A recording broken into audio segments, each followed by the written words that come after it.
Yo. All right. Yes, sir. Live, man. Once again, Saturday, October 11th. A couple things actually dropping today. We got them 35th anniversary Jordan 5s, and we also have multiple colorways of these Adidas jellyfishes dropping. And apparently, the raffles are open for like another 30 minutes. So, if any of y'all are interested, retail on those is 300, but resale is, depending on the colorway, I think 3 times to 4 times more than that. So, Out the wazoo. Yeah. It sure is. yeah, they up there. They definitely up there, man. Now, what colorways exactly are dropping today? You got the gray, and then you got the green joints, and I feel like the greens will be a better seller and for resale. But of course, y'all know I would prefer the gray over the greens. But I put in for both raffles, and I put in a couple other raffles for those jelly wellies. Mm. And they're calling that Focus Olive. That's the colorway for the green pair. Focus Olive. Focus Interesting. Olive. Ken Norton in the building. Ken Norton in the building. What up, Ken? Sneaker Tyler Radio. What's good? Sneaker Tyler. So they have the originals that's orange. Yep. And they got the green Mm-hmm. and the gray. Now, granted, these haven't necessarily released yet. So Correct. that's part of the reason why they're up there. But let's see here. This is the gray pair. Yeah, I like the gray the best. Okay. 900. What's the size 13 and a half? I wanted to see what they were going for. Mm-hmm. Let's see if any of this sold already. Oh, okay. Already sold a few pairs. My guy. Well, alrighty then. Yes, sir, Ski. We've already sold a few pairs. 13,990. Beautiful. You know what's interesting though? Like, take away the resale right now. Like I'm not gonna say a lot of people, but there's a lot of people that like the kick, and there's a lot of people that's like, this is an absolute pass for me. I do feel like, fellas, that the first pair, the orange pair, will still be king because it was the original the Dundada. But I'm not gonna lie, bro. I like this gray pair the best, and I hope I get a dub today on one of these colorways. I really do, because I want to give you guys a real review on these joints.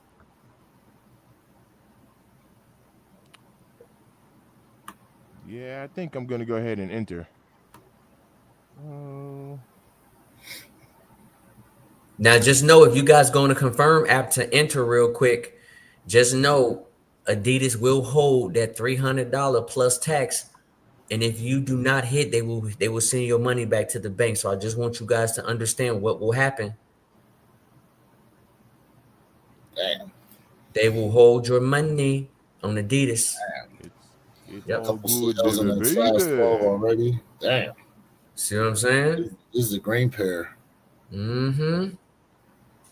Yep. Oh yeah, we're gonna enter. He said, "Oh yeah." We're gonna enter for the El Flippo.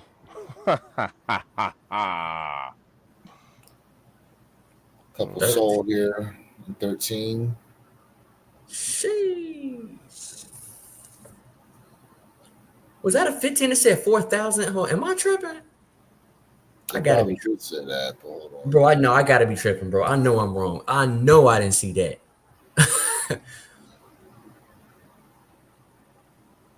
Oh, okay, that's 5. Okay, so I wasn't smoking something. Okay. Rebuildable Ryan, salute family. Everybody, man, salute to all y'all. Oh shit. Look, someone paid 10 grand for a pair. Okay, so I wasn't tripping. All right. Well, those are asks. What up? What up, no Ryan? Sales. Man, Joe, them joints great. Those are just the asks. Those aren't the sales. Okay. So if we look at, let's see here, size 11 in the jellyfish. Let's see if any sales have happened. Okay. Couple sales in the size 11 on the green pair.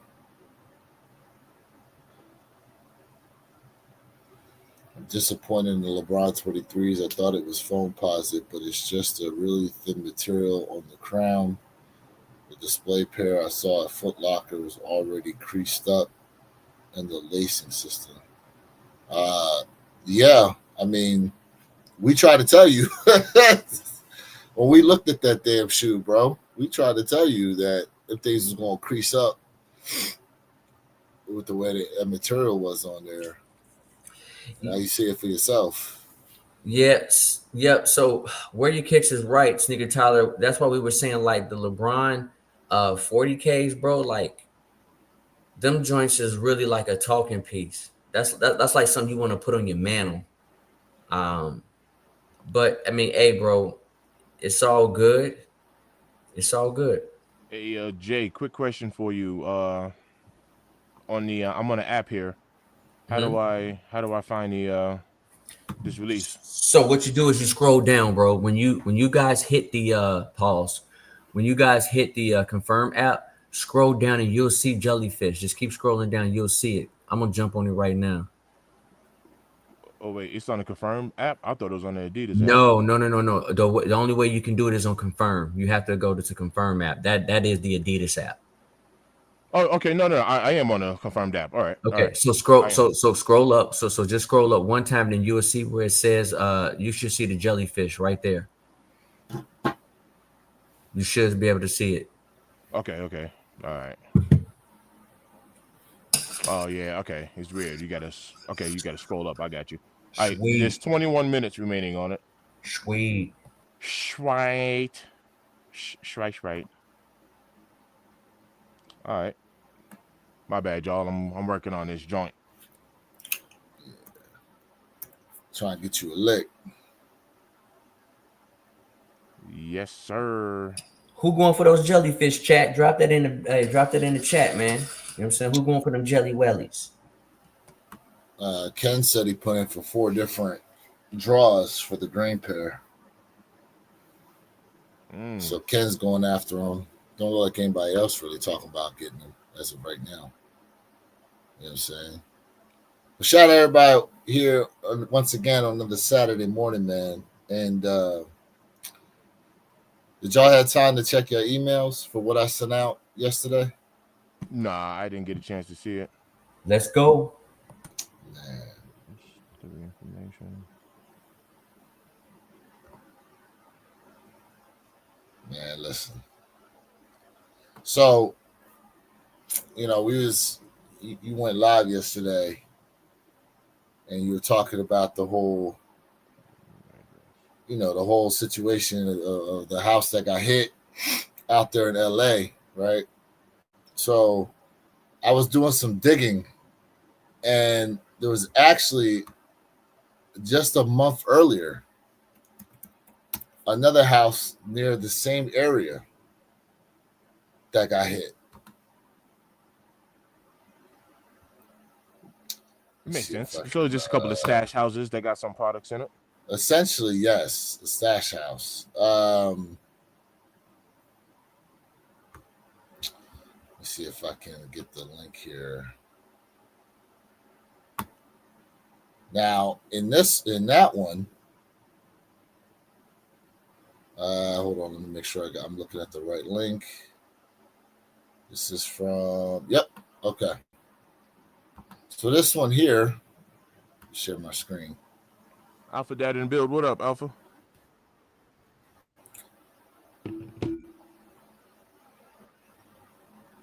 All right, 8 arrested after 1.4 million worth stolen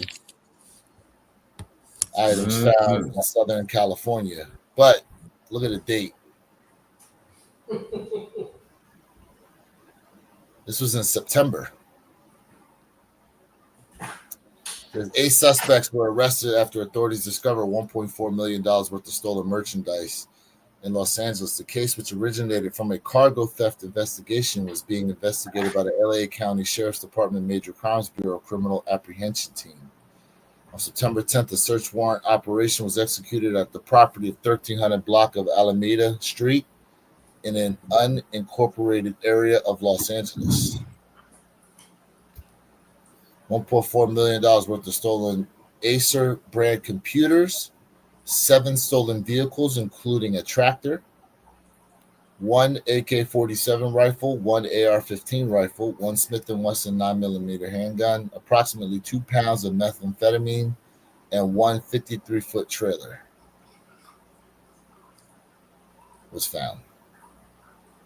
8 suspects were arrested at the scene for alleged cargo theft. Detectives did not release their names. Photos of the bus showed the commercial property was filled with large stacks of boxed merchandise. All right, so this is the video that we've been watching, or is this completely different? No, this is once again. I showed the date.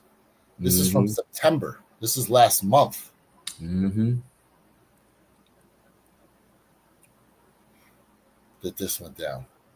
Right. I was trying to see if that video that we've been watching, if this is all the same event. The numbers are the same. 1.4 million is the same. Correct. It's 2 separate incidences. Correct. Hey, let me highlight something real quick. The interesting thing, though, is real quick, Jay. Okay, go ahead. Today's October, so this says September 11th. 9/11. The bus just went down for the other place. What was it? Just yesterday or the day before? So damn near a month apart. Yep. Almost to the day. That they were able to find these places, bro. Now, where you kicks? You said a tractor, right? Did you say they retrieved the tractor, including a tractor, semi truck? There we go. Who?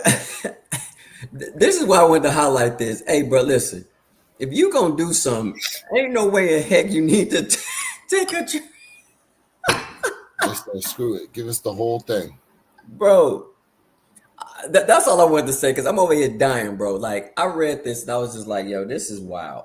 Rob T, what's good? You want to know what? Rob T in the build, what up? You want to know what, guys? I watched, of course it was pure comedy. Skip Go Hard, he made a video that he released talk about this, and he was saying that his thesis behind this is that there aren't any big fish, air quote, attached to this.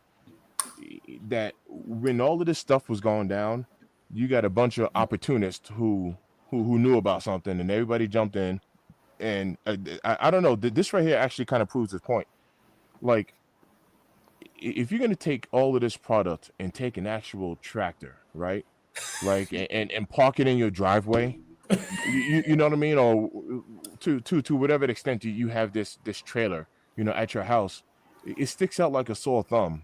You know what I mean? Like it's products sitting outside. You know what I mean? Like things are looking like very. How can I say? It's looking very elementary, if I'm going to use that word. It's looking very newbie. You know what I mean? To where it's like I think you got some common folk who got to come up and didn't really, you know what I mean? So here's the thing, Mr. Thing. I think you're right, but on the flip side. Where your kicks is going to get into some things that him and I talked about that we agree on. What if this was done intentionally? And here's what I mean.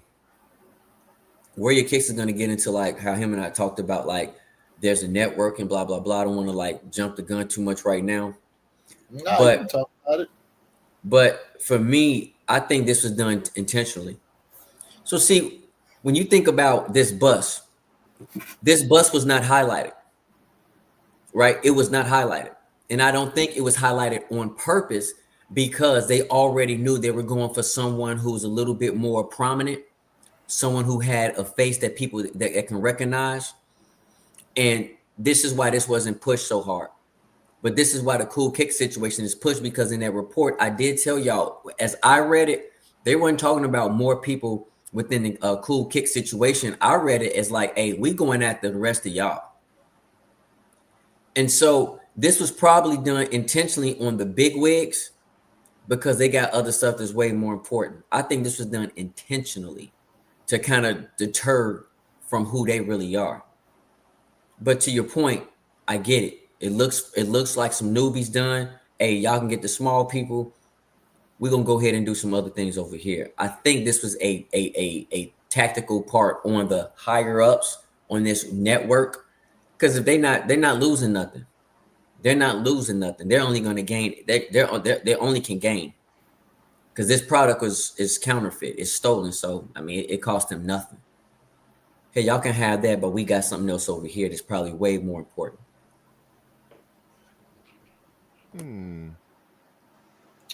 So this bust happened, and basically it didn't make national news. This one from September, even though the amount is damn near the same as what they found, you know, day before yesterday. The interesting though, like what Jay's saying, is it only made like local news in the LA area. But then the Cool Kids situation goes down where they find $500,000 worth of merchandise there. And then a couple of days later, they hit a house that, has damn near $2 million worth of stolen stuff. The interesting thing though is this house from September had a bunch of electronics. This house a couple of days ago, they had sneakers, they had tools, they had electronics. You know what I'm saying? Like, and the addresses, because I looked them up, and that's if y'all go into your emails and see, I took screenshots of where each house was. Bro, they're within a few miles of each other in LA. Both places that they hit, they're within a few miles of each other. Meaning, if there's those two, there's more. You could probably draw, like, look at those 2 points and then draw like at least a circle within a 5-mile radius. And I bet you there's probably more places around the area. You know what I'm saying? So,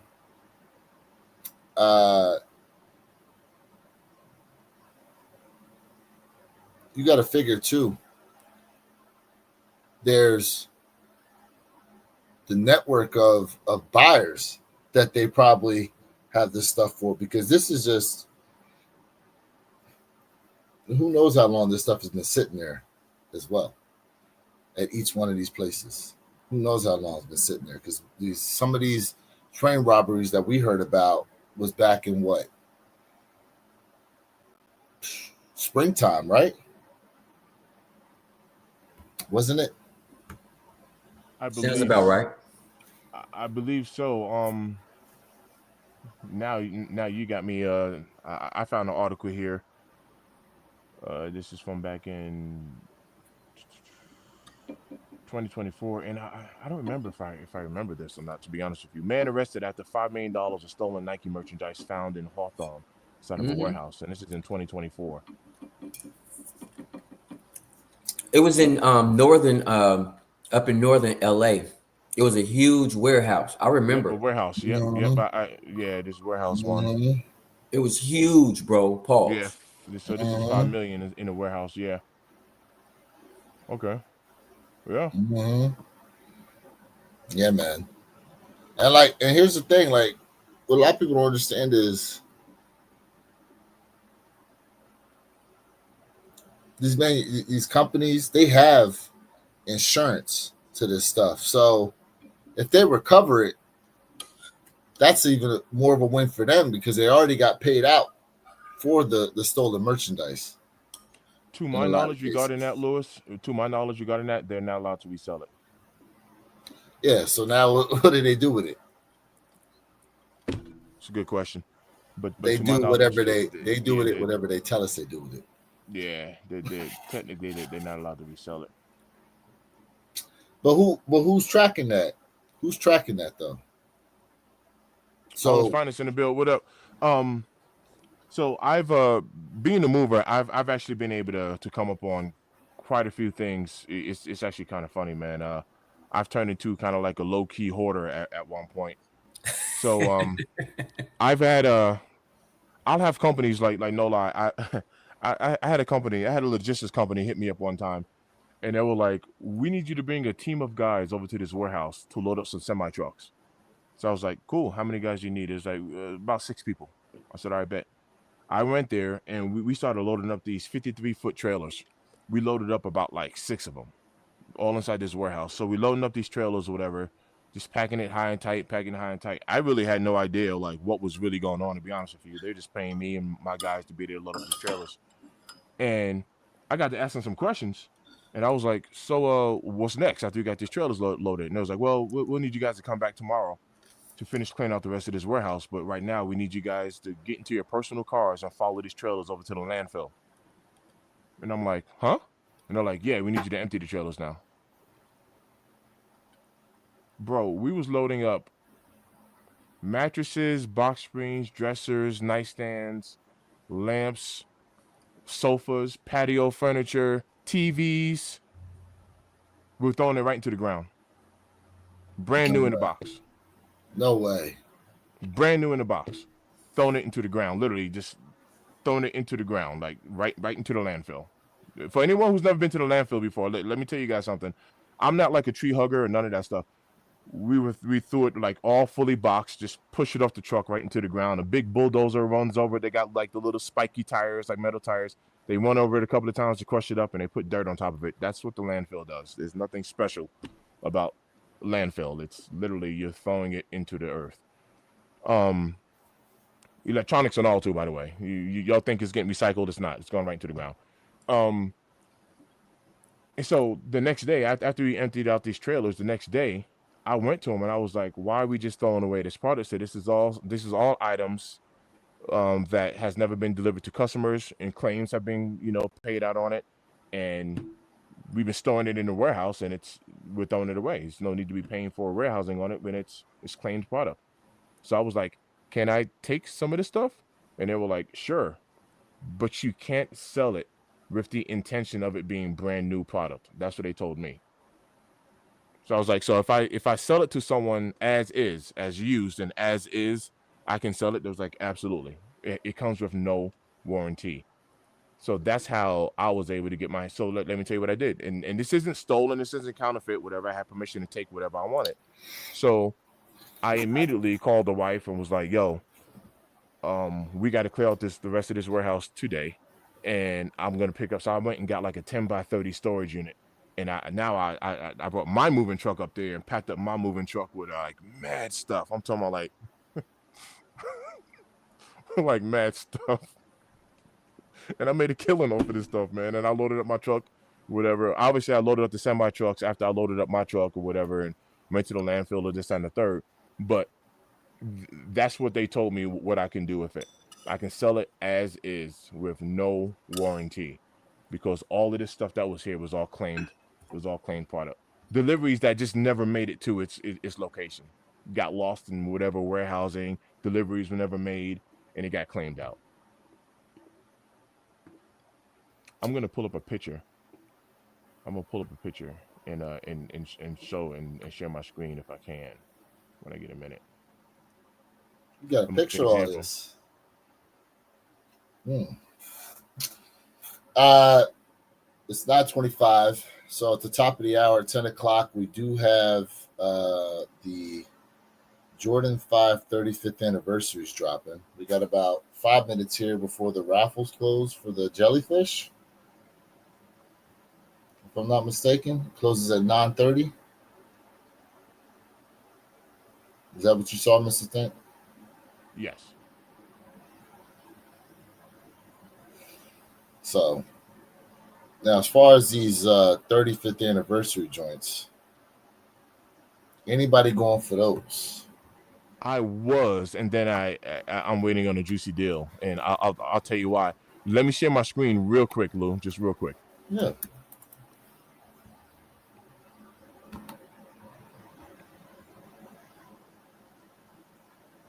All right, they had a bunch of these chairs right here. It was hotel furniture.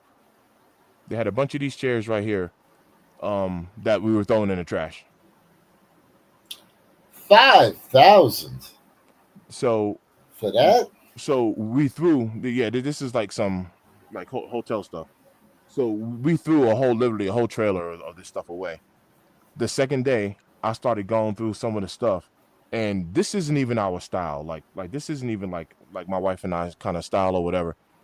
But I had no clue. I just it was a well built heavy chair, and so I took two of these and just threw them in my truck and threw them in storage. Just to give you an example, I moved the owner. We have a company out here called Granite Depot. Um, I moved the owner of Granite Depot. It's like this huge granite like company out here. You know, they just sell like granite countertops and stones and all that stuff. His name is Ken. I moved him personally. I moved him from house to house, and he had a lot of like exquisite stuff inside his home. He had a gold toilet, all types of stuff. Anyway, I thought about these chairs when when I had moved them because he just had a bunch of nice stuff. So at the time, I offered to sell him these chairs for $3,000 each. He pulls out $1,500 cash, and he tried to make a deal with me with these chairs, and I was like, Ken, no deal. You know what I mean? Like these chairs are worth like 5 grand. You know, I'm not taking 1,500, and he goes, yeah. Obviously, Derek, you're not a good businessman because I would have taken the deal. You know, and I was like, Ken, go somewhere. And at the time, we were having this house right here built. So I was like, Ken, the only reason why I'm offering to sell you these chairs is because it's like your type of style and design. He was like, I really like the chairs. I really like them. I want them. But he was offering me $1,500. So because he put out cash, he thought I was gonna get all excited over it. And I was like, yeah, no deal. I was like, Ken, my wife and I having a house built right now. We'll put these chairs inside of our house, and it's not even like our style, but we'll put them in our house, you know. But I'm not a crackhead. I'm not gonna sell you these chairs for $1,500, like total. You know what I mean? I wouldn't even do it each, to be honest with you. The dude, he's a multimillionaire. The dude had a bunch of money. So anyway, to make a long story short, the chairs are sitting upstairs. That was the moral of the story. Still got them. He tried. He tried to weigh them Jones. Like, I got 1,500 for Right, you. right. Like I'm like, come on, man. All right, Ken, cool. You know what I mean? Because watch this.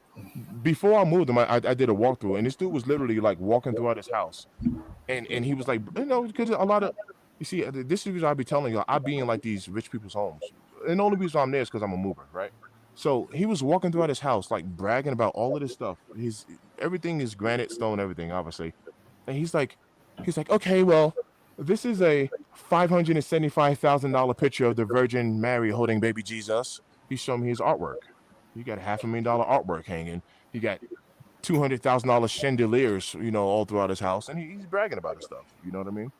And so that obviously artwork like that got to be crated up and all that other good stuff. But he's like bragging about all this stuff, and then when it's time for me to show him these shares that he really liked, he wants to pull out $1,500 cash and just kind of wave it in my face. You know what I mean? I'm like, Ken, this dude had a gold toilet. Yo, let me tell y'all, man. I took a dump on his toilet, fam, not because I really had to, but I just want to see what it felt like. I sat on his gold toilet and pooped on it. I'm serious. I wanted to see what it was like, man. It felt like a regular freaking toilet, but the dude had a gold toilet inside his house. That's the thing, and leaving streaks on that joint. Those Bengal tiger streaks. Nah, straight up, man. I was like, so anyway, going back to the whole point behind it, this product, once it's claimed out, I was told, you know, and this is Colorado or whatever, but I was told since it was a claimed product, I can resell it, but as is, and I must say it's used, and I have to say that it's as is, and that comes with no warranty. That is what I was told. What I had to do. Rob T, what's good? He said it's good you turned down Ken Norton on the chairs. Oh, well, Rob T, but real quick, I did watch the review. So you look, when you asked if anybody's going for these soft pinks, I was actually really excited for these things. I like the colorway of these soft pinks more than the pink awakes. And Rob T told me about wear testers that he made a video and said the materials poop. You know, that whole 3M, having that whole entire 3M shoe. Once he said it, I was like, wow. He was like, it's like aluminum foil. Once you wrinkle aluminum foil, you're not gonna get it straight again, kind of deal. So he was like, well, these things are gonna crease up on you, and he just wished that they didn't do the whole shoe as 3M. And I was actually looking forward to it. I was really looking forward to it. So I'm gonna wait on a juicy deal on these now. instead of copping these because I was gonna grab these up. So the interesting thing though is that the Jordan 5 green beans You talked have about those. they have that 3M. Mm-hmm. So it's interesting they changed these up like that. He literally mentioned that shoe, and he was saying that if they would have gave anything else, if they would have made it leather, nubuck, suede, it would have been great freaking a. Hey This Jay, is hold yeah. on, Jay. The I'm hearing a lot of feedback coming through on yours. Is that on me or who's that on? It ain't no No, feedback because I don't have nothing on. it's Jay. It's because Derek, when you and I are speaking, I can hear us coming through Jay's mic. That's weird Yeah. because it's nothing different I'm doing. I just muted my mic. I'm muted right now. No, it's not. It's not Hmm. you. It's the thing.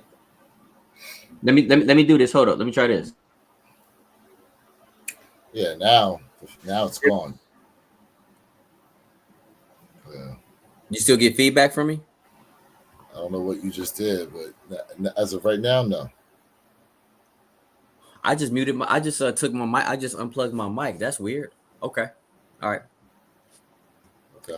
I am the problem. All right. So what was you Eyes going to out. say, Jay?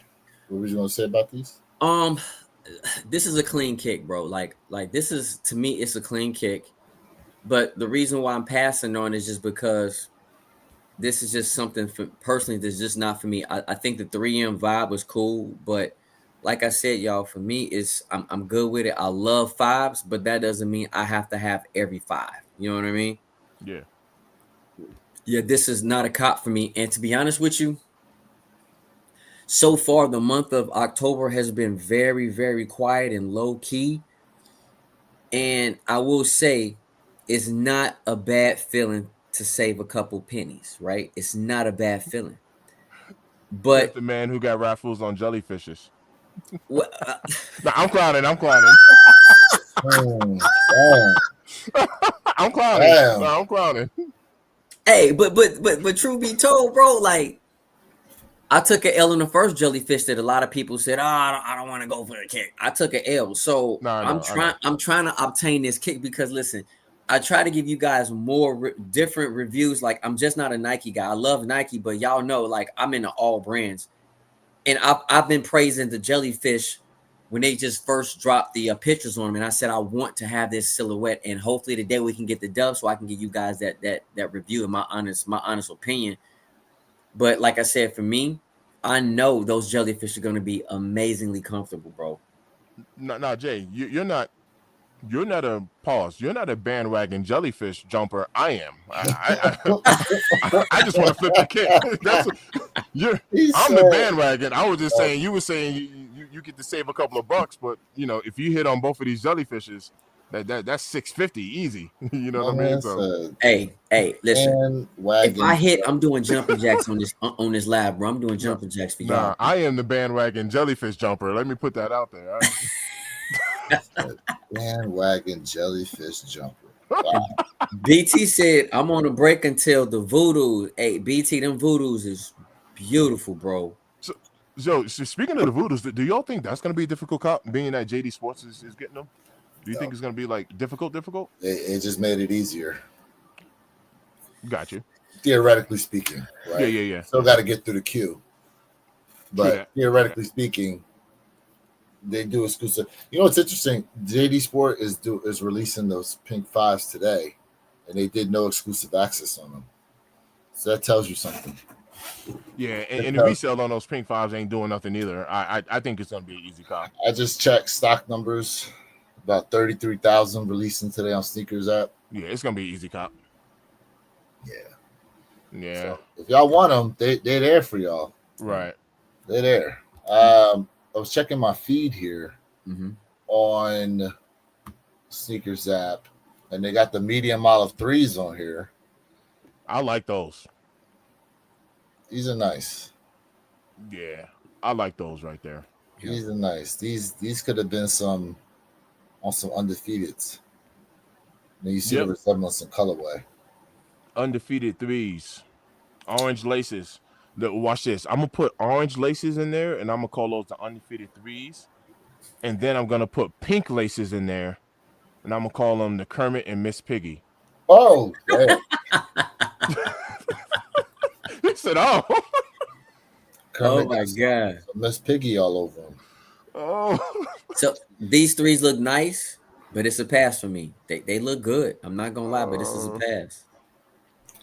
Jay can't deal with no more green. It's a pass for me. But he go for the green jellyfishes.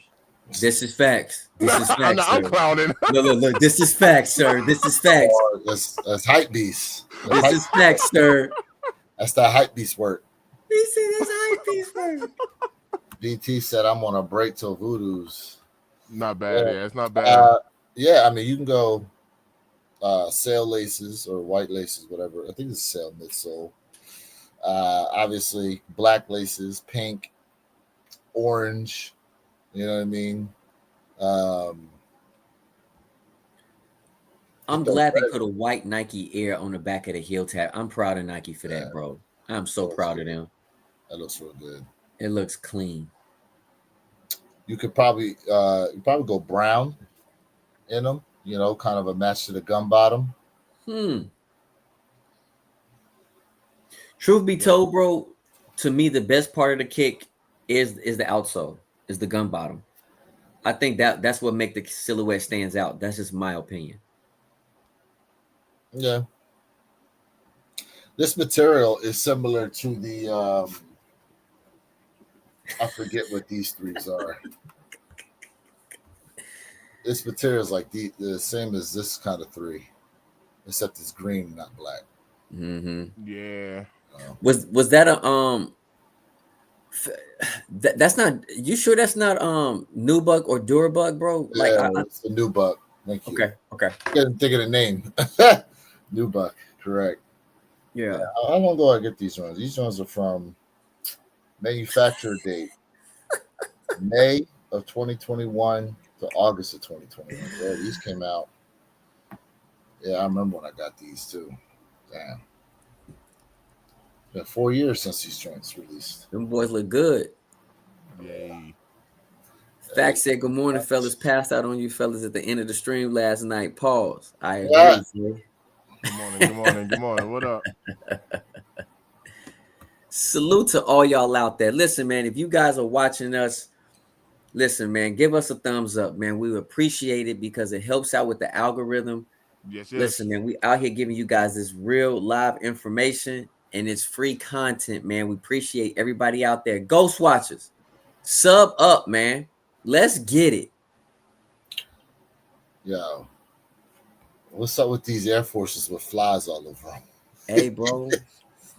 There's some Halloween joints. The leather looks nice. It does. I'll give them that, but nah, bro. Nah. I don't understand the flies all over them. You put flies on shit. You're right. BT said those are terrible. See, spiders I could get with, but you putting flies on these, you might as well make these dookie brown. Yeah. Put flies all over them, bro. I would have had a better theme, to be honest with you. You had a poopy mode. Yeah, look, BT said it too. Might as well make them brown. Make them brown. Yeah. Ryan, yes, those jellyfishes will hold some value. The answer is yes to that. Oh, for sure. Yeah. Oh, for sure. They will. Hold on. My bad. Go back, Lou. They got them on the outsole, too. Yes, sir. Oh, I know. Right there. I know. I ain't gonna lie. That's kind of dope right there. That's actually kind of dope. Yeah. If you stepping on them, like it's just all over. Why do you got flies on your shoes like that? Because I'm the ish. You bought them that way? Yeah, that's one of them shoes to where you walk up to a girl and be like, don't act like you don't smell nothing, baby. Ooh. Because I am the ish. What else we got here? Oh, wait, hold on. It's all reflective, huh? Is that them right there? No, that's neon yellow. All right, my bad. Oh. These are some Air Maxes that they put them on. Said hideous. What is with these flies on these joints? Hey, man. Bro, listen. I need the backstory to this. Yeah, because at least those I are mean, here, respectable. look, now they got spider web on the Yep. tongue, but you got flies all over that joint. Yeah, I can't get with that, bro. Yeah, Oh, I wonder what the theme to Lewis's point though. Yo, for I guess $50, boy, I will wear them joints and start cleaning up. 200 for these joints. Nah, Hey, yeah, look at that. They put the He said fly start print cleaning on up. the. on the pod. That's crazy. Yeah, nah, And nah. they're reflective too. That's the other thing. What?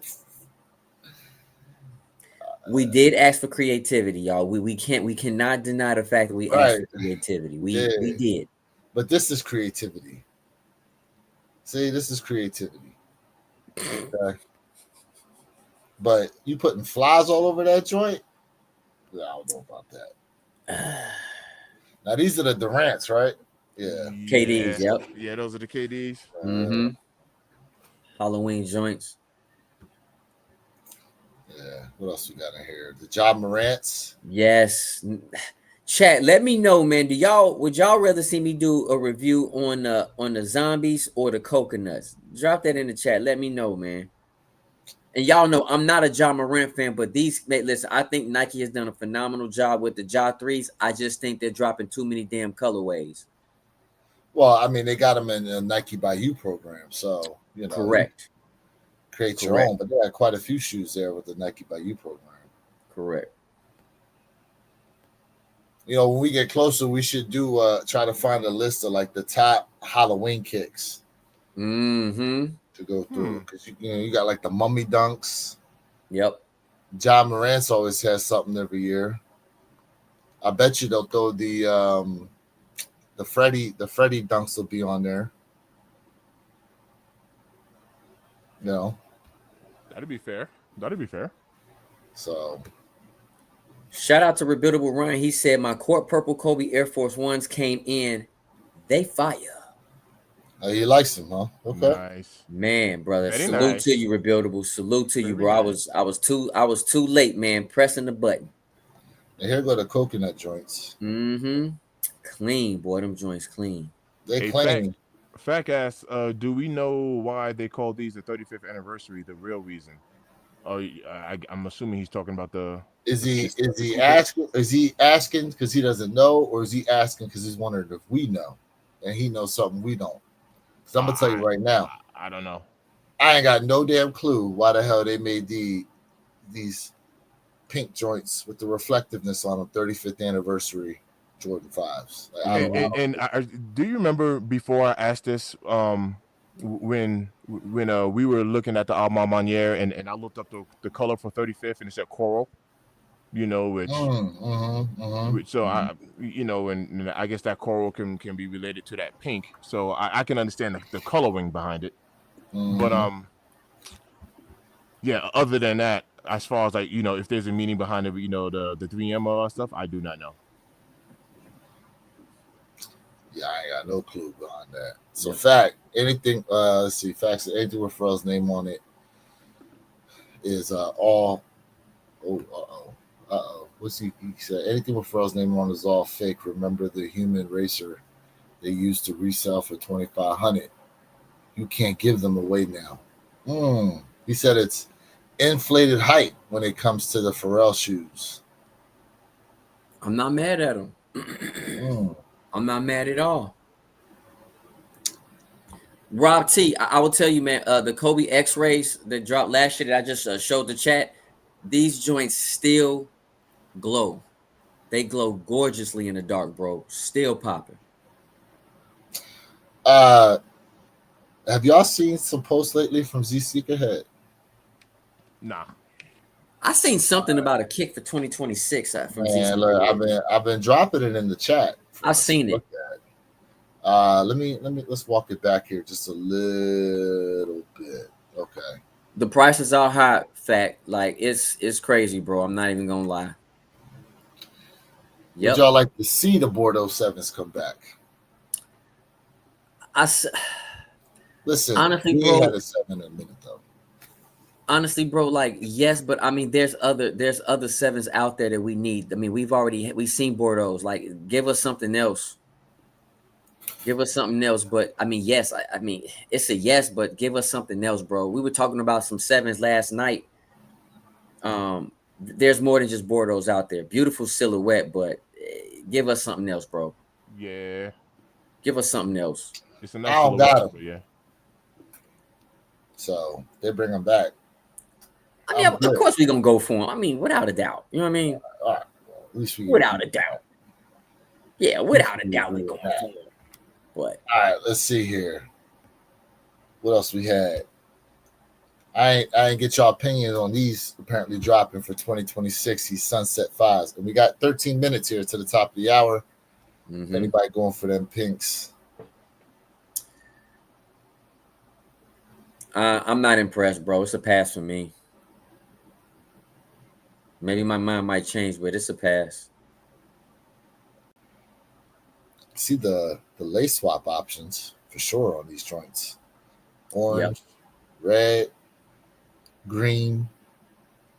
You know what these remind me of? And I'll tell you in a second. Mr. Thing, what do you think about these? I like them, but it'll be a pass for me.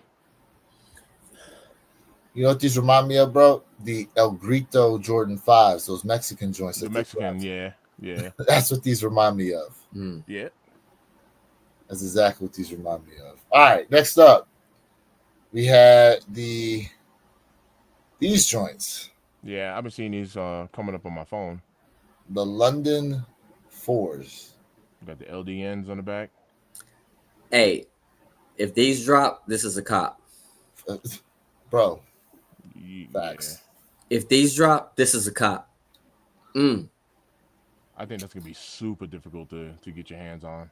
And now I'll definitely go to the UK, man, and put them on feet, man, and do a wow. BT holding the Ronald McDonald Fives. They do, actually. He's right. Yeah, Yeah. the Jordan. What are those? The Jordan 1. What do you call those? The Fusion.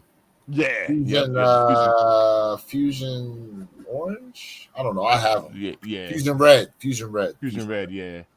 Yeah, I have. The leather on those is actually quite nice. Yeah, the materials on it is fresh. Yep. The colorways. Womp womp. Nobody like the colorway. Yep, colorway.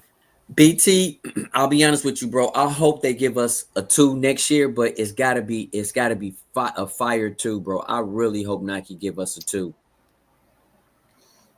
I mean, they didn't do many OG colorways in the 2s like that, you know. So Yeah. So last night we did a top 10 Air Jordan 2s, right? We were talking about it last night on the live, and there's things that they can definitely bring back, bro, like for a 2. And I'm not saying they need to bring back a ton of 2s because people don't respond well to 2s, but for us 2 lovers out there, right, bro? Oh yeah. There's definitely some bangers out there. It's some heat out there, bro. They need to bring them back. There's some bangers out there. Lewis, when you read off the prices to the jellyfish and you said 10K, was that just the asking? That was just the asking, right? those are the asks. That was the ask. That was the actual sale. Yeah. You showed the sale. Yeah. In fact, he did show the sale on that. I think the 10K was the ask. Yeah, it was just an ask. Yeah.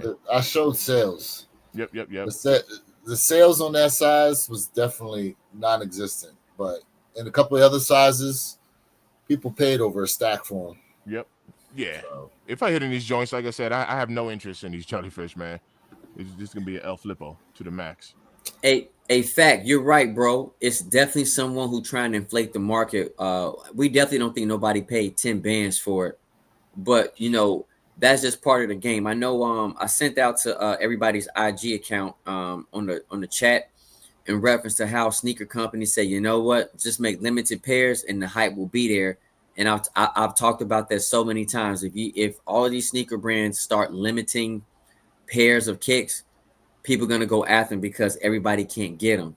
So you're right, bro. You're 1,000% correct, man. It's all about trying to create that hype and that demand. Facts. Speaking of, have anyone looked at prices of these fragments, by the way? what they at now? Yo. No. Crazy. He said crazy. Because no one knows when they're dropping either. Crazy. The sniper kick still have them for 1,500. Let me take a look. Now, this right here is an indication Travis Scott ain't going nowhere, in my opinion. They're bringing out 2 more Travis Scott lows for 2026. Which one you like better? That's a good question. Mm. That's a good question, to be honest with you. Yeah. That's a good question. Which one you like better? Does he have them on there, Mr. Thank? I'm checking right now. I kind of, damn. Now notice the pink, the pink on the top and the bottom. The pinks are different. It's a different shade of pink. Yeah, I kind of like these. I think a little better. So you know what? I kind of like the bottom pair a little bit better, but I'm still looking at the top pair. Yeah, he still got them full size run from a size 8 to a 13. Hold up. BT said the top. Okay. Rob 14. T, man, Perp got a lot going on, bro. So he gonna be in and out a lot, bro, for a while. So I'll tell you this: what they got them for 1,500, right? 1,400. This is a deal in comparison to what they're going for. 1,400 right here. I'm surprised he ain't raised his prices on it. I'm surprised. 1,400. I'm surprised by that. I didn't pull up anything on StockX or GOAT yet, but yeah, 1,400, size 8 to 13, full size run. I Question can't do is, do y'all trust him? Do y'all trust sniper kicks? I can't do it, bro. Listen. I mean, sure, for the most part, he has a pretty decent reputation. Yep, he does. He has a decent reputation when it comes to these kicks. Yeah, I'm not knocking his hustle. I mean, hey, it is what it is. Mr. Thing, I get your opinion on these Travises. Which one you like better? He good, Rob T. Just a lot going on, but he good, family. I'll let him know. Personally, I think I will go with the bottom pair, but once again, for me, it's too much pink. Personally, it's too much pink. But I would go with the bottom pair. So we're in agreement. A nice little Valentine's Day kick, I guess. This bottom pair look like uncooked bacon. Ooh, the uncooked. That's fair. He said it's uncooked. So like uncooked bacon, and this joint look like, you know, when you don't cook chicken all the way, and you go into the meat and you see like the little red spots because they ain't cooked all the way. That's on the bone. Yeah, that too. Ooh. That too. This is Give like me that marrow, food, bro. Give me that marrow. But see, I like this shot on feet though. I ain't gonna lie. Yeah, you want to hear something controversial? I wouldn't even wear these joints, bro. You wouldn't wear them? Nah, I wouldn't even wear these joints. Mr. Thinks that I ain't got enough hype beast in me to wear these joints. Nah, it's not even that. It's the colorway. Like I'm not feeling that colorway. It's all good. I'm not even feeling it. It's all good. Fellas, Nike is milking that Air Jordan 1. And honestly, I do see that Air Jordan 1 like not being nearly as highly sought out because they keep dropping craziness. They need to just honestly give Travis Scott either a new silhouette or draw him to a whole nother number when it comes to the Jordan brand. Ooh, I like that strawberry shortcake. I like that. All right, that's a positive spin versus what I was saying. The uncooked bacons. I need that strawberry I shortcake. need these, bro. These right here, yeah, give them to me. That's king. Yeah. Now this right here, oh yeah, this is all day. These joints. My OG 9s will be closed out, bro. I this is a double up here for me. I need them. They need to bring back this whole fit. This whole, so, you know, they've been trying to do that lately. Somebody, you know, put out a lot of apparel. They did it with the Shattereds. This would go nicer with the 9s. Yep. Now, Jay, it's a double up, bro. How could this not be a double up? How could it not be? They would have shot with the Space Jam. I need these joints. As a kid, we never say Space Jams. We always called them like where I'm from. We always just say Space Boot, but we know it's Space Jams. But we all call them the Space Boot.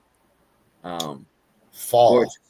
Gorgeous silhouette. Returning in the fall. So sexy. Now, Jay. Talk to me. Sell out. Hold on. Well, it's gonna be the main stage. Trickle sellout. Sellout. Or instant sellout. On these. Sellout. Fact agree. He said double up. Definitely. For sure, fam. Yeah, that I can see sellout on that colorway for sure. Yeah. Fact, I don't have the charcoal 9s, bro. I wish I did, fam. I wish I did, bro. These Bro. so clean. No, they are. Those are clean. We got 3 minutes. 3 minutes. If anybody messing around with these soft pinks or these jellyfishes, just be getting man, boy, we need some more fire 9s, bro. Like we need some work. Now I skipped over one. I'll come back to those. They talk about bringing these back, the Chrome 8s. Come on now, let's go. Come on, listen. I'm here for the 8s, baby. Now, looks like next year we getting quite a few 8s. The Cavalier, the Chromes, yes, the bins. I want them all. The bin, bro, them bin 8s for $350 though. Listen, I want them all, baby. I want them all. Hold on, we getting bin 3s, bin 8s, and there's another a bin 5, I think, right? I believe so. $350 per. Damn. Come on now. I want them all, baby. I want them all. That's $1,050 for 3 pair, bro. And that's why you start saving up now. This is why you start saving up now. And that's if you hit retail. Hey, save up now, chat. So Johnny, what up? I have a version of these, but a winterized version. So do I. Yeah. So do I. And when I first saw these, Mr. Thank, bin 6. Thank you, John. That's what it was. A bin 6. So a 3, a 6, and an 8 is for bins. I love, man. Y'all know I'm an 8 freak. Give them to me. These ones. He'd rather have Chrome 8s than Black Cat 4s. You said what?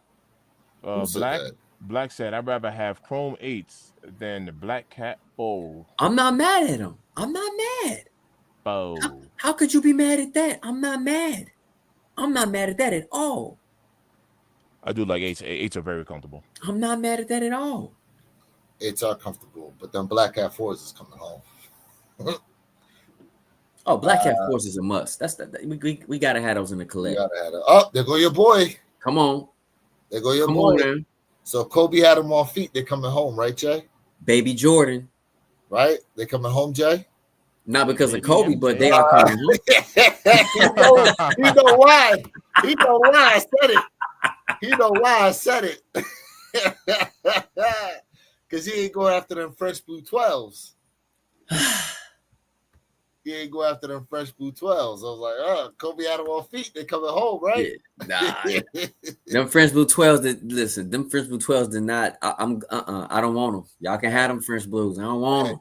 It's 10 o'clock, y'all, for anybody going after. We're live. I'm getting all of the messages from JD Sports and everybody and their mama who got these kicks. So let us know if you go after them. It should be easy cop. This should be easy cop. It should be. My prediction is, you know what? And I ain't brought out Shushinavis in a minute to make these predictions. I feel like these 35th anniversary joints is going to be at 157 at one point. Oh yeah, it's going to be easy cop. I hate Black Cat 4s. I hate all black shoes. So, hey, Lethal, so do you like all white shoes? Because my preference is all white. I don't mind all black kicks, but I prefer white kicks. So let me know, man. What's your favorite theme for shoes, man? Colorway. I hate them. I hate all black. Oh yeah, Bernie Mac. He said I hate my gums. The dude from Boondocks. Oh, what's his name? Uncle Ruckus. Uncle Ruckus was his name. I think this was his name. Hold up. Uncle Ruckus is his name, yeah. Yeah, it is Uncle Ruckus. Hey, lethal for sure. I prefer all white kicks too, bro. We agree. This what y'all sound like. Yeah. I hate that black shit.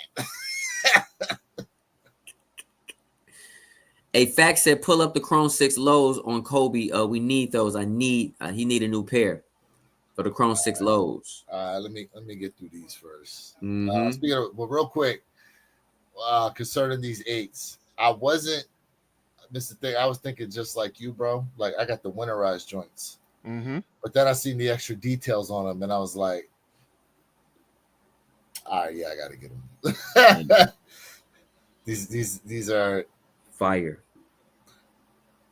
sexy, bro. They're distinctly different, but the same. No. Yeah, it is a difference for sure. Yeah, bro. Distinctly different, but the same. Yeah, come home to daddy. All right, how we feeling about, bro? What are those? These remind me of. All right, y'all remember? Y'all remember the Batman movie where Arnold Schwarzenegger was Mr. Freeze, and Michelle Pfeiffer was Catwoman? Yep. Remember her shiny ass patent leather Catwoman outfit? That's what these 17s remind me of. I don't know what those are, bro. I don't know what those are. These are like, I work in a lab, but I need some heat on my feet. He said, see why I hate all black shoes? I could wear those 17s for honor guard. Yeah, okay, they look like, yeah, they bro. Hey, y'all, I wasn't selected, man. I was not selected for the Pharrells. I literally already got, Jay, you're a loser. Damn. Oh, how did they send you the notification? And then, right on the website, and then they just hit me with the second. I got 2 of them in a row. So it looked like I took 2 L's on Adidas Confirm app. So hey, give me my money back. So Adidas, y'all give me my money back. Now I took the L on the Pharrells. Don't understand how with all these points I have, but that's cool. It's all right. I'm looking on it right now. Let me see. As a star member, you guys tell me I took an L that quick. That's sad, bro. Fact, I still need to throw my Soulfly 8s on feet, bro. Yes. BT, we celebrate the L's here. Yes, we do. Congratulations. Congrats, Jay. Listen, only you can be a big loser like me. Oh shit. Oh shit. Yeah, I'm not seeing nothing yet, Jay. Hey, I ain't mad at you. I'm on the app. Like, is anywhere I should go to check or what? You know, it'll pop up on your screen, letting you know. So that means you're still in the raffle. No news is good news. Yep, no news is good news. So you're still in, bro. Oh, there we go. It just came up. Sorry, your entry is not successful. All right. All right. And I legitimately like them. How y'all feeling these UNC 5s? For right now, it's a pass for me. It's a pass. Interesting. Dude, if you look at the racer, look, this is why this doesn't make sense. They could at least drop this particular kick in 2027, not 2026. This is like the racer blue, bro. That beautiful stitching. This shoe looks great. Do not get me wrong, but this is the Awake Racer Blue. So this is the old pair, right? You could tell. This is the old pair. Yep. They might switch up a little bit for the new pair. We'll have to just wait and see. It's a clean kick. Don't get me wrong. Like, but I'm kind of like, man. But for now, I'm telling y'all it's a pass. But more than likely, y'all know I'm gonna grab them. Yeah. But again, these are old. Yep. I'm kind of on board with Jay, but honestly, I would actually get those and keep my black metallics on ice. So these would be the dailies to keep the black metallics on ice. Yeah, that'll be my black kick to keep like the black 5s on ice. Yeah. You notice how we not getting? Have you guys noticed? Nike is trying to. Potentially they might give us the Jumpman on the back of those 5s. You guys kind of notice it seems like they might be scaling back on the Nike Air. Have you guys noticed that a little bit for 2026? bro. I'm telling you right now, the Toro 4s is about to have. So the Laker joints, That's they true. gonna have them.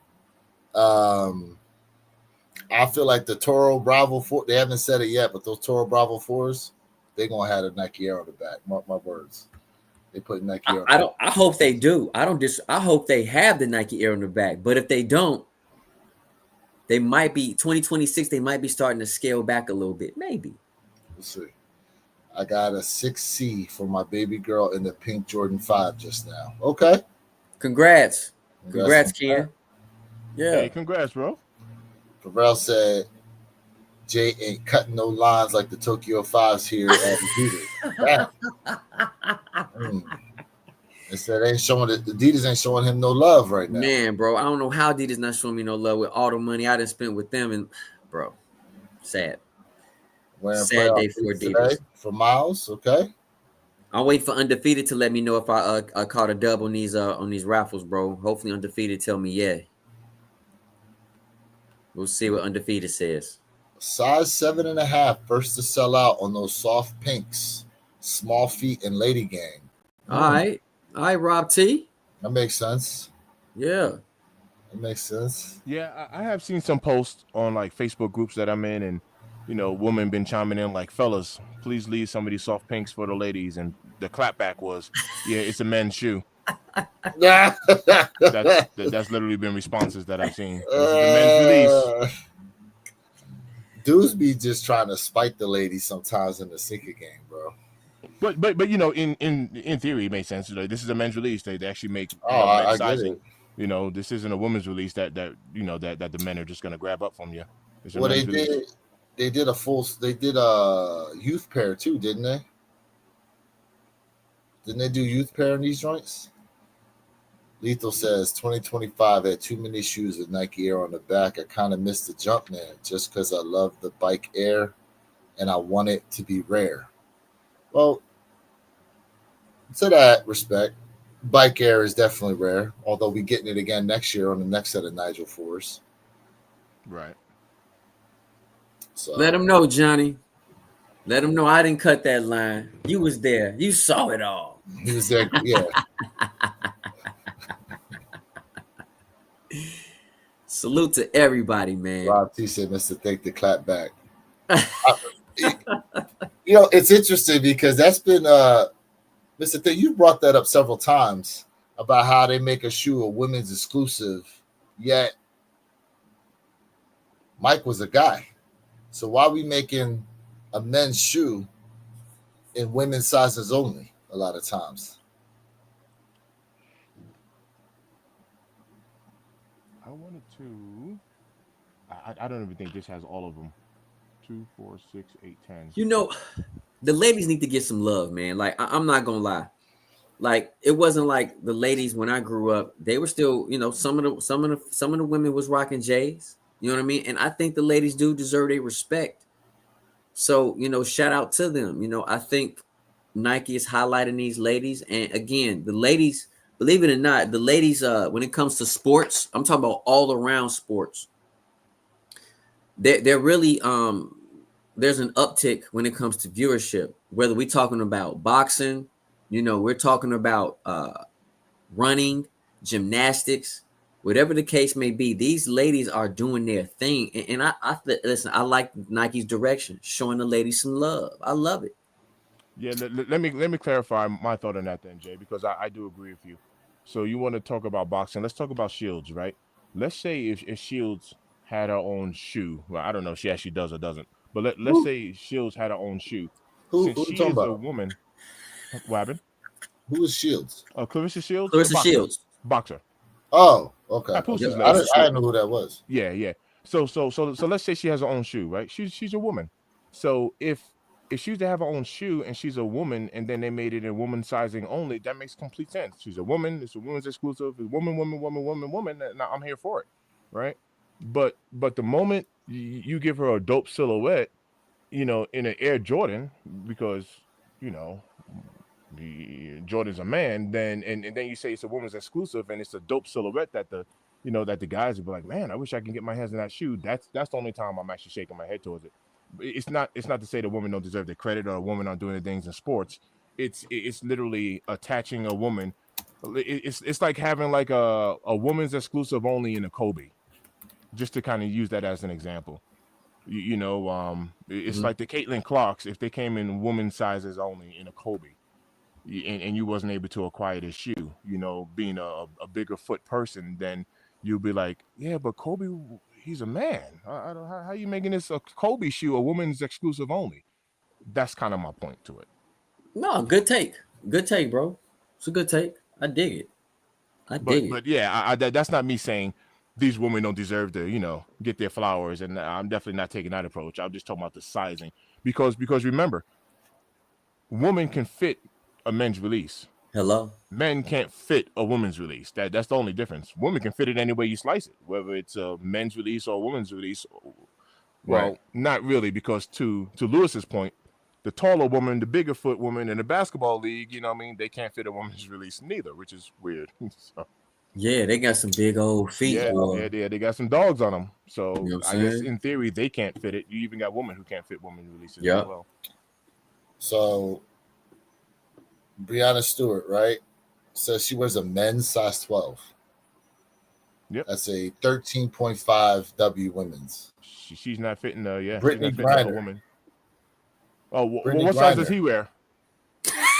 Men's 17. I'm done. I'm so done. I'm so done.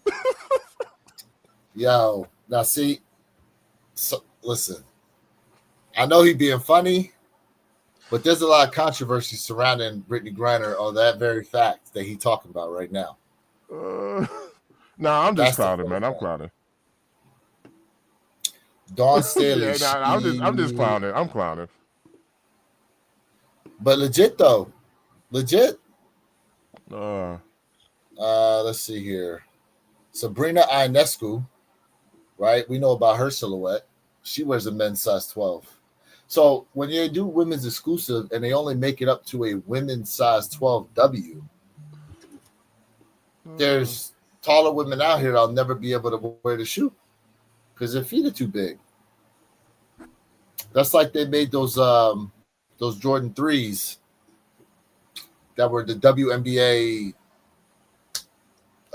representative shoe or whatever, but they only made it up to a 12W. Like, it makes absolutely no sense. And you got, some of the women, like, how tall is Asia Wilson? At least 6'3". And I'm probably wrong. Asia 6'3", Wilson, 6'5". let's see here. She is 6'4". well, now you close. You close, Jay. 6'4". But no cigar. 6'4". So you know damn well her feet bigger than a 12W. Damn, her resume is crazy. Holy shit. Have Is y'all it- is ever it- looked at her resume Is it safe to say she's the best WNBA player? of all Is it- time?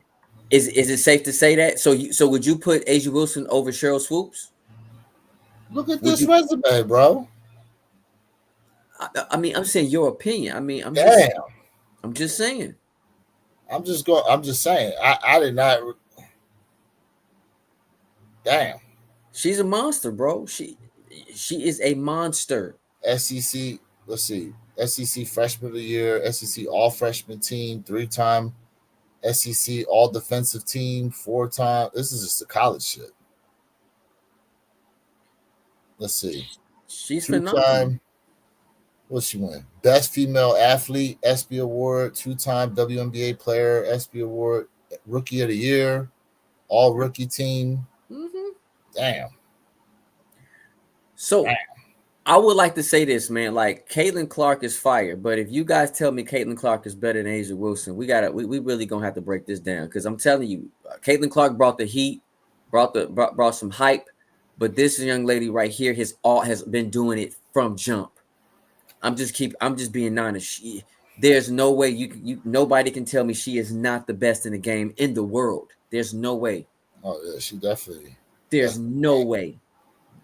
Listen, she is the best, the baddest woman on the planet when it comes to that basketball court, stepping on that wood. She is the GOAT. Yeah. She is the GOAT. I'm just her all around game is just phenomenal. It's better than Cheryl Swoops. I would have to say yes. You know, I would have to even rank her over my girl, Miss Parker, Candace Parker. Miss Parker. Mm-hmm. Baddest in the game stepping on the wood. So, all right. So we looked at Asia's. Here go. Thank you, Rob T. I wasn't the only one who caught that. So here goes Cheryl Swoops.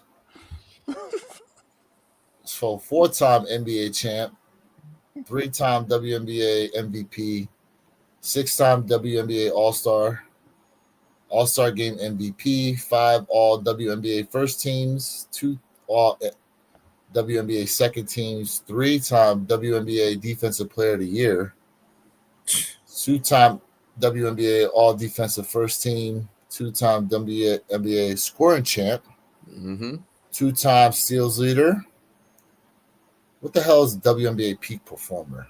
The fuck is that? Whatever. She was the best. She was the best at that certain period of time. So she's on the 10th, 15th, 20th, and 25th anniversary team. NCAA champion. So Asia's college, I don't even have to go through this. Asia's college career was obviously better than Cheryl Swoops. But as far as WNBA,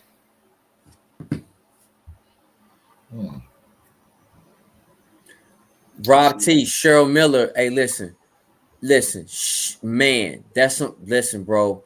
I just think it wasn't enough hype around that time. But Cheryl Miller used to beat Reggie Miller at 3-point shooting. She was a monster, bro. She taught Reggie Miller how to shoot, and he even said it on TV. His sister used to beat him. And he was, at that time, he was the best 3-point shooter in the game. So, yeah, bro, hey. It's some monsters out there, bro. It's some monsters out there. All right. You need a game winner, not named Steph Curry. Who are the first 3 to come to mind? Not named Steph Curry. Game winning 3-point shot. Dame Lillard. Reggie Miller. Oh, you talking about just all time or just current? Just just 3 people you would pick, not named Steph Curry. Reggie Miller, Jesus Shuttlesworth, and my man who got 7 rings, Robert Horry. There we go. There you go. That was a good list. So we gonna skip over his Splash brother? Who talking about Klay? Klay Thompson? Yep. I would not outrank Ray over those. I would not outrank Clash over those. Steve Kerr, Bird. Okay, yeah, Reggie. Yeah. We got some people tapping in. Those are all good names right there. Yep. Yeah. Klay is Bird for sure. What about Dirk? Don't forget about Dirk. Ray Allen. Yep. See, I said Ray Allen, Jesus Shuttlesworth. But if you put all them together, you put all them together. All right, not named Steph Curry. Who are you picking out of that? One guy. You got Robert Horry in there. You got Reggie Miller. Bird in there. Reggie Miller. So you taking Reggie Miller to hit that shot? Yep, I'm taking Reggie all day. Mr. Think, you still sticking with Dame Lillard? Nah. I picked Dame Lillard. I was thinking about someone right now when you said no Steph. I was thinking about someone current. But nah, I mean Jay's list is solid. Every one of them is solid. Bird, all of it is solid. Yeah. Yeah, it's all solid. I don't dispute any of it. Yeah, one guy.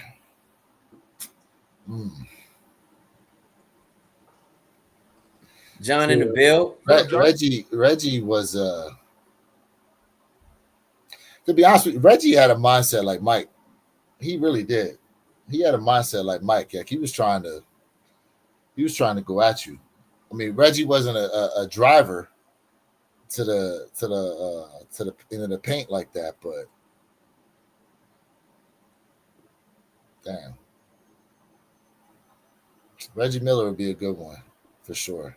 Only reason why I'm picking Reggie Miller over Jesus Shuttlesworth, Ray Allen, is because to me, Reggie Miller retired too soon, right?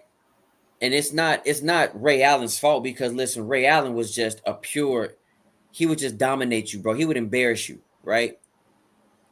But to me, it was that grit that Reggie Miller had over Ray Allen. That is the only reason why I'm picking Reggie Miller.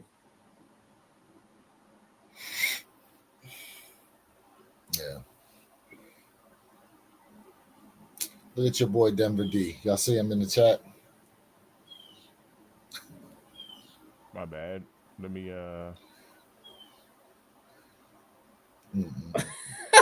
Damn. You know what? We should start making a list of stuff that people come in here and tell us we can't talk about. We should just start making a list.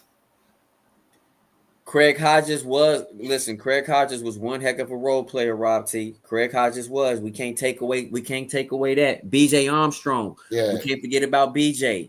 Pause. Big they all good, but hold on, Mr. They not that tier. But he's talking about role players. He's talking about role players. Ball for Freemason. LOL, I can't. Oh. But if you want to talk about the greatest role player of all time when it comes to 3-point shooting, it's Robert Horry, bro. Yeah, Robert Horry. It's Robert Horry, the greatest 3-point role player shooter the NBA has ever seen. They would use him for one shot, and one shot only, and he ain't miss. Big shot Bob.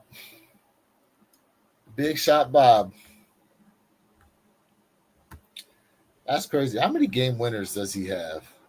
Let me see. How many game winners does Robert Horry have? And my man got 7 rings, y'all. I just want to tell you, he got 7 rings. Yeah. Dan Marley was a monster too with Kevin Johnson. When we're talking about the Phoenix Suns, oh my. Let's see here. Derek Fisher, yes, was efficient, bro. Yeah, Derek Fisher was a good player. But John said he was trash. Who was trash? Derek Fisher? Yeah, he said he was ass. DT, yeah, Dan Marley, Thunder Dan Marley. Yep. Yeah, Dan Marley. Miles said Mark Price, bro. Yes, Mark Price was slept on. John Stockton. Don't think John Stockton wasn't no killer either. That's fair. That is fair. Yep. The Stockster. Oh man, the Stockster could shoot. Steve Kerr was efficient. You can't take that away from him. Oh my gosh, Dakota Miller. He said fish whipped by his lady. Shout out to everybody in the chat, man. Listen, sub up to Where Your Kicks 26 channel. Sub up to Mr. Think Impossible channel. Yo. And if you want to, sub up to your boy Jay Elevate. But this is the One Pair at a Time podcast where we drop nothing but straight fire sneaker information every Saturday morning, 9 a.m. Eastern Standard Time, 8 a.m. Central Standard Time, and Mountain Time, 7 a.m. Let's get it.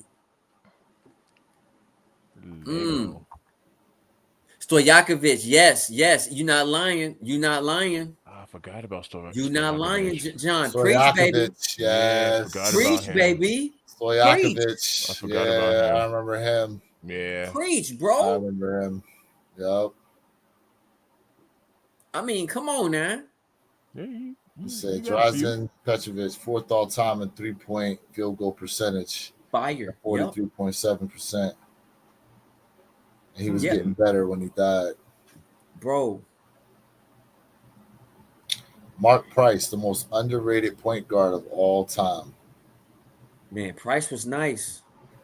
John said, don't sleep on nice. Baron Davis. Baron Davis was nice. He was. Baron Davis was good. Yep. Iverson questions most underrated shoe of all time. Ooh. Ooh, we Most can. underrated. Okay, here you go. Here you go. Okay, so we gonna change that a little bit. Would you pick AI or would you pick For shoes? Curry for Curry? For And I'm gonna tell shoes? you, no, on the court, and I'm going with AI over Curry. I'm going with AI. I gotta go with AI. Wait, I'm are going you with. talking about shooting or just in general? I'm talking about on that court. Oh, just in general. If I'm picking that point, I'm picking Mr. AI. Yes, sir. And without any question, sir.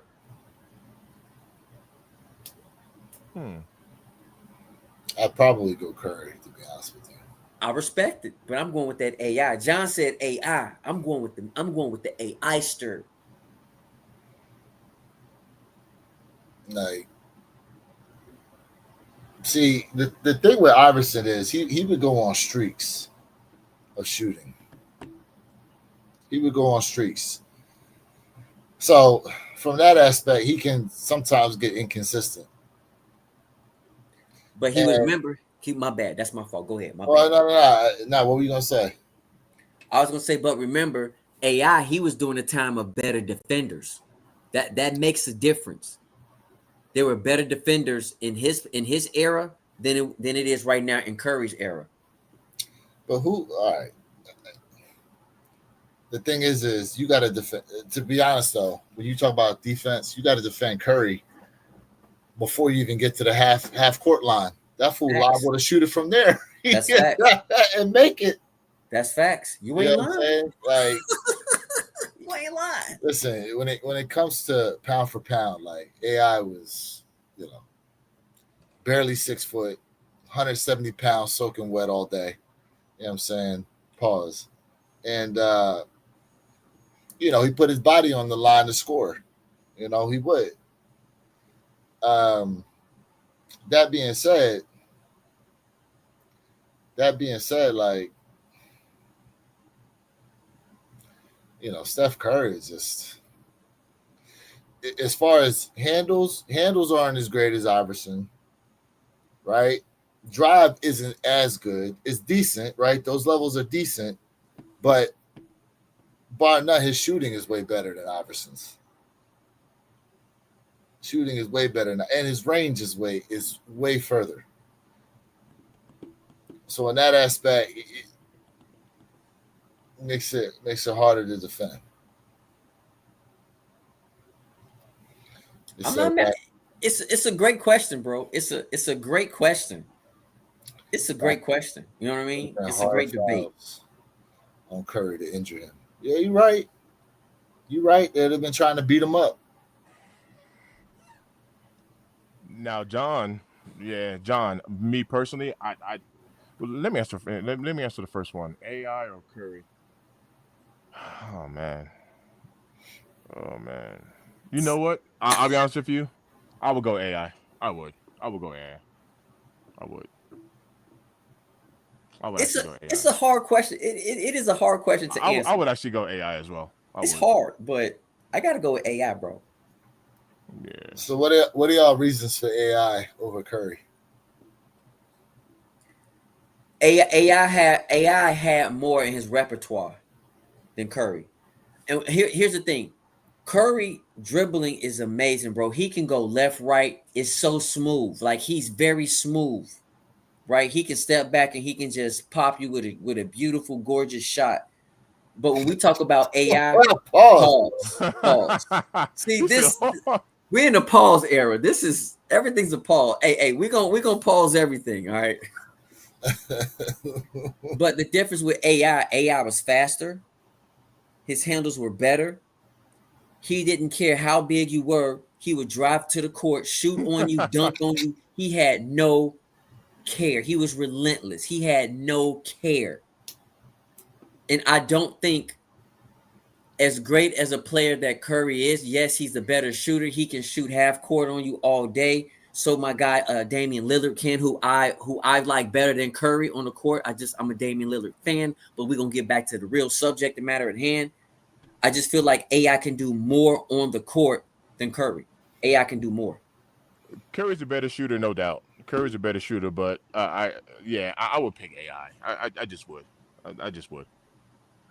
And trust me, I've seen plenty of games, but Curry couldn't. Man, the dude couldn't. He couldn't sink a basket. I mean, it happens, right? But It nah, does he's a better happen. shooter. He's definitely a better shooter. But overall, I actually would pick AI over Curry. I would. It's been proven AI was 5'11", 4-inch difference. Yeah, Steph Curry, I think he's like 6'3". 6'2", 6'3". He's around there. Yeah. Yeah. Let's see here. Jay paused elevate today. One pause at a time.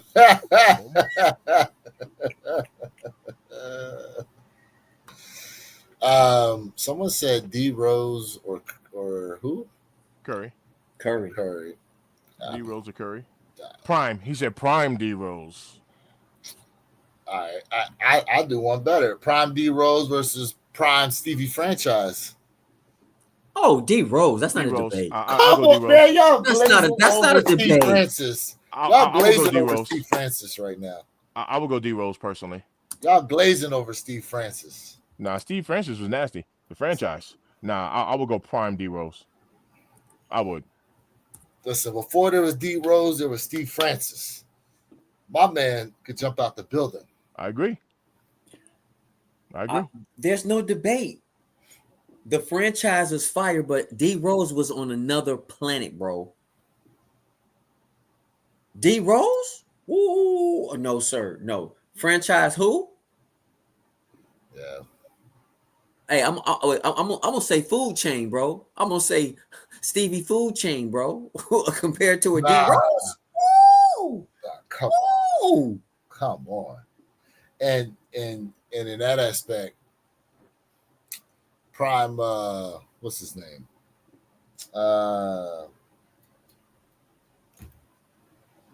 Damn. Dude was on he was with OKC back in the early days with You talking about James Harden? No, not him. Okay, you talking about my man from California. You talking about not y'all know who I'm talking about. I see his fucking face and I can't. Russell Westbrook? Thank you. Westbrook. Okay, yeah. That's why I was like, who else you? Thank you, Westbrook. Thank you. Yeah. Prime Westbrook. Versus who? Rose. D Rose. Come on, bro. What? You say it like it ain't even no competition, bro. What? Come on. Listen, do I need to go do a clip for you on how D Rose was like, I'm elevating. Guess what? Look at me. Hi guys. Now I'm gonna dunk on you. We need to go clip for clip on that joint. What? Clip on that joint. I would actually go prime Rose. And so here goes the crazy part. I guess maybe it depends on what your personal preference. So like I'll give you a prime example. I'll give you, and I'm not saying this to be disrespectful. Blake Griffin was a phenomenal dunker, posterized a lot of people. I wouldn't pick that cat for anything, bro. Do you see what I'm saying? But when it comes to the dunks or whatever, sure. I mean, the dude's, but I'm not saying he sucks. But I'm just saying, like, I wouldn't be like, yo, Blake Griffin. I wouldn't pick him for anything outside of his phenomenal dunks. So like Russell Westbrook the dude's a monster. Prime Westbrook was a monster, but I would go D Rose over Westbrook. I actually would. Yeah, D Rose was special, bro. I blame Tom Thibodeau. I blame him because, bro, how dumb are you when you're up in the game and you got your best player still playing there 2 minutes of the basketball game and y'all up 20 points and then D Rose goes down. Okay, let me digress. So Lou, who would you pick over that? Westbrook, D Rose. What's your pick? Man. See, I'm looking at it in pure athleticism versus athleticism. Westbrook had a run, y'all.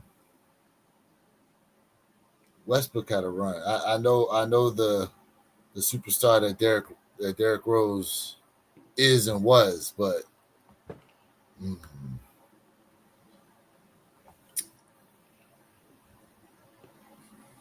Man, I don't know. That run of triple doubles that Westbrook was putting up. That's an unmatched feat. That's an unmatched feat.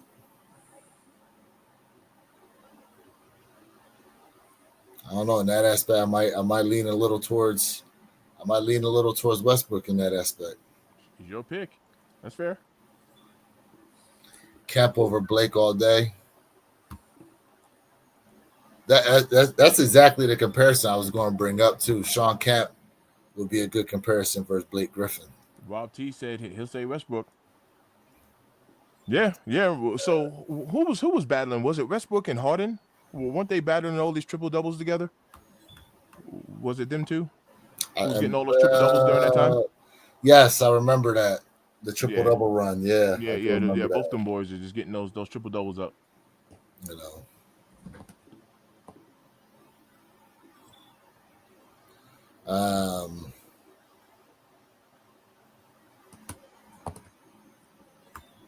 So. Yeah, I'm going with D Rose. And then Rob T said, "Hey, he rocking with the Westbrook. Yeah, I get it. I'm not mad at y'all. Facts. D Rose. Facts that Westbrook can't shoot. Yeah. Do you know who Westbrook reminds me of his shooting? Because I'm not gonna say he can't shoot, but Westbrook reminds me a lot of, when it comes to shooting, he reminds me of like J.R. Smith. It's like when he's on, and when he's off, he's freaking off. Yeah. That's what Westbrook reminds me of with his shooting. J.R. Smith. It's like, man, when J.R. Smith is hot, like he can't miss, but man, so when he's off, it's like he can't shoot. So I asked AI, Westbrook versus Derrick Rose versus Russell Westbrook. My man leaning on the chat GPT. I asked just to see what they would come back with. All right. And Jay, we can use this when we do the MJ versus Kobe versus LeBron debate. Yeah, I guess. This might be good. So AI came back and said Derrick Rose was faster and quicker in his prime than Russell Westbrook, possessing a more explosive first step, higher vertical, while Westbrook's athleticism was characterized by greater power, size, and longer strides. It says for Derrick Rose, superior first step in acceleration. Rose's defining trait was his quickness and the explosive ability to get past defenders, agility and quickness. He was more agile and could change direction more rapidly. Higher vertical. Rose could jump higher than Westbrook. Westbrook says Westbrook was known for his power and a more muscular build, which he used to bully opponents. Longer strides. His longer stride allowed for greater power in his movements. Physicality. Westbrook's athleticism involved more raw power and physical dominance. So in conclusion, it said while both players were incredibly fast, the consensus is that Derrick Rose's peak athleticism showcased greater speed, quicker acceleration, and more agility. Westbrook, in contrast, was more of a powerful, explosive athlete who utilized his strength and size to his advantage. So there you go. According to AI, that's what they say between the two. Fair. Hey, John, Cedric Sabonis was he was decent, bro. He wasn't nothing like crazy. He was supposed to be something, but he was all right, bro. He was cool. And then John Pam said, Fact said all those triple doubles, and neither of them won each. And he ain't lying. They couldn't win each. T said, fellas, I'm a lady. Oh, T the Great? Oh, okay. Yeah, I read that. Okay. IT. He can't make it open 20-footer to save his life. Although, so I don't know what happened with. I remember when Westbrook had that issue where they essentially like the yips or something where he couldn't make a damn shot to save his life. Yeah, it was like a season or two. Yeah, he just couldn't make a shot. He could not make a jumper to save his life. And before that, he was all right shooting the ball like that. I do.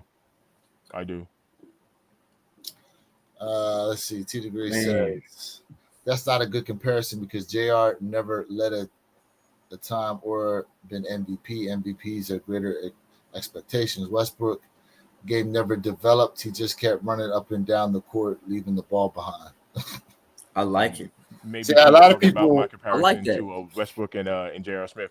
Yeah, I wasn't really. I was just talking about purely just the shooting. But yeah, I mean, it's even hard to compare a lot of the '90s players to today's players because pound for pound, a lot of today's players are exceptionally more athletic than those guys were back then. That's They're true. more athletic. Their training regimen is way better. Their nutrition is way better. Like back then, you had individuals that stood out. Now you got guys, to be honest with you, athletically, they could play with anybody, but it's those little intangibles that kind of set them apart. Like imagine LeBron, but he didn't necessarily work on his game like that. Like I would venture to say, like when he was coming into the league, like his size, power, strength, all that stuff, right? But he obviously worked on his game. He worked out in the weights in the gym and stuff, which a lot of these players now do, especially because they do the AAU leagues and all these different camps and stuff like that. So there's an emphasis now on the way these kids gotta be in the gym training versus well, Mike said. I remember Mike said in his rookie year, he come into the locker room, dudes was in there smoking cigars and cigarettes and drinking and shit. Like, it's way different now. So what you're saying is correct, right? Like as we move into the age of better equipment, right? Better nutrition, I agree with you 1000%. There's no pushback. The only thing I'm saying is that these players are more athletic, facts, but they do not have the grit. They do not have the grind to out there and really play defense. This is why I say these younger players would not be lasting as long because they don't have that grit, right? Let's talk about let's talk about the player who could have been, the second best player ever in a shooting guard position, even though I'm still going to say Kobe is number 2, Jordan is 1, and then number 3 is like probably one of my all-time favorites is D Wade. But don't forget about my boy T-Mac. They used to call me Little Penny Hardaway on the court when I was younger, right? So when we talk about Penny Hardaway, we talking about T-Mac. Bro, if these guys wouldn't have gotten hurt, I can't quite sure say if Kobe would have been better than Anthony Penny Hardaway because he was already developed. But who cares? Kobe didn't get hurt. Kobe was there. He lasted longer than these guys. So again, it's a lot that goes into that. And if you guys sat down and watched the interview between T-Mac and Kobe difference is that he was in the gym more. T-Mac had more athleticism, y'all. So it does come down when it comes down to like who's going to be in that gym even more. Because D Wade even said, he said, listen, a lot of these guys was way more athletic than me. But it's because it's how they worked out the assessment, what they did. That's where that grit comes into play. And this is why, in my opinion, D Wade is number 3 all time. Just my opinion. John Parent said Penny would have been top 10 all time. See, Penny was his footwork. Whoo, Penny was. I mean, there's a lot of guys like Grant Hills. He suffered the injury bug in his career that basically took him out of the game. Yep. Magic Johnson, had he not had to retire due to getting HIV, who knows what his ultimate end of stats would have been. Yep. You know what I'm saying? Like, yep. So, when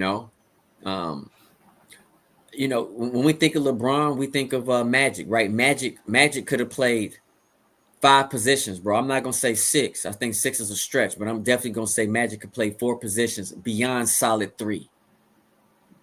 Like Magic's size, his height, he could play 4 positions, bro.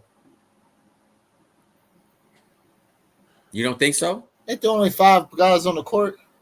I'm talking about position wise. He What's can play position 4. number 6?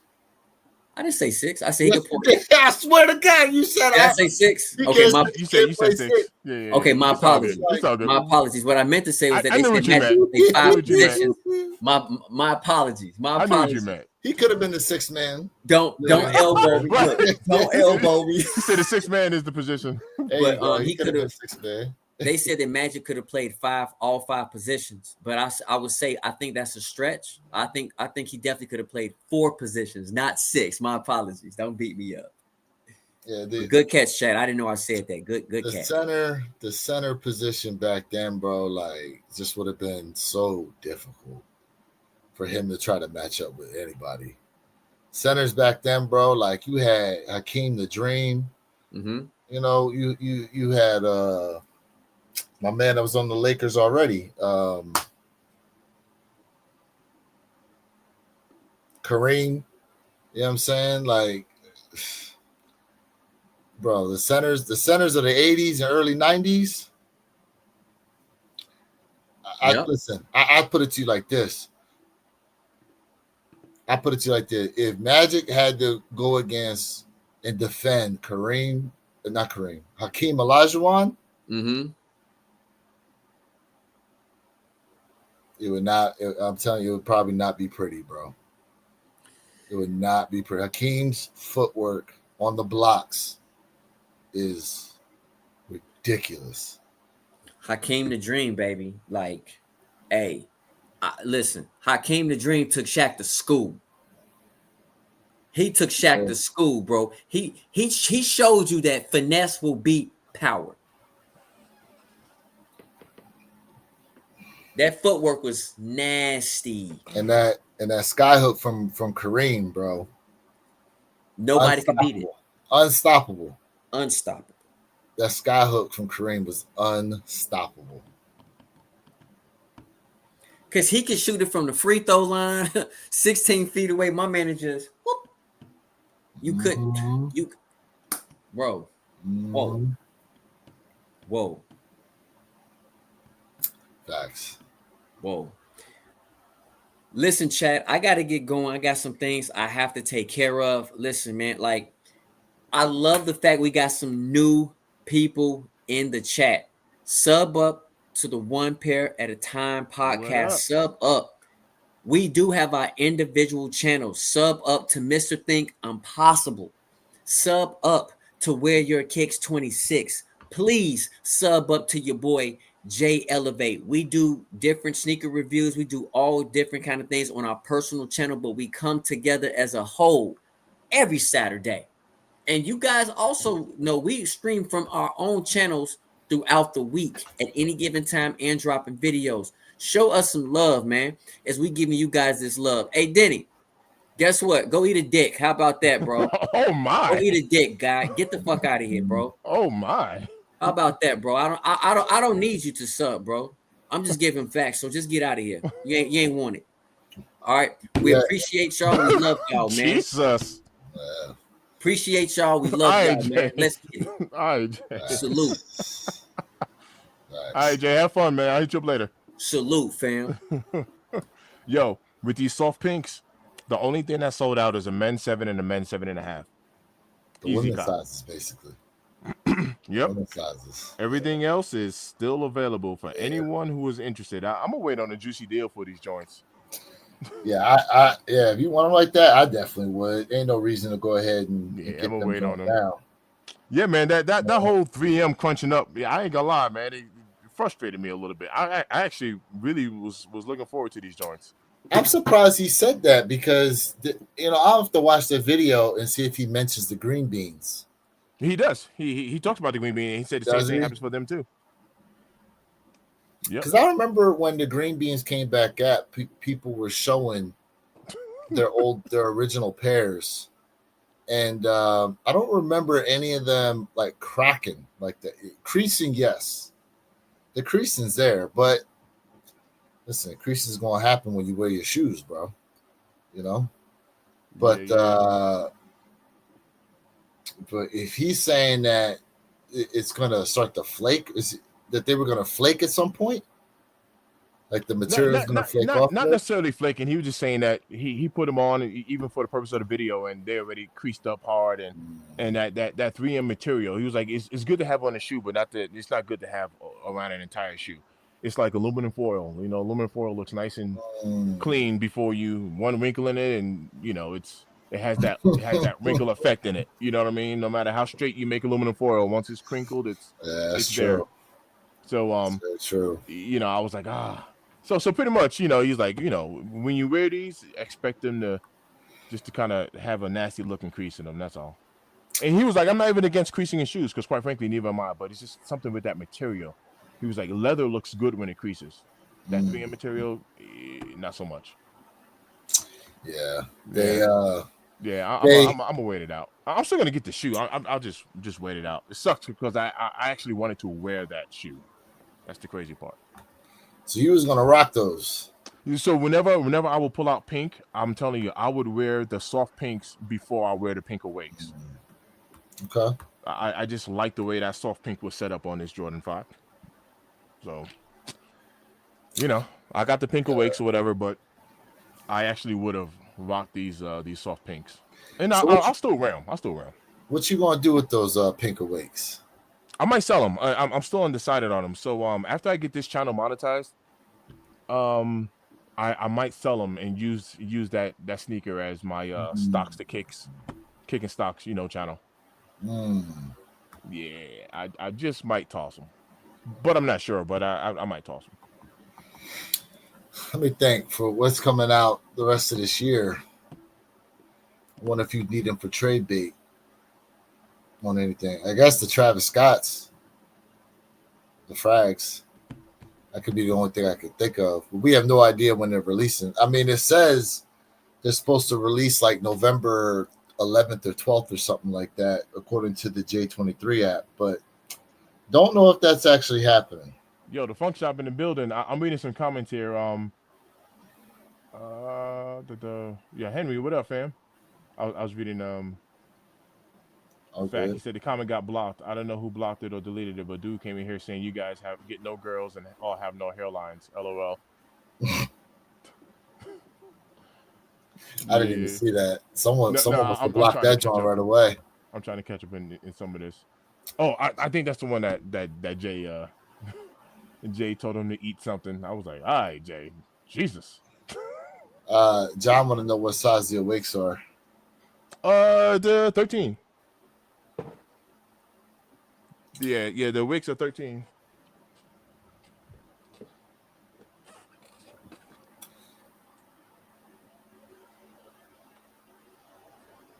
Yeah, those are 13.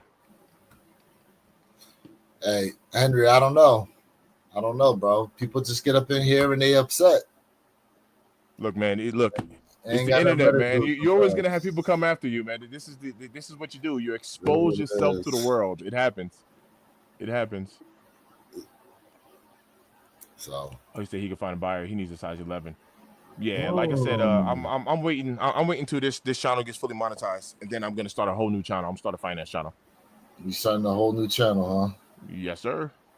All right. So these Zions come out on the 29th. And then the Rare Air 11s are November 5th. Taxis are November 8th. Travis Scott. What are your thoughts on those taxis real quick? They coming home? Yeah, probably. Why not? You?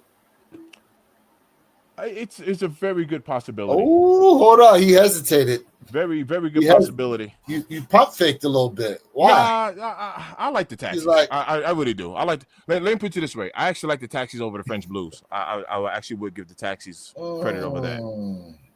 I never picked up the French Blues. Juicy deal and all. I sat there and kind of shrugged my shoulders at it like, Okay. And I like the way the French Blues look. I just never copped them. Listen, I did that for the longest time with the Jordan 1 Mavs. I liked it, but said, I kept passing. And then one day I saw them for like $100. And I was like, all right. I took them. So I was like, funny you mentioned that. Did I tell you I picked those up for like $55? The mobs. Yeah, but I got them from the outlet. Well, yeah, it was like 55 Ain't bucks. nothing wrong with that. Did they have the extra laces with them? Oh, Because I they're don't remember. pre-laced with the mauve colorway, and they come with white laces. I don't remember.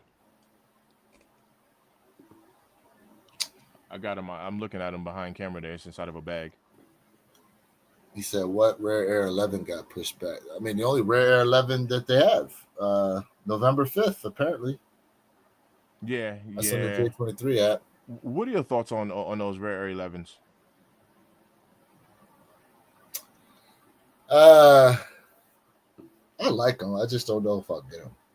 I like them. I'm gonna get them to complete the whole rare Air pack. You know what I mean? Just to kind of get the pack going. I do not have the Cinnabar, the Jordan 1 Cinnabar I thought you as was well. trying to get those. Say that again. I thought you was trying to get them. Yeah. That's what I'm saying. I don't have the Cinnabar. You know, I'll get those for the wife. But you know, just to kind of say I got the whole pack. I was gonna get them. I like the way they look. I guess people are asking about the rare. So the Rare Air 11s, according to the J23 app, are showing November 5th. I don't know if they release here in October. Great. I thought I heard something about them getting pushed back as well. I just don't remember a date. What else we got here? So taxis, November 8th.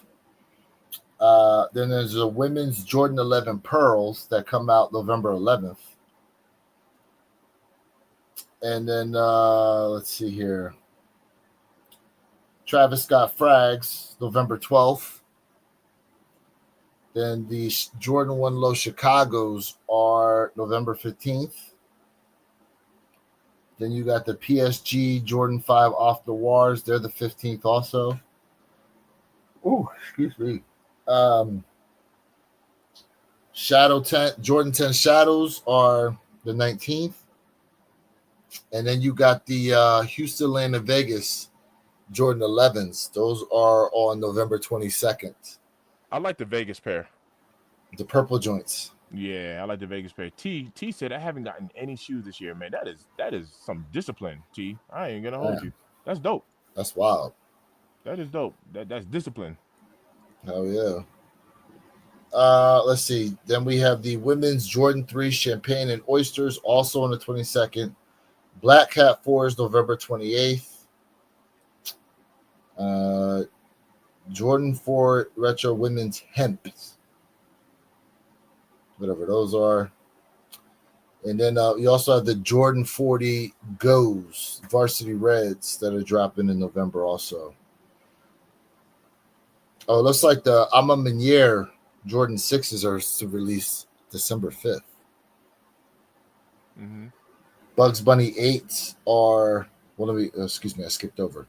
Okay. The Soulfly Jordan 3s, those Miami colorway joints, they're to drop. They are releasing, let's see, December 6th. Then the Imma Jordan 4 Dark Mochas are December 12th. Then we have December 13th, Jordan 11 Gamma. Then the 20th, we have the Bugs Bunny 8s. And then let's see. Also releasing in December is those Jordan 1 elephant print swoosh joints. You know which ones I'm talking about? I do. They're releasing sometime in December, and then the Jordan 40 Bordeaux's are releasing in December also. Don't have an actual date for them according to the J23 app. But when were we supposed to be getting those Chicago 40s? I thought that was this year. Is that next year? I just didn't hear anything about it just now. It could be next year, but I thought it was this year. Those Chicago 40s? The one that got the swoosh on it? November. Okay. I must have missed you. I didn't hear you say that. Yeah, November. So no, I'm not talking the 40s. You talking about the 40s? Mm-hmm. Oh, I must have. I missed you. I must have missed you. Saying well, it didn't say it, but I know exactly what you're talking about. Jordan 40 Chicago's. Yeah, the one with the swoosh on it. Yeah, I've actually gravitated away from them, to be honest. I don't know if I necessarily want them joints anymore.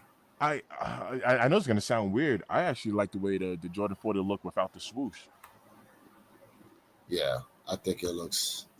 I'm liking it better without the swoosh. For those of y'all wondering what I'm talking about, But obviously the colorway is dope.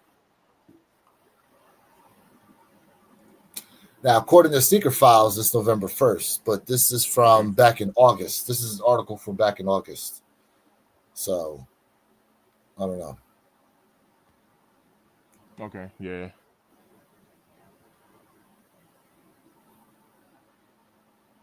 Yeah, I have to agree. The swooshless ones look better, in my opinion.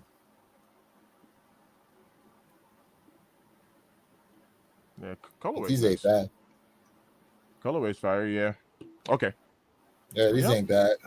These ain't bad at all. You know, these ain't bad. I know Jay has a pair of 40s. Do you have any 40s yet? I do not.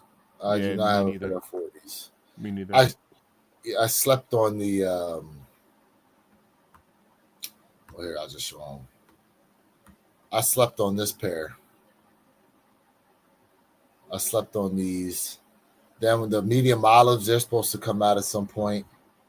Here go the Bordeaux's. The Bordeaux, yeah. Them joints are clean. I ain't gonna lie. Them joints are clean. This is the pair he's got, the rust pinks. The Dusty That's Rose, what Jay yeah. has. Yep. Yeah. Yep. Yep. The blue suedes, were those the ones that sat for a little bit? I don't see them up anymore. I don't I think remember any one of pair. these sat, to be honest with you. I don't think thought any one of the pair. only ones that have sat were the pinks. The pink. Oh, the pink. Okay. The pink sat, but the Yeah, classic but wet obviously it's blue sold out now. suede. Yeah. Yeah. Slow sellout. I don't think these have released yet. The medium olives. I don't remember seeing them. So they're supposed to come out this month, October 16th. There we go. So we got 5 days. I don't know how you feel about these. I was kind of zoomed in on it.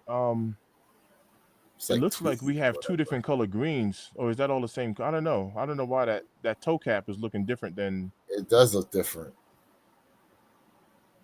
It could be the way the light hits it too. I don't know. Nah. No, it's different. It's Yeah, definitely it looks a little bit darker. It's like the. I don't know. I don't know if I'm liking the different color toe cap. I'm not sure. It reminds I me like of like green. the patchworks, the patchwork threes. Hmm. You remember those? I don't Yeah. mind two different color greens. I don't know if the toe cap was the best place for it. I don't know. Yeah. Yeah, I heard he they said Jay super was doing comfortable. suicides in those dusty pinks. Yes, he was.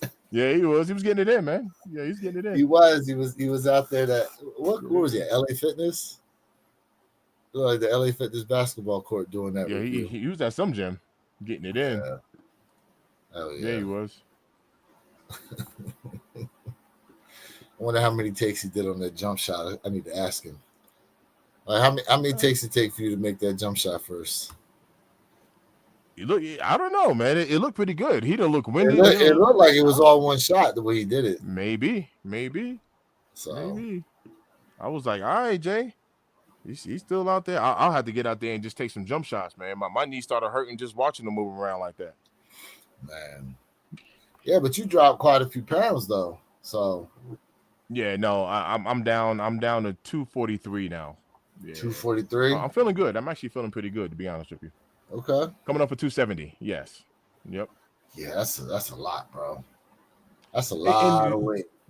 Do you know what's crazy? I've done this in about a month and a half because everyone I've been telling this to, I was talking to somebody in bowling alley and they was like, yeah, I dropped 15 pounds and it took me about a year. And I was like, oh, damn. Okay. That's what's up. So a year to drop 15 pounds? You know, hey, to each his own, man. Bodies are different. You know what I mean? Bodies are definitely good looking out, Trevor. Appreciate you. Good looking out. Yeah. You know, but people's bodies are different. But once again, I kind of did like the extreme because I'm good for doing that. Just like when I stopped drinking, Lewis, I just stopped drinking cold turkey. Speaking of, October 30th. This October 30th. Okay. 2025. 15 years, no alcohol. Woo! 15 years, fam. 15 years 15 and years. not a sip of alcohol. Not one drink. Appreciate you. I appreciate you. 15. Yep. 15. Crazy. Matter of fact, when I cut out the processed like sugars and all that stuff, the unnatural sugars, I'm not sure if it's starting to clear up, but on my left eye, I started to get like a black mark, almost like a look like a raccoon. It looked like I had a black eye. You know what I mean? Just and it's clearing up. And that's for me just cutting out the cakes, the cookies, you know, the ice cream, all of my favorites, you know, all the favorite, my little Debbie's, my Swiss rolls and brownies and zebra cakes, all that. I cut all that stuff out, fam. You was on live stream eating them joints. Bro, wasn't I? Wasn't I? Straight fatty, you know what I'm saying? Sitting here just chomping away. You know what I mean? So it's man, I feel a whole lot better. I feel awesome, man. So once I hit my target weight, I was telling this to my wife because she was like, so what are you gonna do? I will start eating ice cream again, but do you know what I used to do? I would go to the store. Man, and get my mint chocolate chip, which is my favorite ice cream, and I'll get the whole container, and I just get a spoon, right, and just eat it right out the pack while I'm watching TV. Eat the whole container, 15, 20 minutes, right? Oof. So after I hit my target weight, which is going to be right about like 230, 235, I only got like 10, 15 pounds to go. Once I hit my target weight, I'm going to act like a regular human, and I'll take 2 or 3 scoops, put it in a bowl, and put the container away and save it for another day. You know what I mean? I just got to be a regular human. That's all. So. Get your exercise going back to the fridge for an extra scoop. Like, yeah, that's Elliot. You remember Elliot said he ran a 4-4 to the refrigerator? Oh, yeah. but yeah, man, I like I'm you know, the whole portion control, and like truth be told, I've always struggled with that. That was the reason why I stopped drinking, because I was one of those party animals, man. Like I would get a big bottle, and I'm like, yo, we killing this bottle today. There is no leave it for tomorrow. You know what I mean? Let's save some for tomorrow. Tomorrow's a different flavor, man. We're gonna kill this bottle. Damn. So I didn't know how to, you know. I just didn't know how to portion it out. So it's safer for me not to drink. So that's crazy though, because when you be drinking, you be getting hungry. It goes hand in hand. The drinking be making you hungry, and the next thing you know, you wake up the next day and you're like, fuck. All this nonsense I ate, plus all that drinking I was doing, all them empty calories, man. Hey, yo, fam, I used to drink. So back in New York, right? Before I moved out here, I used to drink so much to excess to where, like, I have a name for it. I call it the orange juice, right? But when you pull bile out of your liver, it looks like orange juice. It tastes disgusting and it's yellow, right? I call it the orange juice. I used to drink so much to where I'll be throwing up bile. And the only way for me to immediately to feel better, I'll start drinking again. Damn. That's how much I used to drink when I was younger, man. Hey, shout out to Trevor. I've been off drugs for almost 8 years now. It's been the best choice of my life. Congrats, fam. Well, you know what? 100%. Congrats, fam. Straight up. Straight up. All right. Now, for the rest of you degenerates in here. Why they got to be degenerates? Like us. You see all this behind us? Yeah, well, that's the new vice. Bro, I just got a shoe in yesterday. Matter of fact, hold up.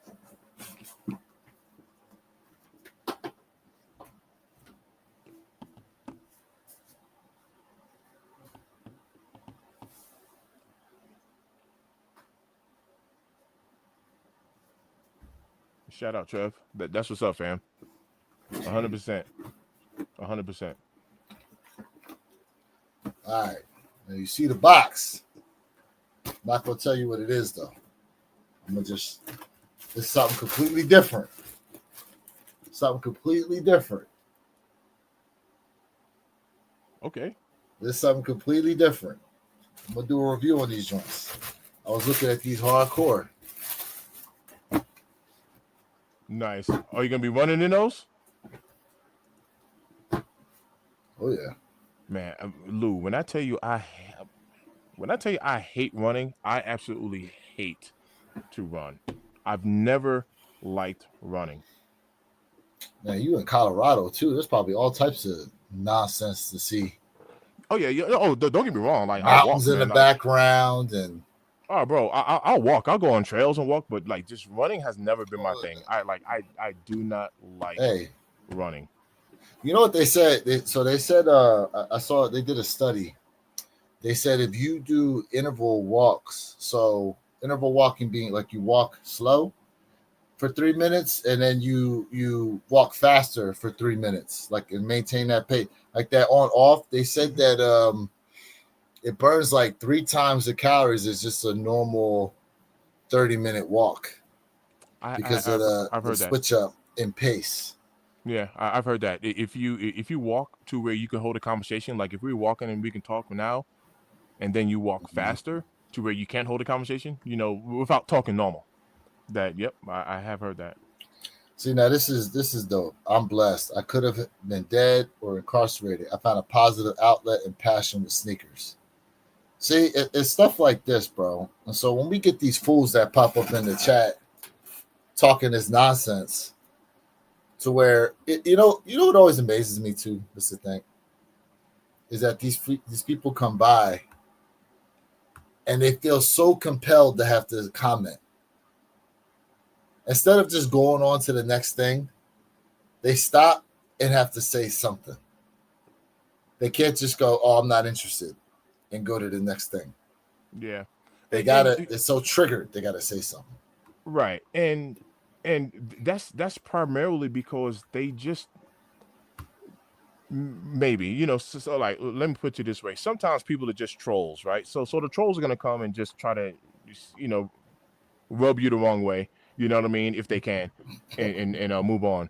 And then you can have some other people that just don't understand the story. They don't understand the background behind it. Because if they understood the background, then they'll be a little bit more compassionate and be like, "Yo, my bad." Because we have seen people coming here, what I mean, talking that smack, and then they'll be like, "Hey, yo, I'm not gonna lie though, yo, your channel is dope. I just subbed up," and people totally back down, and what I mean, go to the other side. Let me Facts. go ahead. I'm gonna Facts. pull something up real quick. All right, while you do that, alcohol isn't my thing. It's annoying when people question me about not drinking, like it's a problem. Well, I mean, uh, yeah, I mean, it happens sometimes. It does. You got those settings where most of the people are there drinking, and then you're not. One thing I saw someone did was they said that when they would go out, they would order. What did they say they ordered? They would ask for a low ball glass, and they would get either have Coke put in it, or they would put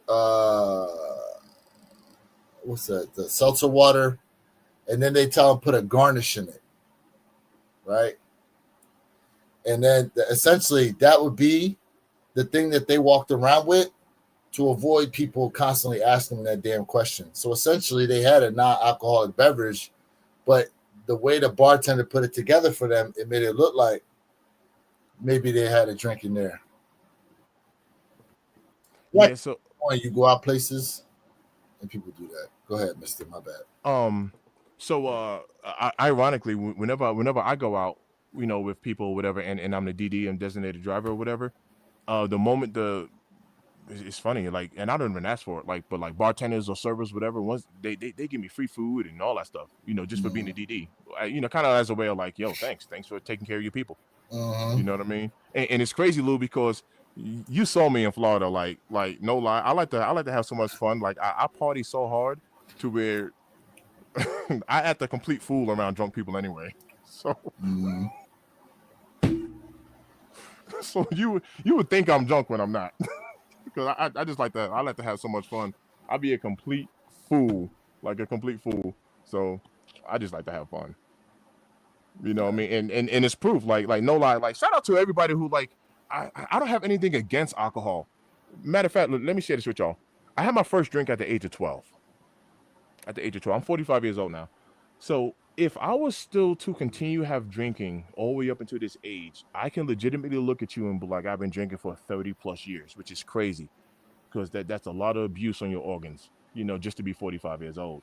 So I'm actually glad I stopped because this is how, especially I'm talking about our people, talking about our people in particular, man, we out here dying in our 50s, what I mean, having heart attacks and strokes and cirrhosis of the liver and all that stuff. And people are, saying, oh, they lived a long life. And I'm like, 50? Long life? I'm like, nah, ain't nothing long about 50. Ain't nothing long about 50.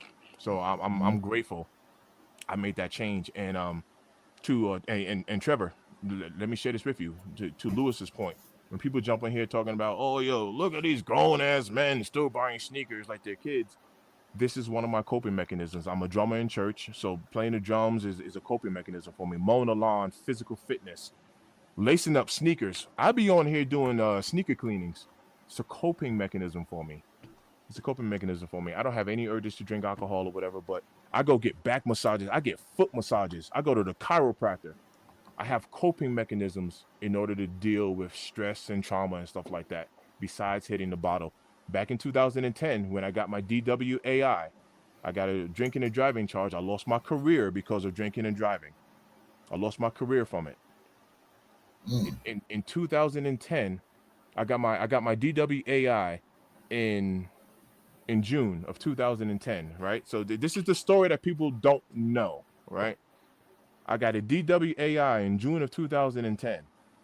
October 30th of 2010, I decided to stop drinking. So it's October 30th of 2010. On November 4th, we're talking 5 days later, on November 4th, my 17-month-old son, his name is Jeremiah, he died in the babysitter house out in Denver, Colorado, in Green Valley Ranch. He died in the babysitter's care. 5 days after I decided to stop drinking, I lost a child. If I would have had the perfect excuse to hit the bottle again, and I could have told everybody, leave me alone, I'm dealing with I'm mourning over my child, I had the perfect excuse. And I did not hit that bottle. I didn't. I dealt with his death straight up. I went to the psychiatrist and all types of stuff. I was seeing a shrink. I ain't lying to y'all. Like, it took the most out of me to remain sober while I was dealing with the loss of a child. And that was kind of like the ultimate test for me. So when I tell y'all I have been blessed significantly since my I was a Denver police officer. I share this with people. I was a Denver cop, got fired, face all over the news. Like they made a big spectacle about my drinking and driving. Lost my career. I was making over $100,000 a year as a Denver cop. Lost my career, drinking and driving. I was 30 years old back then, and I'm like, what am I doing? Told my wife, I was like, babe, being from New York, I got a high school diploma. I never went to college. I ain't gonna lie, that was by choice. But I never went to college. Got a high school diploma, and I was like, I'll probably never make as much money as I did being a Denver cop. I told it to my wife, and she was like, we'll change our lifestyle. That's what she said. Stood by my side. Now I went through it. So anyway, the reason why I'm sharing that is that's the story that people don't know. So when people come in here and want to laugh at us and be like, look at your grown ass man still buying shoes, a bunch of losers and whatever, it's like, man, you don't understand the story. And so I don't get offended. I'll be honest with you, I don't get offended by it. That's why I was like, Jay, chill. Like, forget this guy. Right? They don't know the stories. Thank you, Trev. I appreciate you. You ever think about getting back into law enforcement? Yo, so let me share this with you. Let me share this with you. And I will sum it up extremely quick because I don't want to take up too much time. I don't know how much time you got, Lou, but I will sum this up very quick. I got a DWAI. I blew a .089. Just to put that into perspective, I was 9/1000ths over the legal limit. That's not me trying to belittle my actions because it was me. I was, no lie, I actually had 2 drinks, and I had a G37 stick shift back in the day, right? And this is back in 2010, and I was on this road called Gun Club Road, so I wasn't even on the highway. I had one of my brothers in a car, and I was like, yo, I wonder how fast my car goes, right? So here I am. I'm doing 145 miles an hour, right? So I'm doing 145 miles an hour, And I look up in the mirror, and it looked like little Christmas lights. That's how small the lights were. Literally, it looked like little Christmas lights. And I look over at my bro, and I was like, "Yo, fam, I think I'm getting pulled over." So I literally pulled over, and I waited for this cop. It took him a long time to catch up to me. It was like little Christmas lights. That's how far away he was. So I waited for the cop to pull up to me or whatever the case is. It was a state patrol officer and the whole 9 yards. Now, my style, like straight up, I would tell y'all, I talk about law enforcement now because I'm not a cop anymore. But I'm gonna tell you right now, from the car that I drive, I'm from New York. So the car that I drive and the way that I look, the way that I dress, I've always had rims in the system in every one of my cars. I got one in my Beamer right now. I got system in there and all that stuff. You would not, I promise you, you would not be able to look at me and tell I'm a police officer. You just wouldn't. Like, so when this state patrol officer pulled me over, whatever, did his little road sides, he was treating me like a straight thug. I'm 6'3". I'm a pretty big guy. I get it, but he's treating me like a straight thug. Whatever. I'm in handcuffs. I go down to Arapahoe County, and I used to be a correction officer as well. So before I went to police, I worked in a prison for 3 years. Worked in a federal prison, right? Not federal, excuse me, state facility. And one of my boys that I used to work in a prison with, he was now working at the 18th district. He was working at Arapahoe County Sheriff's, right? So I'm standing there in handcuffs. Now keep in mind, I'm not like sloppy drunk. I blew a .089, so I'm very much so aware of what's happening, right? I wasn't even drunk per se. So I'm standing there in handcuffs or whatever, chill. I ain't saying nothing. I got my mouth shut, and the state trooper is like sitting there looking at me and, you know, taking my mug shot and fingerprint me or whatever the case is. I'm just sitting there with my mouth shut in handcuffs. One of my boys walk out. His name is David. David walk out. He goes, "What up, D?" And I'm standing in handcuffs, and I'm like, "Yo, what up, D?" And he looks over at the state patrol officer, and he goes, "Do you want to tell me why you have this officer in handcuffs?" So now the state trooper is looking at me like, "What do you mean, officer?" And my boy goes, "Yeah, he's Denver police." So now the state patrol officer, who happens to be a white guy, of course, he walks over to me and he goes, "Hey, brother, how come you didn't tell me you was a cop?" And I look at him square in his face, and I said, "I shouldn't have to get respect, should I?" And he kind of threw me like this look, like this, like, because he slammed me all over his patrol car. He did the most when he was taking me into custody, and I wasn't fighting back. I let him do his thing. I'm a big boy, so I let him manhandle me, you know what I mean? But he was slam my hood. Bow. He did the most with me. You know what I mean? He did the most. I didn't fight back. I let him do his job as he put the handcuffs on me, whatever, and jumped in the back of his Charger. Anyway, let me tell you. Let me answer John's point. So I end up getting terminated for DWAI, you know, through the police department. Now, when that termination was in the works, and when it got processed, my son died, right? So now that I was dealing with the loss of a child, it amplified. It really amplified my whole life. I wasn't even worried about being in trouble with the police department. Now it was like, look, I lost a child. This is my main focus. I'm grieving. I'm hurt. I miss my boy, whole 9 yards. I had some attorneys reach out to me. It was like, "Hey, we heard about your story on the news. If you give us a $25,000 retainer, we guarantee you 100% we can get your job back with the city and county of Denver." And I was like, "I don't have the money." And it was like, "Well, we know how much money you make. If you want to take out a loan, we guarantee you 100% you can get your job back." And I was like, "Yeah, I'm good. I don't have the money." Whatever. And it was like, "Well, if you change your mind, you have X amount of time to put your appeal paperwork in, blah, blah, blah." I was like, "All right, cool, thanks." I get off the phone with them. They call me back. Like 3 or 4 days later. I'm like, "Hello?" And they're like, "Hey, you know, we just heard about your son on the news." And I was like, "Yeah, thanks for the phone call." And they go, "Is there anything we can do for you?" I said, "Yeah, you give my kid back. I miss my boy." And they was like, "Yeah, we can't do that." And I was like, "I know. I just miss my son." And it was like, "Do you remember when we told you that we can save your job? We guarantee you 100% that if you chose to appeal this termination, we guarantee you 100% that we can get your job back with Denver." And I was like, "Yeah, I remember that." They was like, "If you choose to go back, we'll do it pro bono. We'll do it for free. We won't charge you the $25K." And I was like, "All right, well, you know, if I ain't got nothing to lose, why not?" right? So we put the appeal paperwork in. I meet up with them. We signed it. I signed the paperwork. Put the appeal paperwork in. We're down in downtown Denver at the Red Building. It's called the Civil Service Commission, and um, here goes their opening argument. Number one, the state trooper was there during the appeal.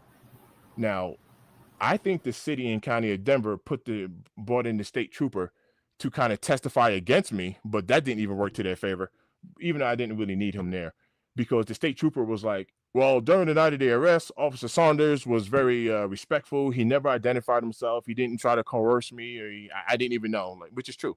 The state trooper was like, I didn't know he was a cop, so there was no coercing. He didn't try to persuade me, from arresting him or nothing. He didn't even say anything about it, which is true. I didn't say anything. I just let him do his job, right?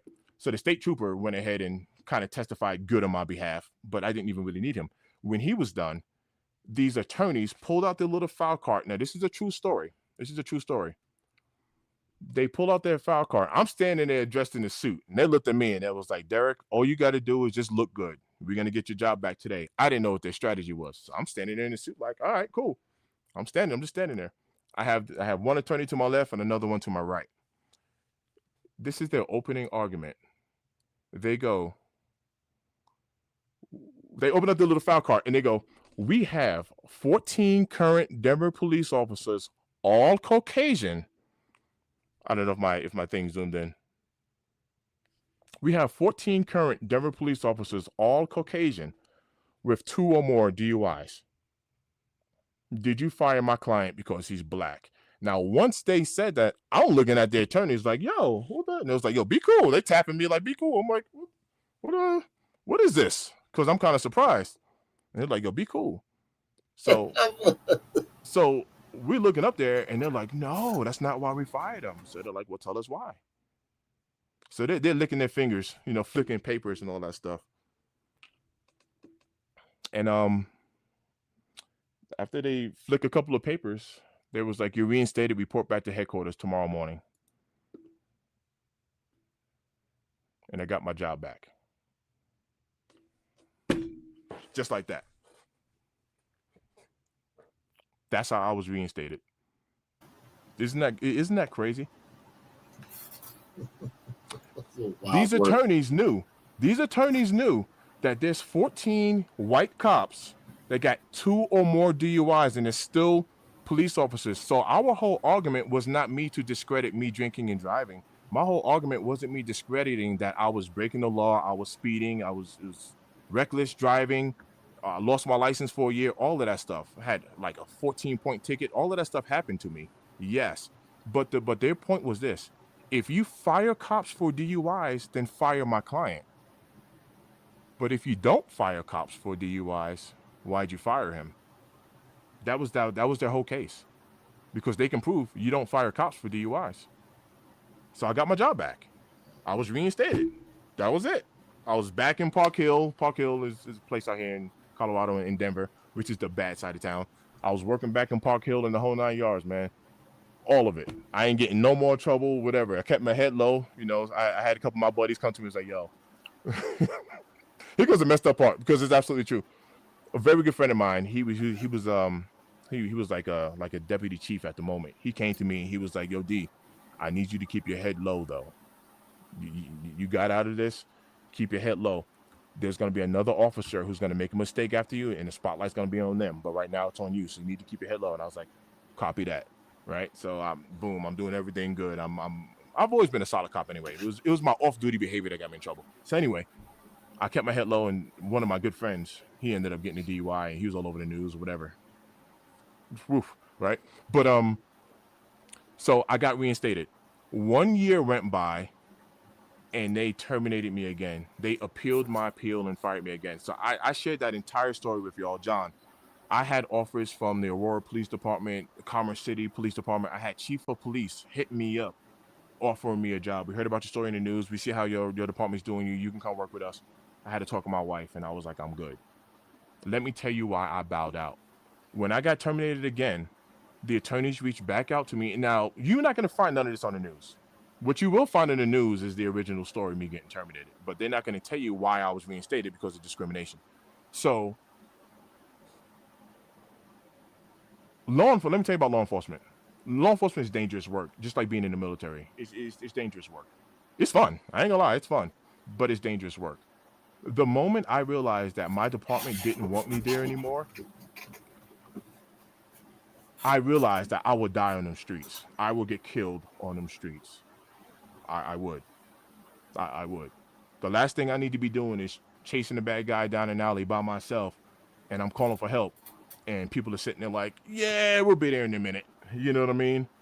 I'll get killed on the streets because that was the type of officer I was. Um, so I had to talk to my wife, and I was like, "Hey, I'm gonna go ahead and bow out."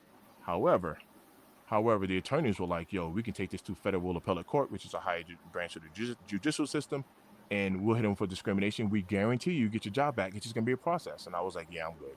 So that was me bowing out from the police department. But I did get terminated. I got fired twice, for the same offense. But it did happen. It did happen. But good looking out for everybody who took the time to listen to that story. You know what I mean? Like, but once again, kind of tying it back into the sneakers and tying it back into just life in general.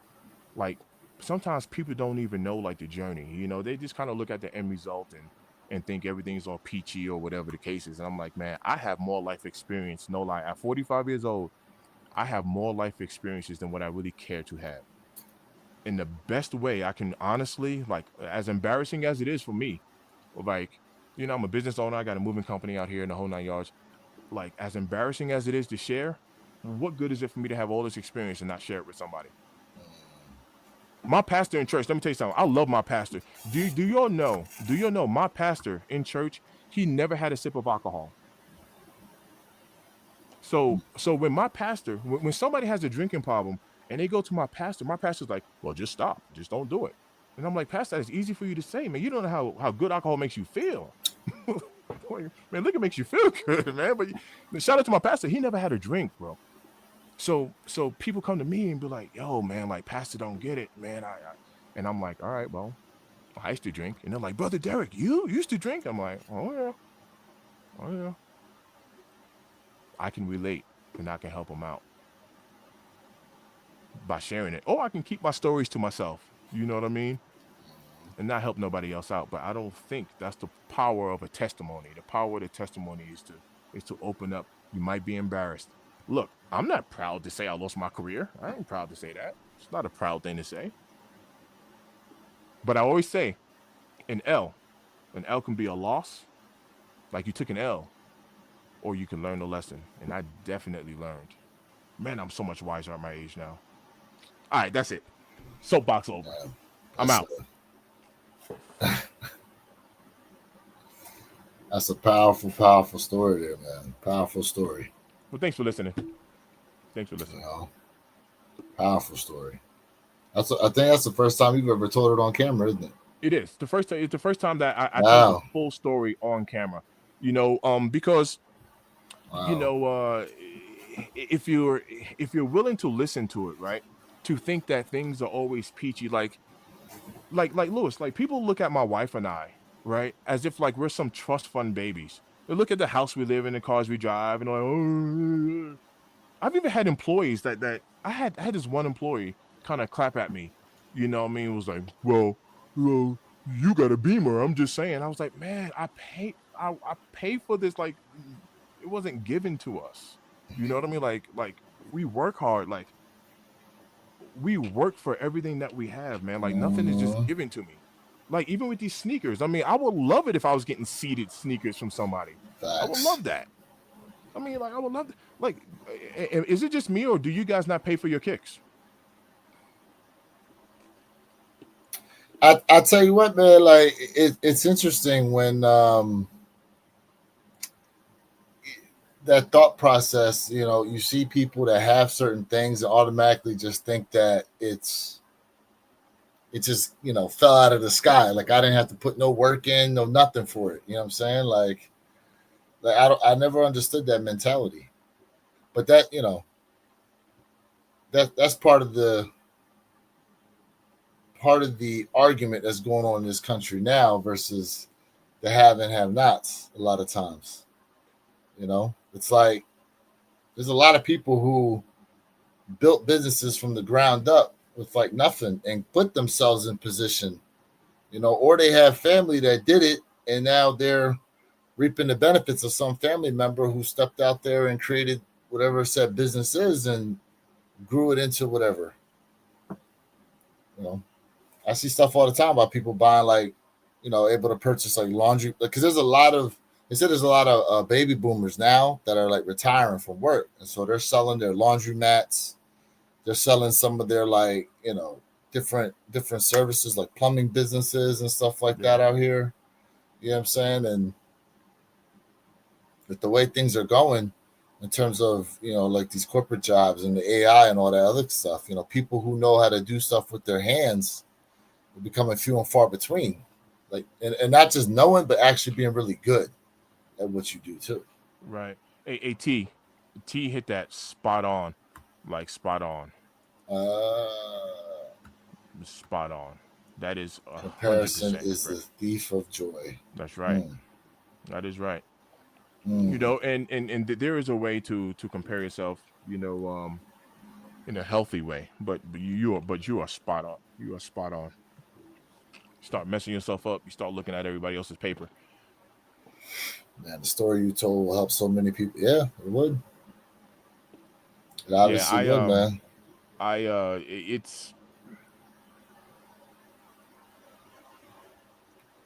It's embarrassing.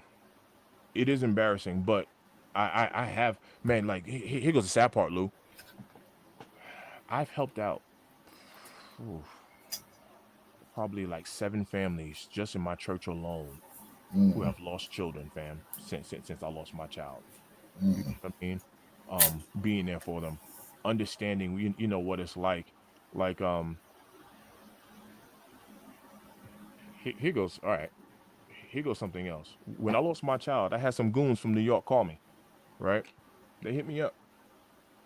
And they was like, "Yo, you need us to come out there and handle something?" And I was like, "Nah, chill." And I'm only laughing because that's your IG name. That's my IG. I used to say that a lot. Like no lie, but that was actually like when I lived back in New York, I used to have like these little catchphrases. I used to say stuff all the time, like "please believe," "nah, chill." I just had certain words I used to always say. Hence why "nah, chill" is like my IG name. I was like, "Nah, chill." But let me tell you something about pain. You can transfer finances, right? I can give somebody all the money I got, and you're happy, I'm sad, you rich, I'm poor, whatever, right? And I'm not rich, by the way, but I just want to make that comparison. You can't transfer pain. You can create pain, but you can't transfer it. So the mere fact that I had some people hit me up asking me if they want me to have them take care of the babysitter out here in Colorado, where she was at the time, I was like, no, like absolutely not, because I'm hurting. I'm in a place of pain. I'm not okay, right? And if something happens to the babysitter, now her family is going to be in a place of pain, and my pain doesn't go away. My son is still gone, and I'm still hurting. Like, you cannot transfer pain. You can create pain, but you can't transfer it. So it's not like I will feel any better if something happened to the babysitter. I don't wish nothing ill will on the babysitter. Man, she made a mistake. My kid died in her care because she messed up. She wasn't watching him properly. She was getting paid to do a job, and she didn't do a good job. Let me speak on one more thing. I'm gonna speak on one more thing, and I'm not saying this out of a place of anger. I'm not saying this out of a place of envy or nothing. But I just want to make a point. I want to make a point. Obviously I have a few years of law enforcement. I've worked in the prison for about 3 years, and I was a Denver police officer for about 6. So I have almost a decade of experience in law enforcement. Let me share this with y'all. I completely lost faith in our judicial system when I'm only using this for the context of the story. I'm not angry. When I got a DWAI, and when I went to court for my drinking and driving, keep in mind, I didn't have my gun on me during the night of the stop. I was not on duty, obviously. I wasn't driving a patrol car. And most importantly, I did not wreck. So I didn't damage any property. I was doing 145 miles an hour. I didn't damage any property. I didn't kill anyone. I didn't hurt or injure, and none of that stuff. None of that stuff happened. None of that stuff happened. I went to jail for 5 days for DWAI. When my kid died in this babysitter's care, she went to jail for 0 days. She did catch a felony. I don't have a felony. She did catch a felony, child neglect resulting in death. She can never have a baby child care again, and she got like 4,000 hours of community service. She got some ridiculous amount of hours of community. But my whole point is, she didn't see the lick of a jail cell, and that was when I looked at our judicial system. Was like, this is a joke, and this is the same system. I've had a lot of arrests, man. Like, this is the same system that I put people into. This is the same system that I lost faith in, that I have put people into. Now, don't get me wrong. I wasn't a dirty cop. I wasn't planting stuff on people and falsely arresting. I didn't do none of that stuff, like straight up. But this is still the same system that I was putting people into. So that's another reason why I kind of wanted to bow out from law enforcement. I didn't believe in the system anymore. The same system that I actually believed in, I didn't believe in it anymore. From my personal experience, I'm like, and I'm not trying to say I shouldn't have gone to jail. I'm not trying to say that. But I'm like, dang, man, I didn't hurt nobody. I didn't kill nobody. I go to jail for 5 days. But then the babysitter don't get no jail time. And I don't wish no harm on her. But I'm just saying, like, you trust the system to do its job. They didn't do it. So I was like, all right, cool. I'm good. So yeah, the scales of justice usually supposed to balance out, right? that's why you count on them, right? That's the reason why you count on them. Yeah. Some powerful stuff here. Our guy, Mr. Thing, has been putting out for y'all, man. Like, it was funny too, because as you were telling the story, I'm watching the chat, and I think the chat was just like in awe listening, because there was like no comments for a minute.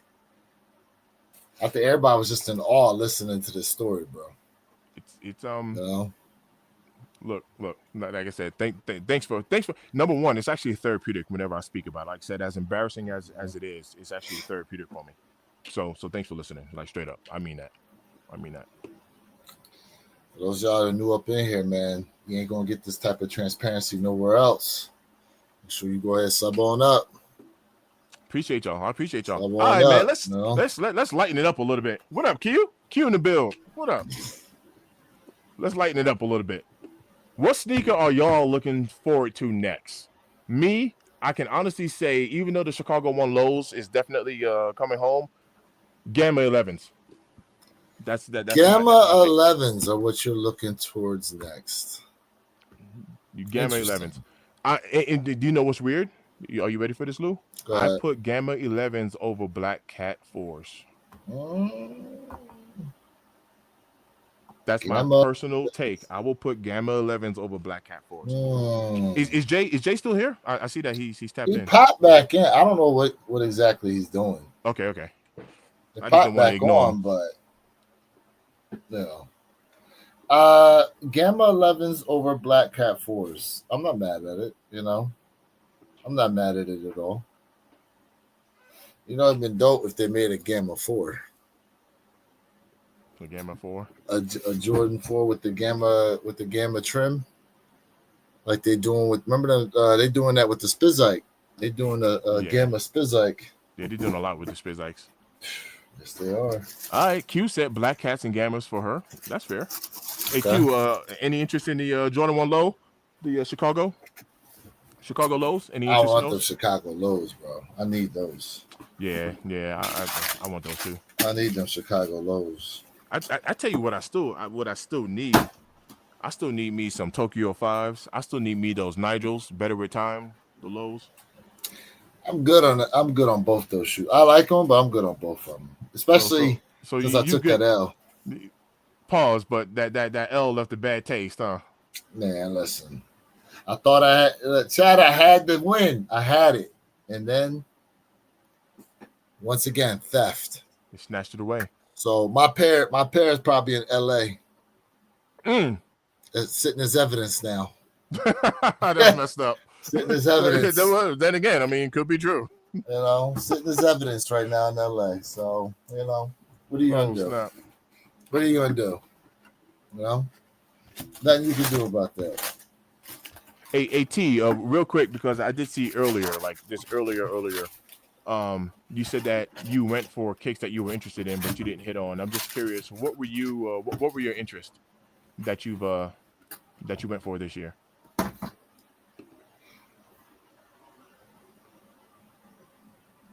Yo, we need to have like an undestock day. Yo, I need to do it too because I told you when I changed up my setup back here, I was like, I got a whole lot more sneakers as dead stock than I thought Right. I did. I'm looking through some of these joints. I ain't worn yet. Yeah. I ain't worn these yet. Oh man, I've been rocking those. Damn, they smell so good. I ain't worn these joints yet. Hold up.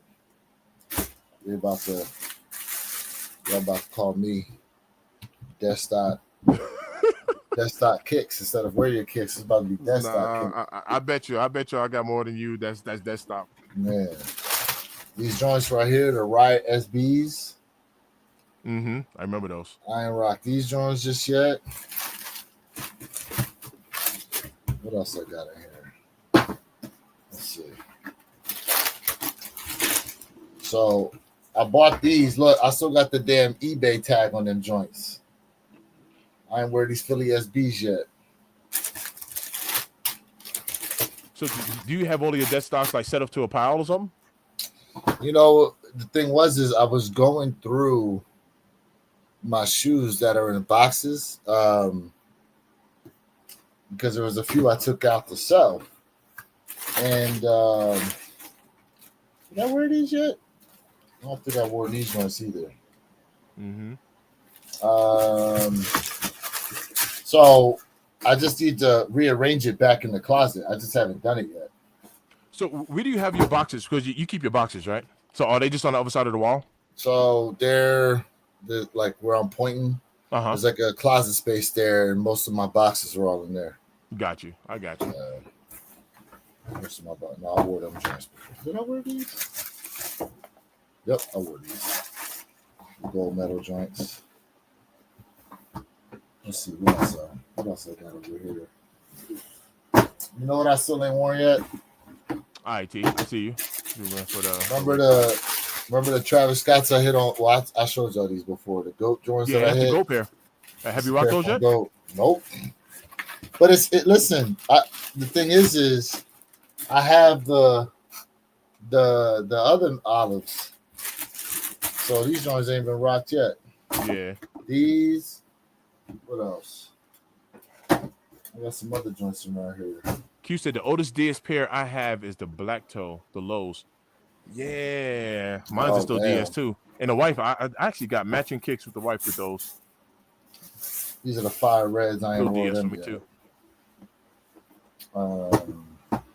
Did you say fire reds? Fire reds 5s. Yep, I ain't had them yet. What are these? These are the black cement 3s. But I have the 2018 pair still on me. Charlie. Snap! I thought you were gonna offload that 2018 pair. I'm trying. I want to. Yeah. I want to. You want them? Nah, you already offered them to me. I was like, man, I already doubled up on the 2024s. No. These right here. This is sleeper shoe, in my opinion, of the year right here. No, Black Cat 3s. Hey, T said, fellas, I got to head out. I just want to say I have enjoyed your stream. Thanks for allowing me to stay. Thanks for joining, T. It's our pleasure. Always loving this. We would love to have you back. Love to have you back. Man, when you was going through your story, BT said he had to leave too, but I want to interrupt. I want to interrupt what you were saying for that. So, BT, if you hop up back in here at some point and watch the rest of the stream, man, I'm sorry I couldn't get to your comment. Yes, so salute, Queen. Appreciate you. Our pleasure. It's our pleasure. 100%. Thanks for tapping in. It's always love. Here go a pair I ain't had on yet. Oh no, I wore these. This isn't the right ones. Those are the burgundy 85. Actually, yep, I wore these. Burgundy 85 highs. Yep. So funny. Those shoes didn't get much love neither. They didn't get you know what happened was, remember they pushed the release date back on them joints. And then once they finally did release, people were kind of good on them at the time. Yeah. Yeah. Salute, What else John. we got? Let me see. Salute. Let's see here. What's this? Yeah, yeah. You got a bunch. You got a bunch over there. Nope, I wore these. Why so sad as bees. I wore them joints. I do got a few. It's tougher in the boxes. Everything on the shelf, I done rocked at some Yeah. point. Like everything on the shelf, I done rocked at some point. But a lot of these joints in boxes, these I wore. I almost sold these, bro. Oh, what are those? The The swamp water. yeah. Oh, yeah, yeah, yeah, yeah. I almost sold The these, craft olive fours. and then I said, and then for some reason the undefeateds make me want to keep them. Got Don't you. ask I me got why. you. Don't ask me why, but the undefeateds made me want to keep them. Red Air Force. You wore yours yet? Nope. Haven't even done a review on them. Really? Yeah. Man, I haven't even done these done a joints. review on them. When it's all said and done, where do you think these gonna be ranked at? Like down the line, what do you see? Throughout this all should of the be? rare airs, or are we talking about just the rare airs that dropped this year? That too. If you rank them amongst all the rare airs. Give me 1 sec, Lou. I gotta take this phone call. All right, no problem. Chat, what I'm y'all gonna mute think? my mic. Hey, what up, fam? Go ahead. Chat, what do y'all think? When it's all said and done, where is this one going to be in terms of the rare air family? You know what I'm saying? Where's this one going to be? Now, personally, my favorite's the 3, but the 4 is dope. The 4 is definitely dope. What else I got over here? This is the empty box. Oh, real quick. I don't know if y'all saw. Shattered Backboards was at Shoe Palace, 115. It was already on sale at Shoe Palace, y'all. I ain't rock my Shattereds yet. I ain't rocked these yet.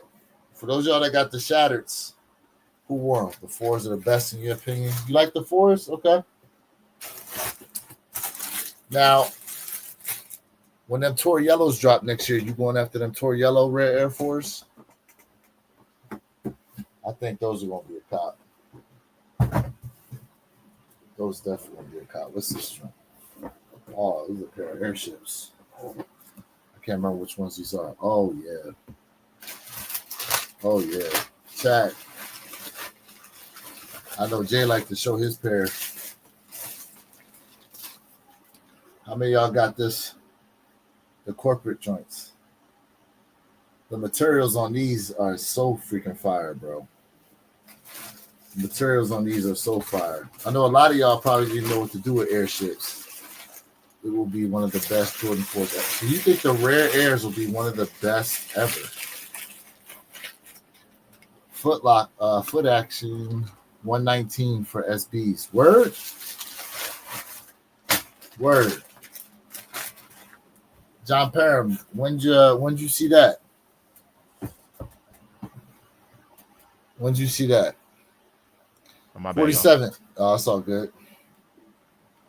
So Rare Air Force, what do you think? Yay. Yo. I saw that. 119 for Shat Backboards. Oh, Rare Air Force. All right. Look, I know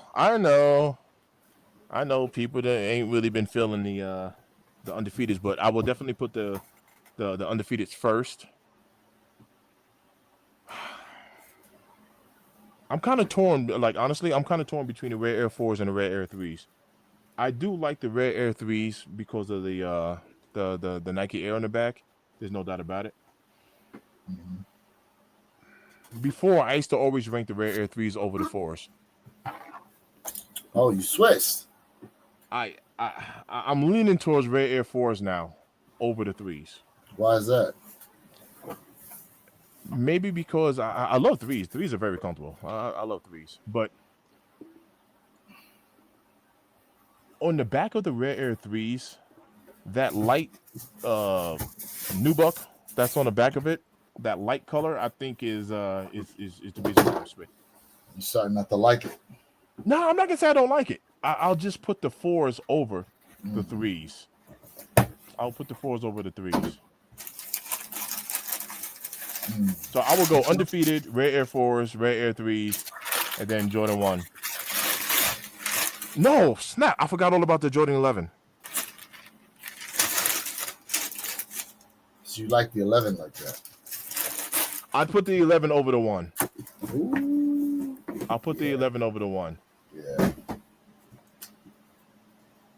Dang, Bro. I forgot all about the Jordan 11. Have you worn your pair yet? No. I have not had these on feet to save my life. I've not had these joints on feet to save my life. Not once. You want to know a good day for me to break those out?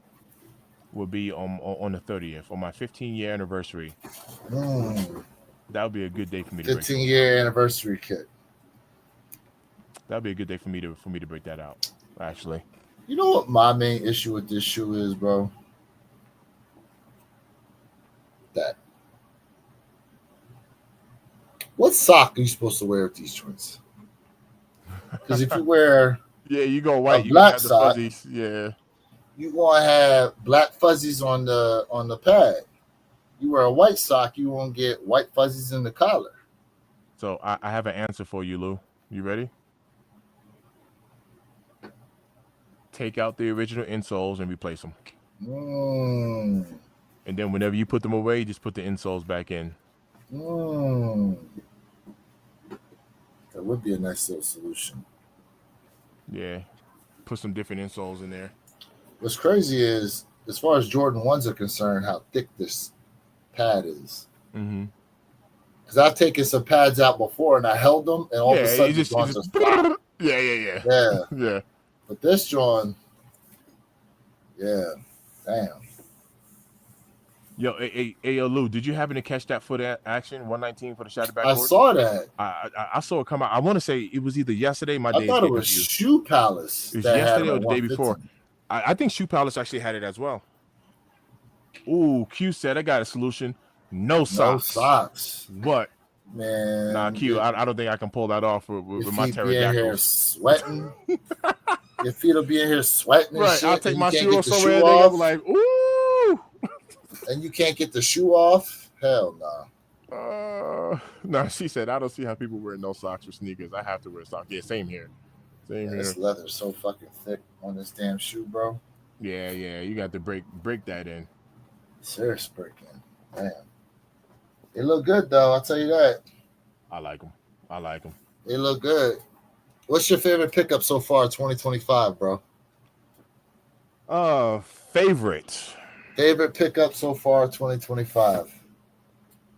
What is my favorite? All right, chat. I'm gonna need y'all to tap in on this one too.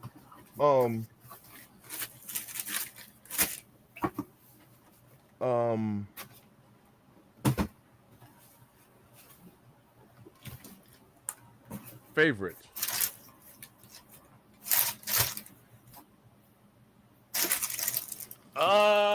I'm gonna do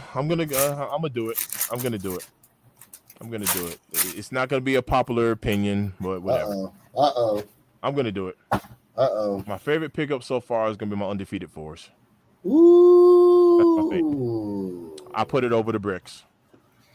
Undefeated fours. I will You put putting that over these too? Yep. Now I didn't say that's my sneaker of the year, but the undefeated fours is my favorite pickup for 2025.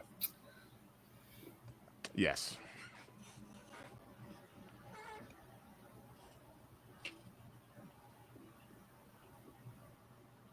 You know, this sneaker of the year conversation.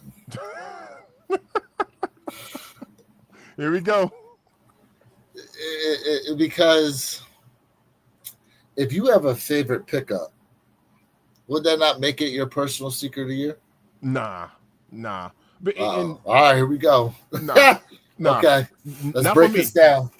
Not for me, because all right, to your point, when I do my top 10, top 15, whatever video for 2025, I'm telling you right now, the Air Jordan 1 High 85 bread will be above my undefeateds as far as ranking.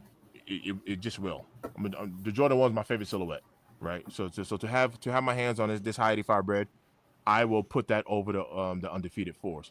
But my favorite pickup is the undefeated fours, no doubt about it.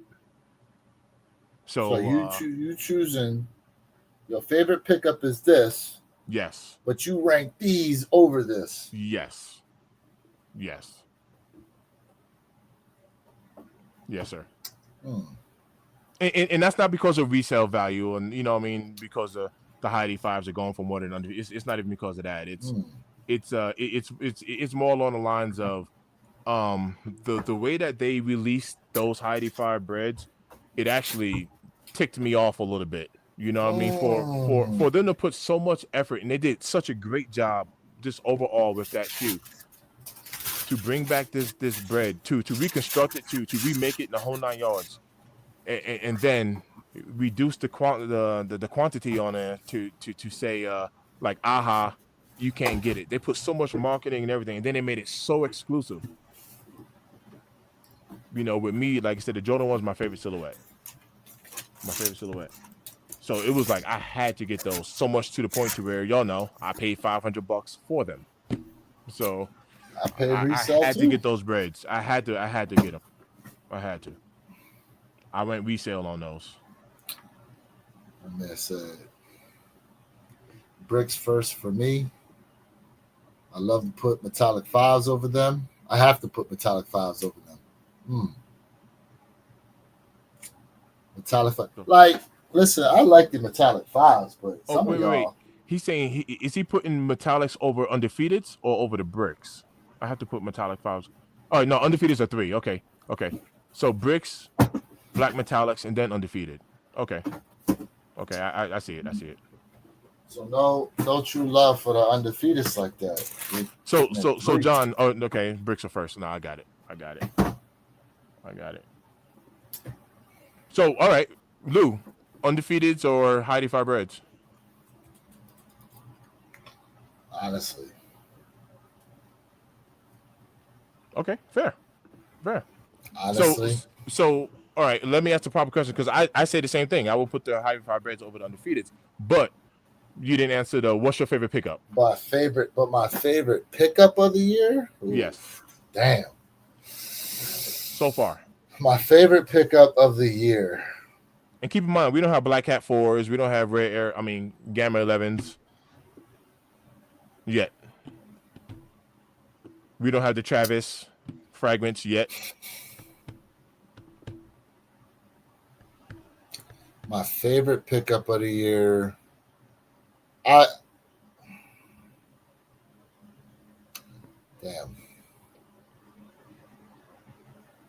I don't know, because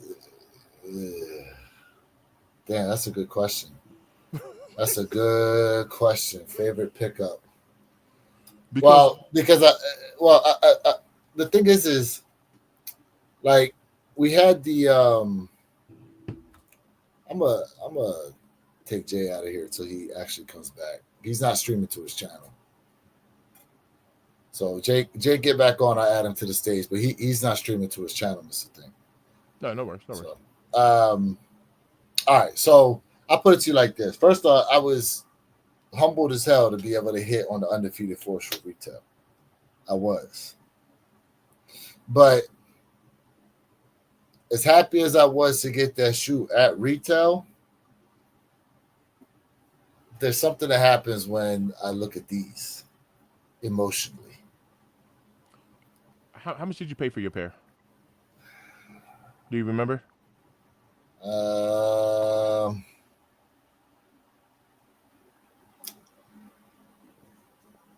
$4 something, I think. Nice. It was high $4s. I remember that. I'll have to look now.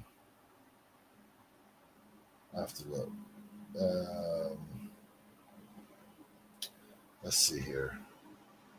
Where did I get them from? Did I get them from GOAT or StockX? I can't remember where I got them from. Let's see here. Orders purchased. I got my pair. Okay, I got my pair from StockX because they are not on GOAT, obviously. All right, let's see. Where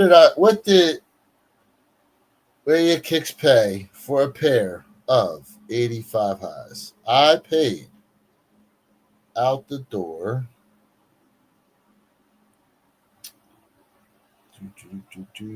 Shit. Apocalypse said That them was- green Jordan 1 low elements and Air Force One mid flat screen done sold out. Wow. I paid 510 510. Okay. So we were right there in the same total ballpark. with processing and shipping 553. Yeah, we were right in that ballpark. So Yeah. And the because now the prices of those have come down, so you probably made that purchase in like about March, right? Probably because that's So when the prices were a little bit higher. Well, right now, a pair is 550, size 12. Oh, it went back up. Oh no. Okay, hold on. I gotta remember StockX does this.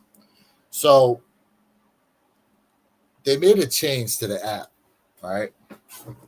When you look at the drop down list, here go the prices. Yeah. So size 12, 427. I know it's a little blurred. Yeah. Right? Yeah, I see it. But here's what happens when I click on size 12. Shows the buy now at 550. Yep. Right? But what's happening is it's taking into account the different ways in which you can order it, because you can do express ship on them too. So if I buy them at the regular price of $427, like, it's hard to see. It comes up at like $471 out the door for them. Okay. So what's crazy, right? It's $80 under what I paid for the shoe back in March. Right. Back in March. Yeah. I figured it was March because it was right about the same time when I got mine, and they were kind of a little bit higher back then. So looking at that, right? Those prices have gone down. Union ones went down. Yep. Big time. The Midnight Navy SB4s, they went down. Big time. What's interesting is it's the GR pairs that have gone up. Black Cat 3s, metallic 5s. They've gone up in price. But some of the high heat, like the only high heat pair that's gone up like that has been the Nigel Brick by Bricks. Right. I can't think of anything else that's climbed like that. I got a question for you, Lou. What's up? What's your favorite pickup for 2025? Oh yeah.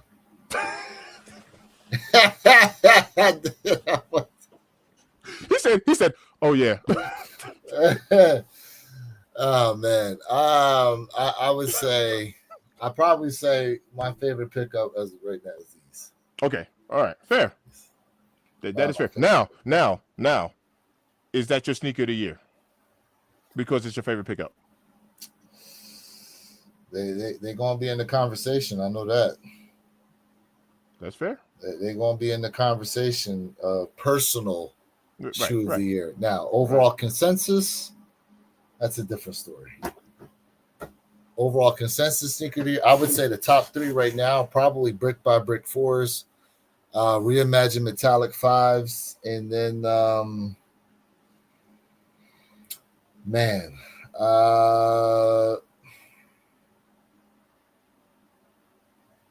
you know what might end up creeping into that conversation, believe it or not. I know people are gonna try to put it, people have already tried to put it in there. Those Pink Awakes. All right. But as right now, top three, I would say Brick by Bricks, Undefeated is in there, and then I say the 85 highs, but I think, the metallics. Okay, so the 85 highs, man. So this goes to show you that 2025 has been so crazy to where you literally have to think about it. I thought about this. Let's use, because we've gotten a couple of we've gotten a couple of Jordan 1s, we've gotten a couple of Jordan 3s. There's a couple. We got some 4s, and we got some 5s. just for the sake of the conversation, I'm not saying this has to be, the case, but just for the sake of the conversation, you can literally have your top 3 as Jordan 1s. Like you can turn around and say my top 3 pickup for 2025 is all Jordan 1s. We're talking Heidi Firebreads, Shattered Backboards, and UNC 1s. And if somebody was to say that, you can be like, oh, that's fair. Do you see what I'm saying? Moving to the Jordan 3, someone can say my top Jordan 3s, my top 3 pickups are Jordan 3s. It's going to be Rare Air 3s, Black Cats, and Pure Money 3s. And you can be like, that's fair. Do you see what I'm saying? Someone can say my top Jordan 4s is going to be Brick by Bricks, Undefeateds, and White Cement 4s. And you can be like, that's fair. Let's move on to the Jordan 5. Someone can say my top 3 all Jordan 5s. Pink Awakes, freaking Black Metallics, and what's another good one? Oh, shoot, we done had Grapes, Black Fire Reds. Mm-hmm. Jay Mural, that's true. Some of the off-white lettering will not be on there. That's very true. For the Jordan 1s. Yeah. Jordan 1 off-white Alaskas for next year. It's true. Yep. They won't have the off-white lettering on them. So will they really be considered off-white? Off-whites. Let's put it to you like this: the resellers will consider them off-whites. Right. You try to buy them Johns, you miss out on retail. The resellers will tell you these is off-whites. These is off-whites. and fam, I didn't even mention nothing about Cave Stones, which seems like the talk on them have gone down a little bit because people were like, "That's a sneaker of the year," and I was like, "It's a nice kick," but the answer is no. Cave Stone 4 talk has really fell off a cliff. It has because people are like, "Oh, these are the sneakers." Falling off a cliff. I was like, "All right." I'm glad personally that I was able to not, for lack of a better word, cave into the narrative at the time and pick them drones up. You have them, right? Yes. Okay. Yes, sir. Yeah. Retail or nothing for me if they don't have lettering. Woo, I feel you, Jay. I mean, you say that now. Come release day. He said retail. I'm not trying to, call them out, but I plenty of times I know I've done it. We're like, nah, it's retail or bust. And then all of a sudden, changed my mind. It's happened to us all. They don't have that. I mean, listen. Either way, do you have the off-white Alaskas in the collection? Because if you don't, because that's the other thing too. How many times have we looked back on the shoe and gone, "Damn, I should have got those when I had the chance." So, just something to think about. I mean, it is something to think about. When you have a lot of shoes, man, I mean, when you have a lot, it doesn't sound as strange as it might appear for you to trade out freaking 8 pairs for one kick or sell 8 pairs for one. It doesn't really sound that weird, to be honest. I mean, yeah, like you're, some people might look at it that way, but to be honest with you, a lot of times it's worth it in that aspect. You know what I'm saying? Like to come up off a few pairs for something you really, really want. I mean, that's how I got these. I was selling a bunch of shoes and I was just using a bunch of credit from crap to buy quite a few pairs. Brick by bricks as well. I sold my Travis Scotts and that's how I got my Heidi 5 breads. So, and I hit Travis Scott, obviously retail was like $160 and whatever cents, after taxes or whatever. So, I mean, it was a straight come up. Now, do you think we get the Chicago's next year? That's what the rumor has been, right? These in Chicago color blocking. Look, if we get the Chicago's next year and they release it the same way they did this, they'll be playing with us at that point. They will be playing with us at that point. You was mad the way they did it. Nah, it was almost like all right, well, watch this, Jay. Hey, Jay, to your point, if I was to have that mentality, retail or nothing for me, if they don't have lettering. Well, I know he's talking about those in particular, the off whites, but you would have no chance to get those high 85 breads. Like you literally had like zero shot. You know what I mean? Like you didn't even have an opportunity. Nah, what's funny is release day. We all thought there was going to be at least one or two places that were going to release them like first come first serve, and it didn't happen. It didn't happen. You had you literally had no shot. If you didn't have that invite, you didn't have a single shot to take. But in Nike's defense, they had to do it that way, don't you think? Because everybody was so upset about that $250 price point. Shout out Johnny.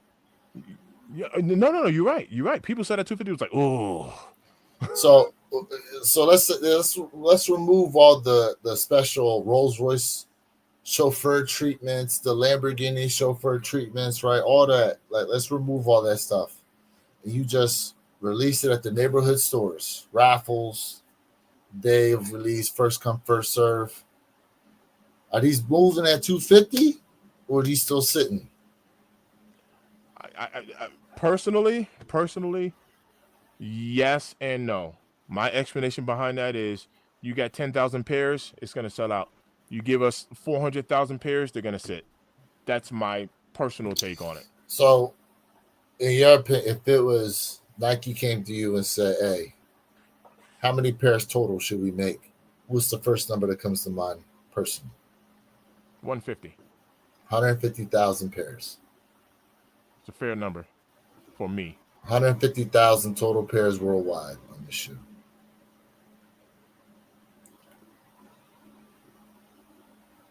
Fair number. You didn't bust out 1 million pairs like Jordan 11s, and it's not 10,000 to where the true Jordan 1 fans will still have a shot. At least you have a shot to acquire this shoe. Did you see what IP Soldier put? 1016. You want to read it? Or you want me to read it? Oh, Bread 85s was the worst release ever. They just gave it to celebrities, and it's a mass appealing shoe. It turned me off from getting them, and now I don't want them. That release forced me, like literally forced me to pay $500 for a shoe. Look, I'm not complaining. I'm glad the resale market was there and it was available, right? I was able to get it, but it literally forced me because Jordan 1 is my favorite silhouette. I was like, man, I have to get this shit. Like, I have to get it. Could we not place some of this blame on Travis Scott? Where am I going with this? When you think about how damn near every one of these Travis Scott releases go, it's always some bullshit. Whether it be the release itself from his website, the raffles, the way they run them from some of these stores out here. It never just seems to be straightforward in terms of you win or not win. It's always some BS going on when it comes to the shoe. And so with these Bread 85 highs, you had this marketing campaign. You were putting commercials out there on TV. Yeah. You threw a band bread cleat on Jalen Hurts. Was it during Super Bowl warm-ups? Like you had like this. You basically had a who's who of Nike being part of this whole campaign. And then you said Tier 0 stores only, which, okay, they did that before with a bunch of other shoes. But for a piece of history, essentially, that if that player had not come to Nike, like Nike wouldn't even be around, I don't think, if they never got Mike. I'll put it to you like that. Nike wouldn't even be around if they never had Mike. Or they would just be a bottom of the barrel. We know Nike today as we know like Champion. And no shade to Champion, but at the same time, in comparison to all the other athletic brands like that, might put Nike, the entire company, in the spotlight. So I would say this, bro. I would say this. I think personally, it was a decent release, but the right amount of pairs probably would have been, I would say they should have done 50,000 pairs total. Have the 10,000 maybe for, no, not even that, not even 10,000. Just the way they did like the release where they was chauffeuring people and stuff to the stores, cool. Right? But at least give the people a real opportunity to get this drink. That's what I'm saying. I agree. IP said 100K, for stock. C Breezy, just real quick, he said, bro, I used to go to Holy Cross High School with this guy. I did not go to Holy Cross. He's not talking about you. He's talking about me. Oh, he's talking about you. Okay. I went to Holy Cross High School in Delran, New Jersey. Oh, we have a Holy Cross in Queens. Okay. Oh, okay. Okay. Nice. So you went to, that's what's up. That's what's up. Yeah. That's what's up. Yeah. Yep. So. Yeah, that's what's up. Facts. What up, though? Yeah, that's what's up. Yeah, but I'm telling you, bro. Like, I think 50,000 pairs would have been good. 100,000 pairs, and the problem is the 250 price point. You do 100,000 pairs, you can't sell them for 250. You can't. Although. Wait. You say you can't sell them for 250? Nah. Why not? That many pairs? 200? Nah. Oh, wait. But that many pairs? You think 100,000 pairs is a lot of pairs for a high 85 bread? They think about that. A bread. Bro, most of your 85 highs are 200. Correct. But the color, how we say colorways, right? Like those high 85s, those burgundy joints you put out, the white and burgundies, right? I wouldn't say 250 for those. Even if you only had 10,000 pairs, I wouldn't say 250 for a burgundy high 85. But for a bread, the colorway, I'm looking at it from colorway perspective. Just colorway. I would say a nice price point on that, 225 to 230, no more than 230. And you would have been right. At 230, you would have been right. 250 at 100K pairs? Yeah, I don't know. I was getting them regardless. I'm just saying with the overall masses, how they think about it. Oh yeah, don't get me wrong. The cheaper the better. I definitely think they kind of tested the waters, if we want to use that word, with this 250, and it worked. Well, they're about to test the waters again because I do agree those with what you're saying. bins, each one of them bins, the bin 6, the bin 3, the bin whatever, the 8, 350. Yeah. 350 per. Yeah. Per each. 350 for them joints. So let me ask all of the Jordan 1 fans such as myself, with the exception of the high 85 breads, right?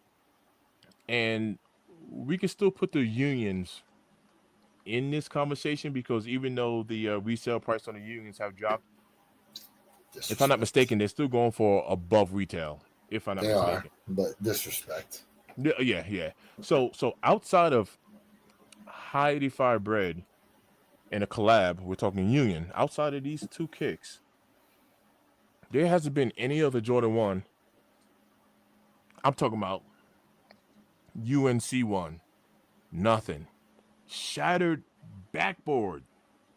Nothing. Rare airs, both of them. The Cinnabar and the men's pair, whatever. Nothing. Whatever one did we get that was a high? We got a couple of lows. I did pick up like a back, like the New Love, the black and yellow mid. I got those. I actually like those. But and whatever other one that I'm missing. But like, what's the status of the Jordan 1? You know what I mean? Like, And I'm not saying it to say like Jordan wasn't dead, right? I'm not saying it to say that, but it's almost like unless we get a special one, the ones aren't doing nothing, man. They're not making any noise. Unless we get a special one, like High 85 Bread, or a collab like a Union. Top Jordan 1 of all time. Chicago, man. Chicago one. Chicago. I will go Chicago. I will go Chicago. There's nothing more iconic than the Chicago one. Like, here's the people that don't even know sneakers, they know that shoe. I will go Chicago. Yeah. They know that shoe. That's the thing. People that don't know sneakers, they know that shoe, bro. People ain't in sneakers, they know about Jordan sneakers, bro. And they know that Jordan 1. They remember it. I do have an interesting take for you real quick, Lou, because I heard you mention, MJ is the reason why Nike's still around.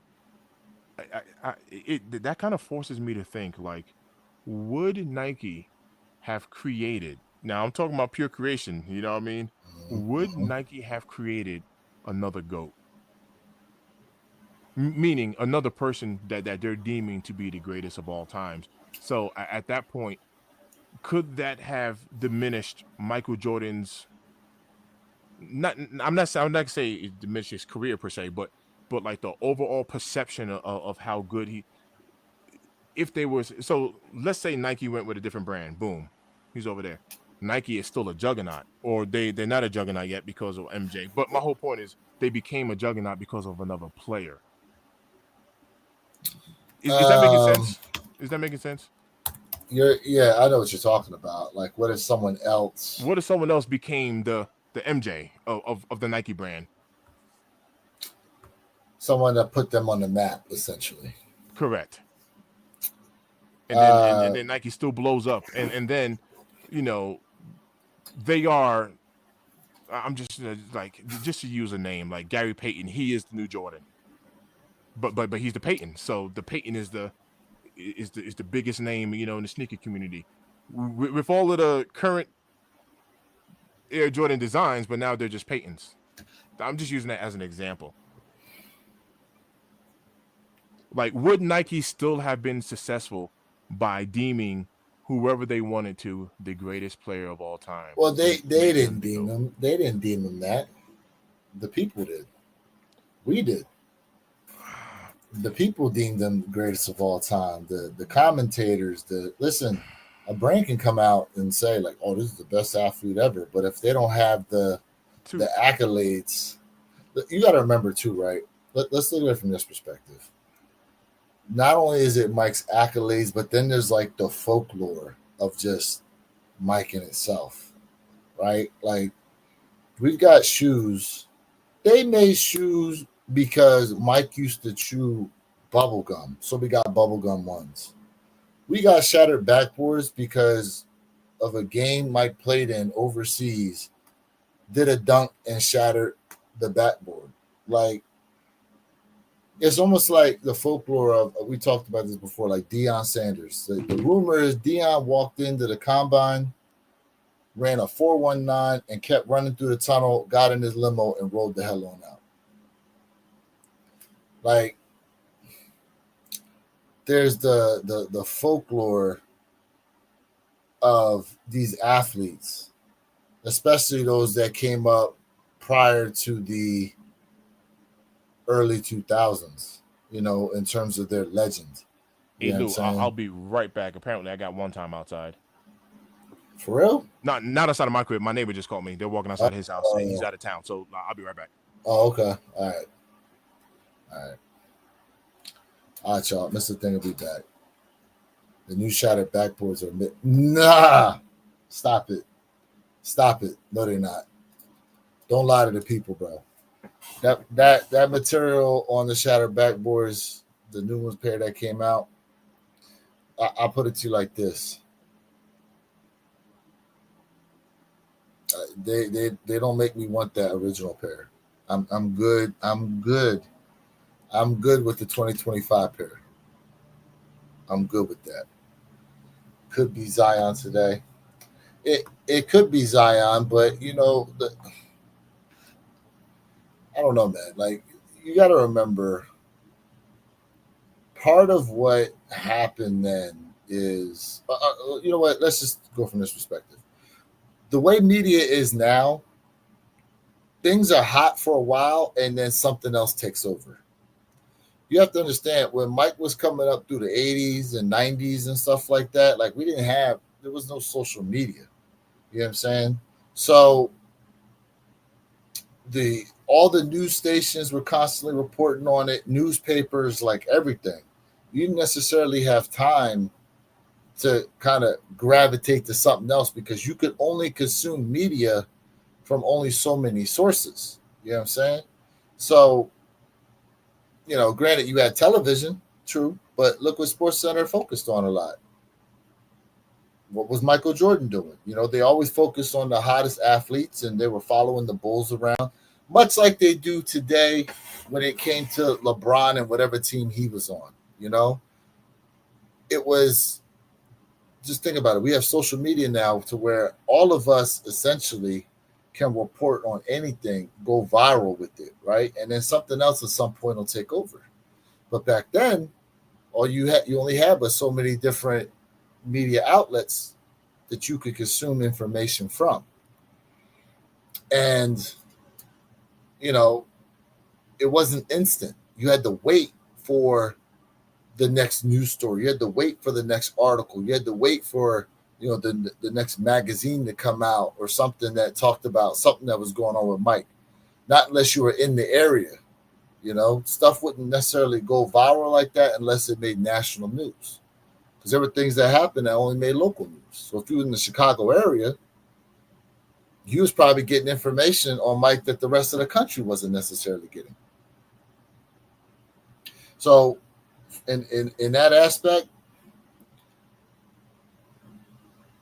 you could essentially have that same effect for the brand if you came through in that era. But today, I think it'd be kind of tough, man, because we've seen brands come and go. As far as hype is concerned, like right now, the brand a lot of people like to talk about is like Chrome Hearts. Okay. Prior to that, Supreme. Prior to that, it was Carhartt for a while. These brands that had these little upticks. You know what I'm saying? But to have a brand go global, and let's look at it from this perspective too. When you think of Adidas, you got how many different athletes with Adidas? All right, guys, it looks like I got to go. I'm getting swatted. Shit. No, I'm over here clowning. Shit. No, my neighbor has some police walking past his door. He's out of town, so he wanted me to go out there and see what was going on.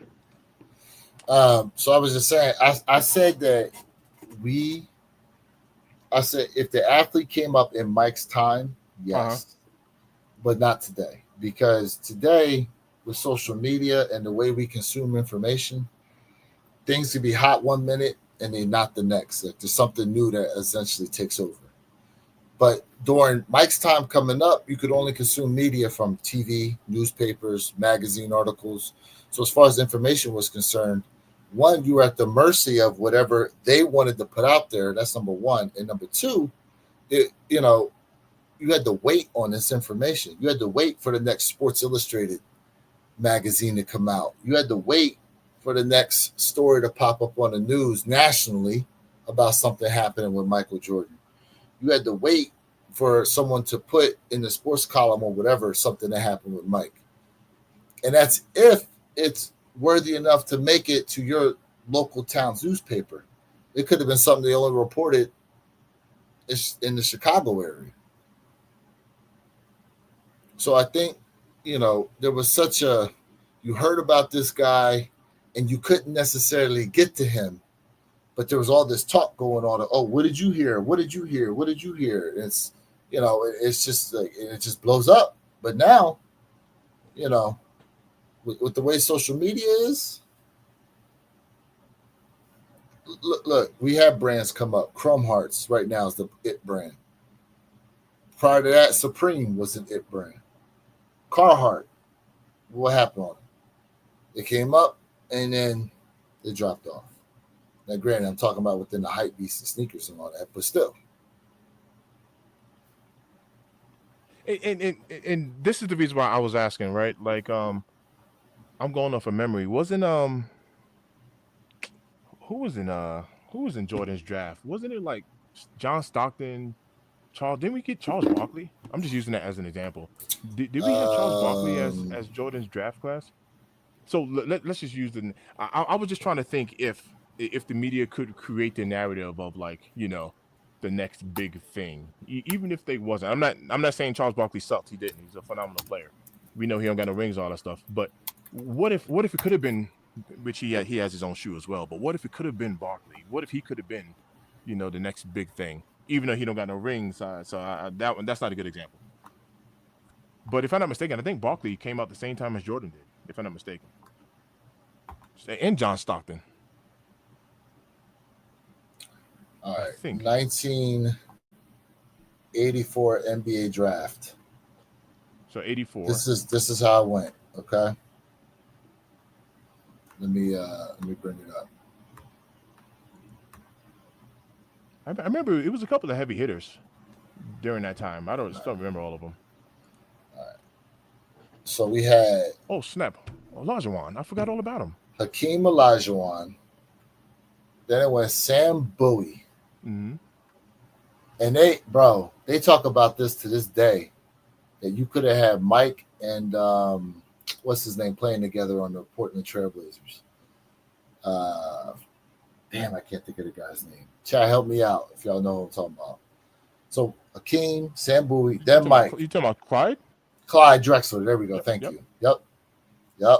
And Clyde was good. No, Clyde Drexler was good. Clyde the Glide. Clyde was nasty. All right. Sam Perkins, then Charles Barkley, number 5 to Philly. Melvin Turpin. Then we had Melvin Turpin, Alvin Robertson. Then we had Otis Thorpe, Leon Wood. Yeah, I mean, outside the top 10, like 16, John Stockton. He 16, John Stockton. There we go. Jeff Turner. Huh. Okay. Who else we have here? What up, Jay? Yeah, a lot of these guys, obviously they didn't make no noise in the league. But Hakeem obviously made noise. Yep. Hakeem made noise. Sam Bowie, I don't know how long he was in the league for. Sam Perkins. Yeah. Sam Perkins, he was it. Charles Barkley. Yeah, I mean, out of the top 5, the 4 of them actually had decent NBA careers, obviously. Yeah. Besides Sam. Yeah. But yeah, I mean, again, I don't think Nike crowned him the greatest of all. His accolades, his 6-0 in the championship games, his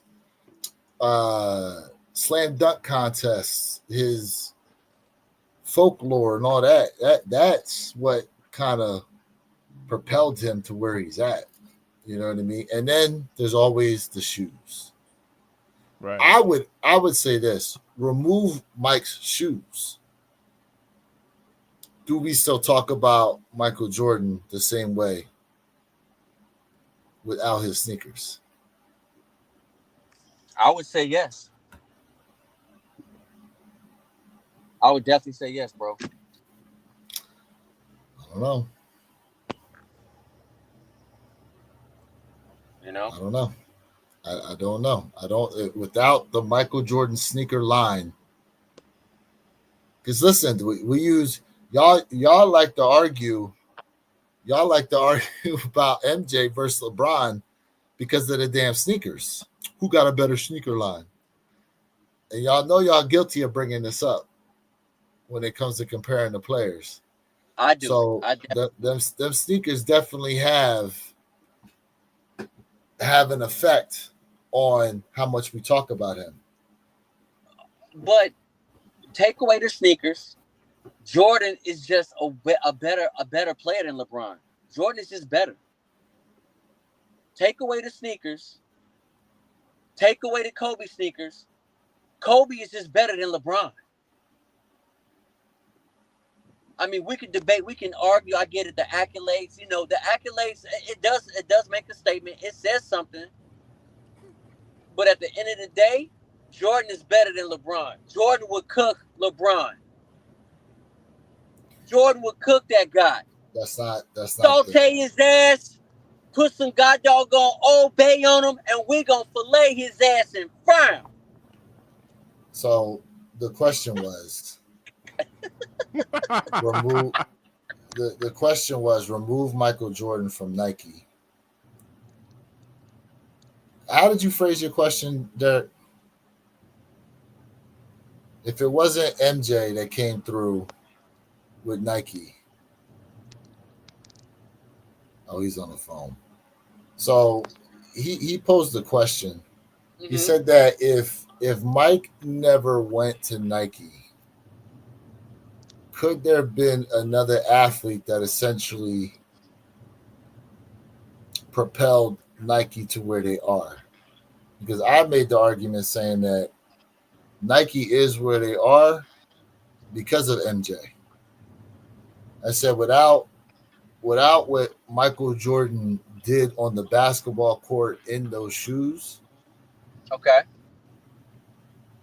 we don't have Nike where they are today. I think Nike will probably be looked at the same level as like a Champion. Because look, from the movie Air, look how far behind they were from the other top brands. Adidas was killing it. Converse was above them. Adidas was above them. They had how many shoe brands above them? Yeah. And Lewis, that's actually a great point, because what I was trying to say was, I mean, I guess to your point, Jordan did make Nike the brand that they are. I was trying to see if Jordan going to Adidas, would Adidas be the Nike of today? With that shoe lineup, or would Adidas would have had the Tinker Hatfields or whatever, or would Nike still would have had them? I guess that's kind of where I'm trying to phrase it. Like, would they still have had these designers, or would these designers have flocked over to a different brand, to be there for Jordan? Or you see what I'm saying? Like, or would Nike still would have been Nike, just with a different face? I mean, to your point, it's almost like a butterfly effect, right? Everything would shift because I first we designed the shoe, right? Peter Moore was the first designer of MJ shoes, right? Yep, and then they designed the Jordan 2, and Mike didn't like the 2. He was threatening to leave. Mm-hmm. Let's flip it and say he did like the 2. Would Nike have went out on a limb and brought in an architect, someone who designs buildings, as a last-ditch effort to hopefully design a sneaker that Mike was going to like to stay with the company? Probably not. Peter Moore's probably the one that designed Mike's shoes. Now, do they look like they do today? No. They'll probably look something completely different. Look, hey, Finance. I like Finance, man. Thanks for coming back. It's good seeing you, Finance. I like Finance. So, you know what? Hey, Jay. I like. Yes. No, my bad. You remember Finance from, was it last night? Yeah. Finance is back. I like Finance. Go ahead, Jay. My bad. Had me cracking up. Finance had me cracking up last night, man. I'm gonna say this. This is a great question that's being posed, but take away Michael Jordan, right, from Nike. The Nike designs were so far ahead of its time. The Nike storyline murdered every single sneaker brand out there. Let's be honest. So I think Jordan with Nike was a perfect combination because it told his story. Cars, how he was able to jump out the gym. Every sneaker was really designed about him. It told a story about MJ. And to be quite frank with you, no other sneaker brand did that. So if you remove Jordan from Nike, I'm not gonna say this a fully percent, but I don't think Adidas would have given Michael Jordan a silhouette that really honed in on who he was. So with those Nike designs and Jordan, I think they both work perfectly together. I don't think because of just Jordan, because Nike propelled, it was because of the designers, and they were trying to create something different.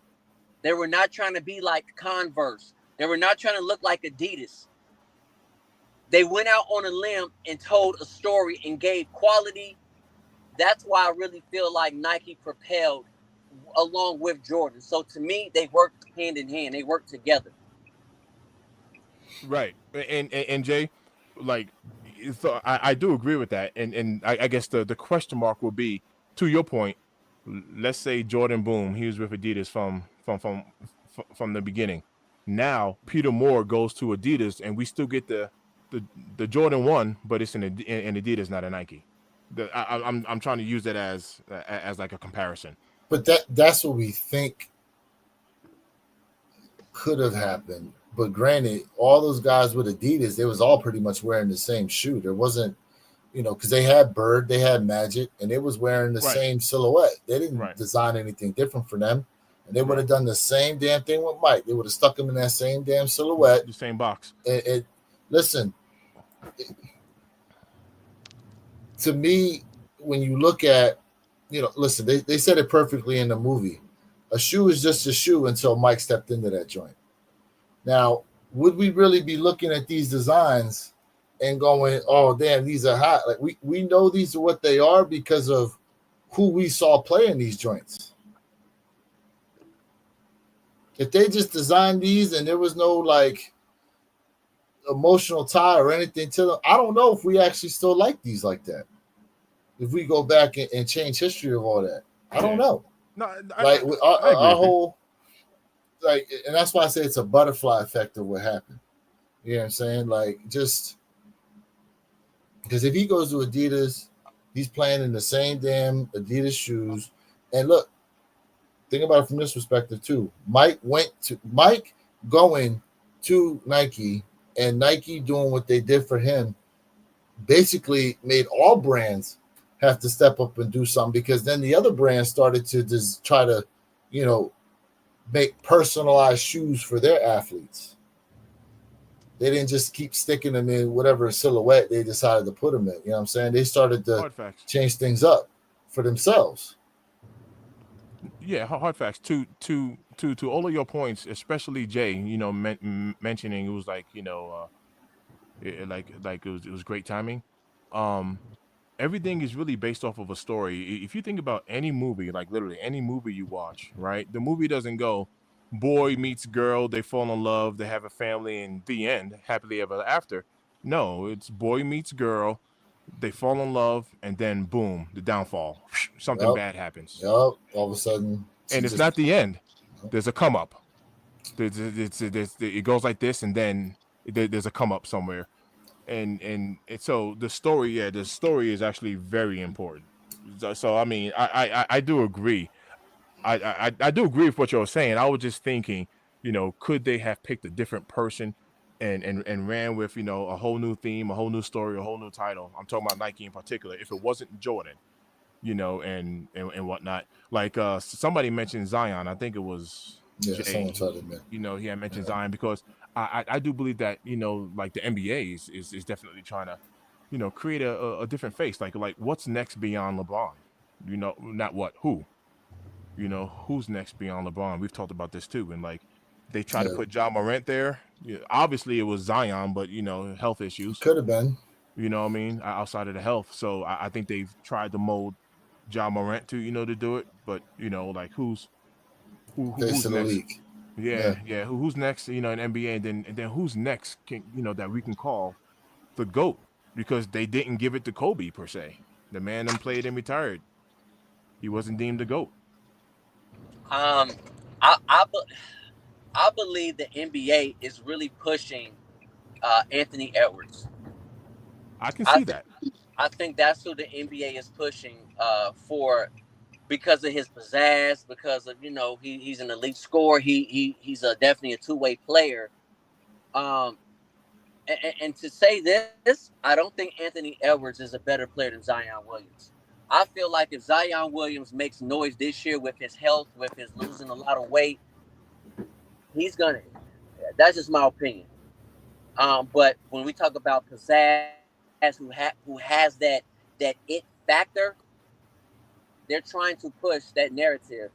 And John Morant, I don't see John Morant ever coming back from that situation. As good of a player he is, his name just will not be that top dog anymore.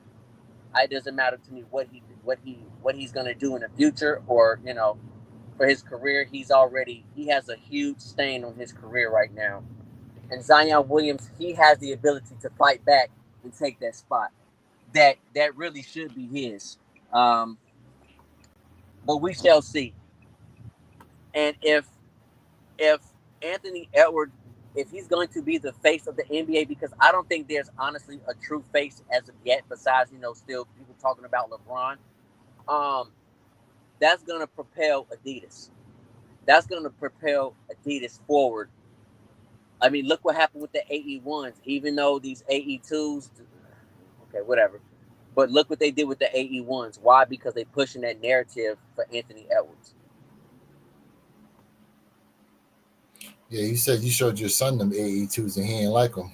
My son was like, ugh. He was like, why do they have plastic on top of the shoe? This is trash. My son said it. And I was on the phone with Where You Kicks. Was I not? Were we not? Yeah, we were on the He phone. said, these are trash. Yeah. These ain't it. Yeah. I will admit, whoever the next face is, man, they're gonna have to win though. They're gonna need a championship. You're gonna need a championship. Listen, it's so funny At least because one. At least one. The ring conversation. I mean, listen, we've been on here for almost 4 hours, bro. We'd be on here another 3-4 hours. We get into this conversation about how they like to use rings and not use rings, depending on who the conversation is about.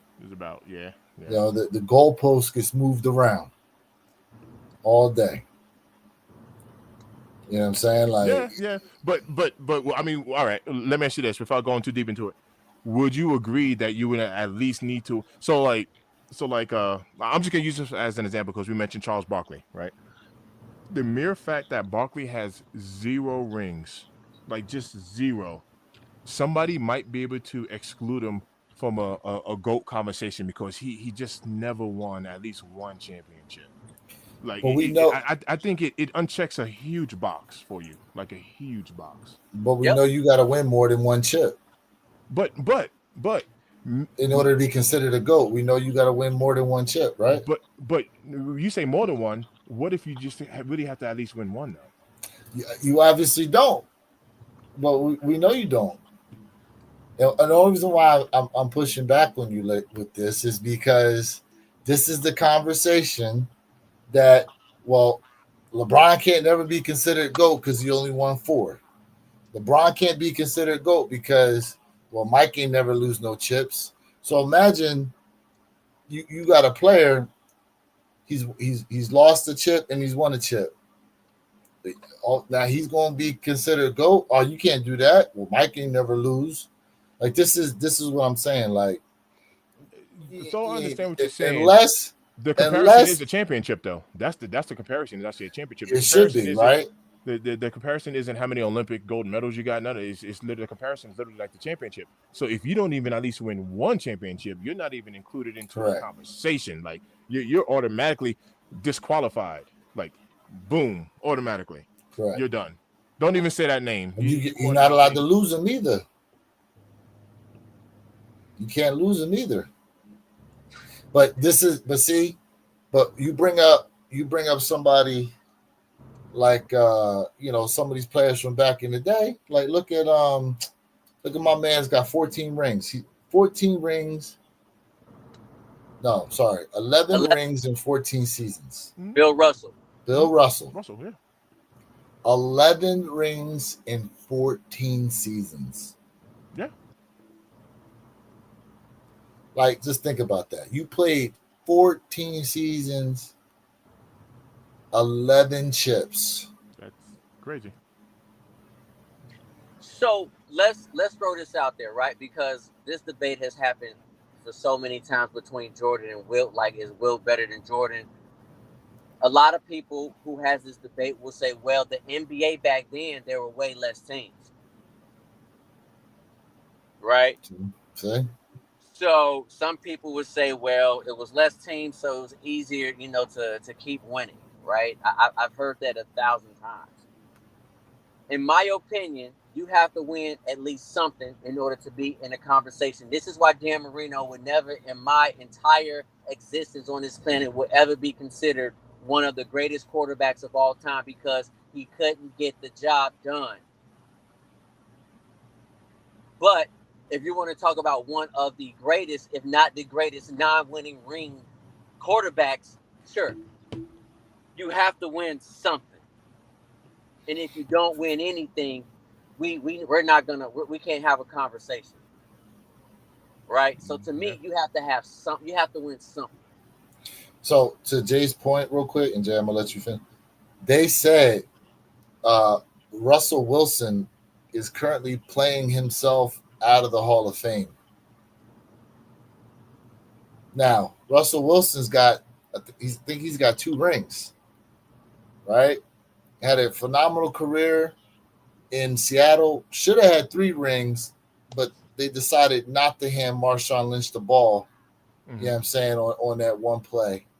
But so now here's a guy with rings who was considered a great quarterback of his time, but they said at this point, the way his career has gone in the past few years, he's playing himself out of the Hall of Fame. Yeah, and Russell Wilson, he only has 1. Oh, it's 1. Okay. Yeah. So he should have had 2. But now the dynamic is football versus basketball, so that's the other dynamic. Right. Yeah. No, I totally get it. I totally get it because Rob T said it. He said for me, rings don't matter, especially if your team was never good enough. I was talking about just the mere fact of the floor, right? Like the foundation being, all right, championships. The reason why I mentioned how important championships was, it's because I got into a conversation with somebody and they were talking about the Olympics, right? And they were like, if the U.S. don't win the Olympics, then it proves that these European players are better than the players in the NBA. And I was like, that's not what it proves. I was like, that is not the standard of making it to the NBA. You got people from all over the world that come to the U.S. to play in the NBA. You got the world that come here to play, not the other way around. Yes, money is a huge factor, but you have the best in the world are playing in the NBA. That's not the case when it comes to soccer. It's not the case when it comes to a few other sports, but you got the best in the world when it comes to basketball. They come here to play. So if the USA doesn't win the doggone Olympics, that don't mean that Africa's better than them because they beat them in the game. That's not what it means. That's just not what it means. And they were pushing back on that heavy, and I was like, all right, cool. Whenever we talk about the GOAT, how many people ask about rings? Not rings. Obviously, everybody asks about. How many people ask about Olympics? How many gold medals does that's not even like a topic of the conversation. Like literally, nobody asks about gold medals. The Olympics is for like the world stage. That's like the world stage. Man, ain't nobody asking you how many gold medals you got. In basketball. Now, swimming and all that other stuff, yes. But in basketball, that's not even like a topic of the conversation. How many gold medals does so-and-so have? And no one's asking that question. when it comes to swimming, track and field, and stuff like that. Absolutely. Olympic gold medals, world Correct. records. Correct. Yeah. When you're the fastest man in the world, that means everything. You are the fastest man in the world. I mean, you can't refute that. You know, the interesting thing about that is you could actually be in a sanctioned event and post the fastest time ever and be known as the fastest man in the world, and then go to the Olympics and not actually win gold, just because at that point I got you you. weren't able to you were not able to win the race, essentially. You know what I'm saying? Win your heats. Right. No, So yeah, it's no, so I get different. it. I get it. You know, like you Yeah. had like look at your most decorated. You got what's Michael Phelps in swimming. Then you have who's the chick for gymnastics? The little girl, The short black joint. Dominique? No, not Dominique. Yeah. Is it Gabby? Gabby Douglas? Is that her name? Nah, I want to say you start with a D, but I'm not sure. What's her name? Jay, do you know her name? Yeah, she's from Texas. The God little dog it. thing. Yep. Yeah, she Damn, married what is her to name? a Bears football player. Hold on, I'm gonna get you the information. Her name. Yeah, I almost thought her name started with a D, but No, Gabby Douglas is she done what's her name? Greatest women's I know who you're talking about though. gymnastics. Simone Biles. Yep. Simone Biles. That's yeah. Simone. Simone Biles. Yeah, Bob T got it. Simone Biles. Yep. Yep. Yeah, when it comes to those type of sports, like Olympic medals, like all that stuff matters. Absolutely. I agree with now, that. Yes. Now absolutely. it adds on when you have your Olympic feats for as a basketball player and stuff like that. You know, it's not a bad thing, that you want Olympic medals in that. I mean, shoot, for some guys that never won a chip, the fact that they were able to win an Olympic gold medal, it's a great highlight for them, regardless. Yes, and once again, I was referring to GOAT conversations. Oh yeah. You know what I mean? Like I'm not trying to remove anyone's accolades, but like, that don't count. I'm definitely not doing that. 100%. Yeah, it definitely means something. But when it comes to the GOAT, like if Charles Barkley was to be like, I don't have a championship, but I have an Olympic gold medal, they're gonna be like, all right, bro, that's not. See, that's the other thing, because it was done with it as a team. Like, what's interesting though, like the gold medal thing is huge for like hockey. Facts. But I think that stems all the way back to when the U.S. beat Russia in the Olympics. So, Jay, I'm gonna mute you till you get to. Oh snap! You see, bro, I didn't even notice. What's up? Charles Barkley has 2 gold medals. There you go. I did not know that, to be honest with you. He's a part of the 1992 Dream Team. He's on both Dream teams. Yep, and 96, 12.4 points. Yep. 96 was Atlanta. Yep, sure enough. Yeah, he got snap. Yeah. So once again, that's actually fair. That's fair. So dope accolade for him. But when you play in a league, you at least like to have one. Ewing is another one. Ewing is another one. Yeah. Yeah. Yep. John Stockton, Karl Malone. They don't have no rings. They got medals, Olympic medals. Yep. You know what I mean? Now, listen, it's definitely a great feat, but when you play in those type of leagues, like, obviously what you want is a championship of your own league, That's truly what you want. Facts. But to be able to be a part of a team and win an Olympic medal, it's still a great thing. Absolutely. So, she's with a Bears player, correct? Yeah, I said it earlier. Yeah. Why we don't really got my football sneakers hype? It's a good question. Football sneakers get no hype, bro. Well, let's go back. The Dion's got some hype. I remember the Michael Vick Experience shoes back in the day. They was definitely hitting. The Bo Jacksons, they were a good one. The Barry Sanders, that was another one. But I remember the Barry Sanders had like the turf knobs on the bottom. Remember them joints? It was bulky as all hell too, but still. Yeah. Patrick Ewing's. You said Ewing's for the Olympics, yeah. Yeah. So, I mean, hey, honestly, football has not gotten a lot of love. They haven't. And if you think about it, a lot of the basketball silhouettes, they have crossed over to cleats for football. You know what I mean? I mean, look at Jordan. You know, even his shoes crossed over to golfs, right? Look at the Kobe's crossed over to football. Why football isn't getting the love, I don't know, but I think football will be coming back because, again, people are looking at those trainers. I mean, look, those Hirachis dropped, right? Those trainers. So, you know, it may be a shift. It may be a shift. I'm gonna tell you when the shift will happen that LeBron will be viewed as the GOAT. I'm gonna let y'all know when it's gonna happen. When there ain't nobody left that seen Mike play. That's when it'll happen.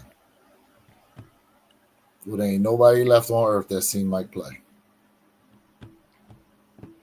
Because they're gonna look back and they're gonna go, yeah, there's this guy Mike, and then they're gonna go look at all the stats. They got highlights and all that, but I'm telling you right now, they're gonna look at them stats and they're gonna see all these accolades from this player and this player. And think about it.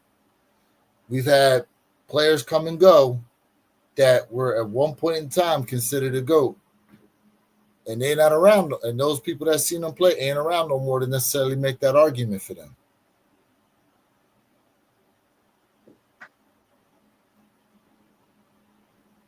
All times will pass, y'all. John Parent, listen, at some point, for everything we've seen LeBron do, at some point there will be somebody at some point in time who will come along and I'll do what he did. It's hard to fathom playing that many years, being basically, you know, top 10 throughout your career every year as a player. You know, even at this age, but yeah. Records are meant to be broken. Now, how long it takes for someone to break those records, they're all meant to be broken. Look, Bob T said it. You're right. Growing up, Wilt was always in a conversation. Now kids say he didn't score 100. It was fake. Yeah. That's what I'm saying. Like, Wilt, bro. Yeah. I remember having this conversation with my dad, and I talked to him about basketball. And first thing out of his mouth, he talked about Dr. J and all that, but Wilt Chamberlain. Wilt Chamberlain was the guy. Like, listen, and we talk about folklore, bro. You know what kind of numbers this man they was talking about he would do, like as far as women he slept with and stuff like that. Yo, that's why I'm laughing at Rob T. Look at 1109. Oh, man, look, my man was putting up numbers when it came to the ladies, bro. Numbers. Oh, that's good stuff. Numbers. But John Parham, you said, I don't think anyone will surpass his longevity. Look, with the way, let's put it this way. The injury that Bo Jackson suffered, if he suffered that today, he would have been able to come back and play. So, feats in modern medicine change things. Nutrition, training. Look what they do now, bro. They got these sleeves they put on the legs for recovery. They're using like hyperbolic chambers and stuff like that. Like, who knows what they're going to use out here or have at people's disposal you know. And you got to think too,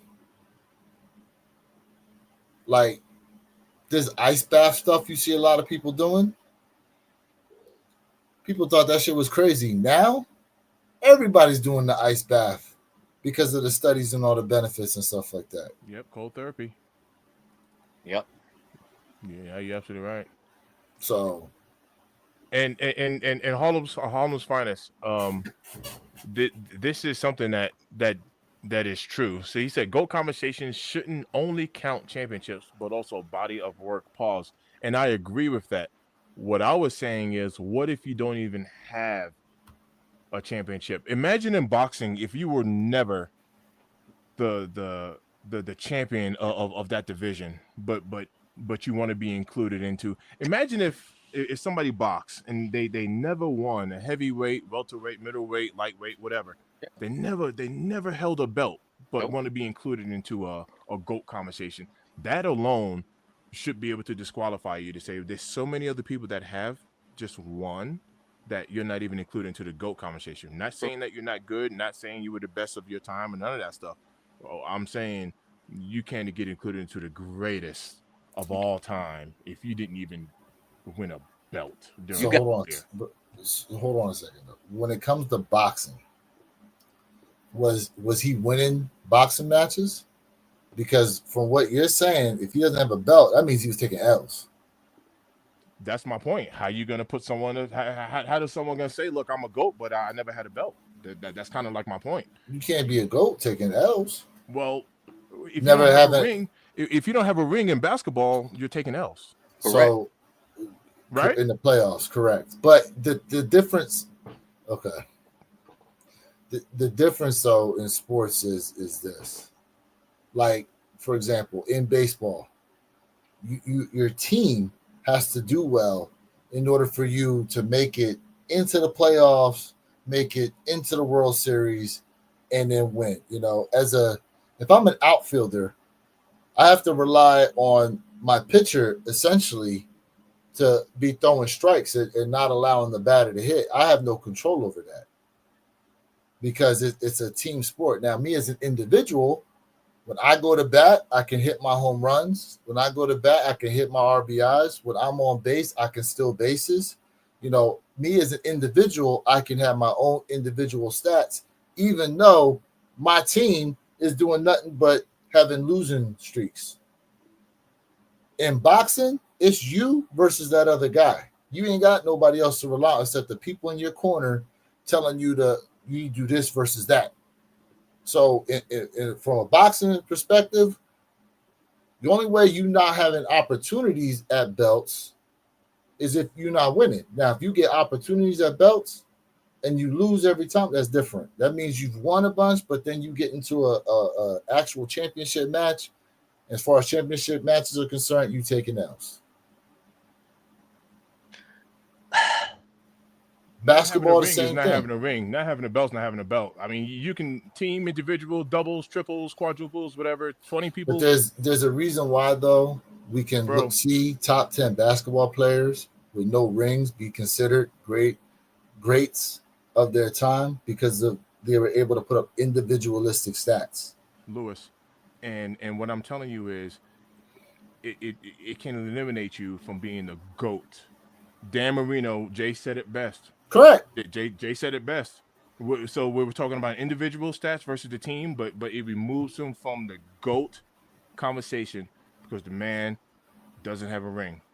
Doesn't mean that he wasn't a phenomenal player. That's not what we're saying. But Correct. we're talking about when it comes to the GOAT conversation. So whether it's team or individual, you can sit here all day and be like, yeah, well, this team with stats, change teams. But when you change teams, guess what? You bandwagon jumping, it doesn't really count. LeBron James, right? That's what everyone says. Kobe didn't change teams, right? So, but whether your team is stacked or not, did you win a ring or not? That's the question. Stacked team or not? Did you win? Did you win a chip? If you want to be in that GOAT conversation, I don't think the championship ring is the only criteria, but I think it's a check off the box. But that's just my personal thought on it. If you didn't win, Charles Barkley, And Shaq is notorious for doing that to him. Chuck, you didn't even win. Correct. He's notorious for doing. He's constantly throwing that in his face. Let me interject really quickly. Where your kicks? Yes. Basketball, football, they are teams. It's a team. Baseball, they have to come together to win, right? Here's the problem. Charles Barkley had a team who could have absolutely won a ring. When you look at LeBron, people said LeBron took a bum team and beat the Warriors. And I tell everybody that bum team was not a bum team. He had nothing but the best role players the whole entire NBA had to offer. His roster, all those guys could have been up for 6 Man of the Year. All of them. Besides Kyrie and Kevin Love. He had a squad, bro. He just had a squad who really knew their positions, what they had to do. And yes, they had to work extra hard. So I go to say this. If you want to be in a GOAT conversation, you have to lead your team, which LeBron did. You have to lead them. They have to trust you.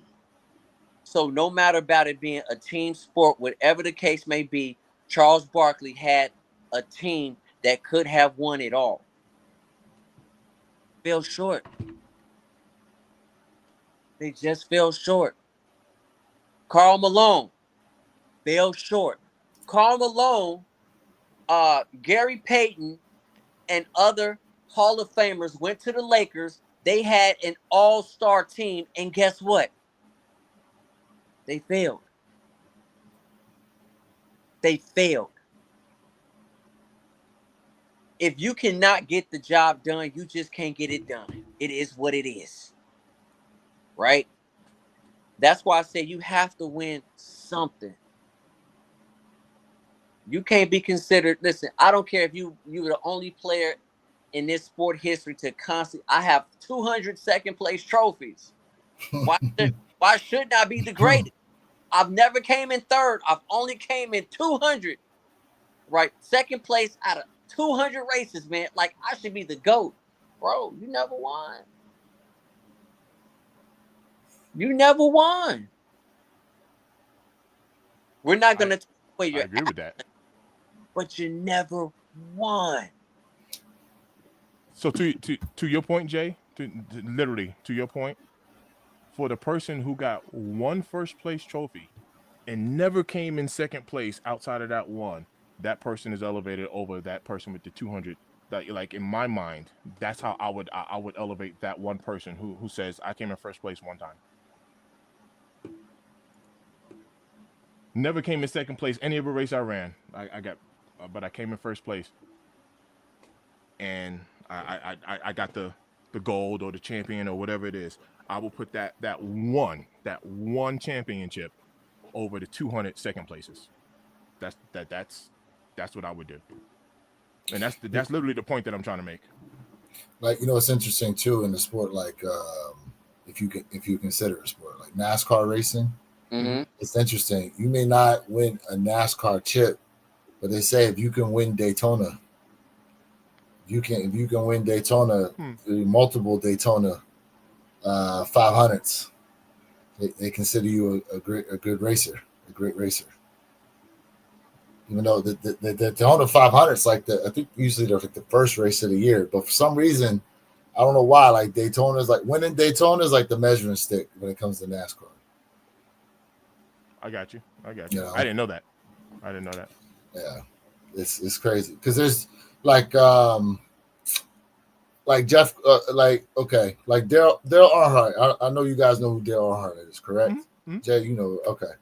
So he had, he's won like NASCAR championships, but when they talk about racers, like they'll say like so and so's done this, but then they're like, but they never won Daytona. So that's kind of like the metric behind. You could win Daytona and never actually win any championship, like actual NASCAR championships, And that's be considered a great racer. Like, right. it's different in that aspect. I got you. You know, Yeah, I got you. I got you. Yep, you know what I mean. So I got you. yeah, it's interesting in that aspect. But again, it's the first race of the year versus it's not like something you essentially, work all year to qualify to get into. So it's different in that aspect versus everything else is, you got to go through regular season playoffs and all that to finally make it there.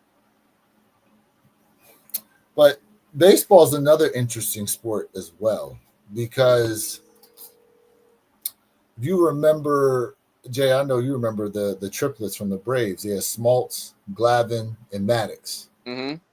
Now, those three are considered top pitchers of like all time. How many chips did they win in Atlanta when they were together? They won a bunch of NLCSs, right? They won a bunch of division titles, but one chip. Now they got one. This is great, but people look at that as that's almost like, okay, you got one, but as good as you guys were, you should at least have 2 or 3. So in that aspect, they look at it as a letdown.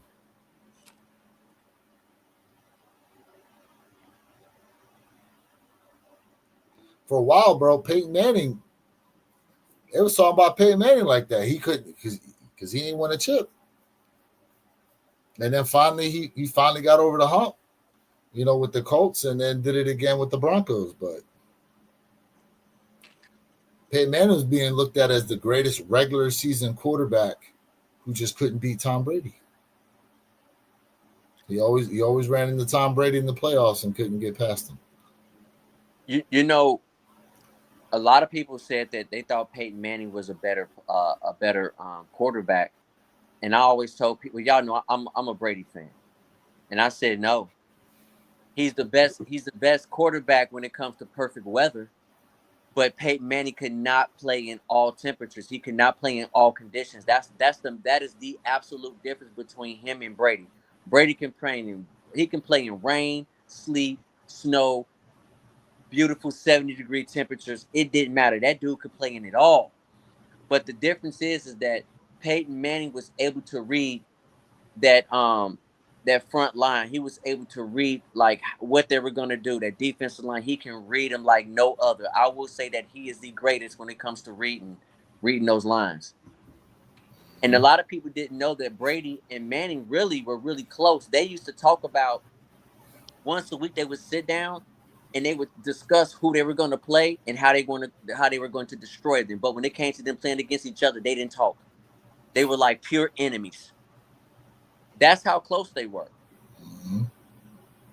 And honestly, Peyton Manning was phenomenal. I would never take nothing away from that dude. It's just that he could not handle certain environments. He was not the same where Brady flourished. That's the difference.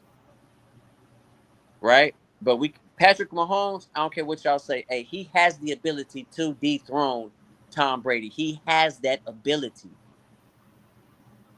But if I'm a betting man and I need 1 minute, I got 2 minutes on the clock, I'm giving it to Brady because he know how to convert. He know how to convert that last 2 minutes. He can convert. Now, if you want to talk about pass completion rate, now we're talking about Drew Brees. We're talking about Mr. Brees. I mean, tell me if I'm incorrect. Okay.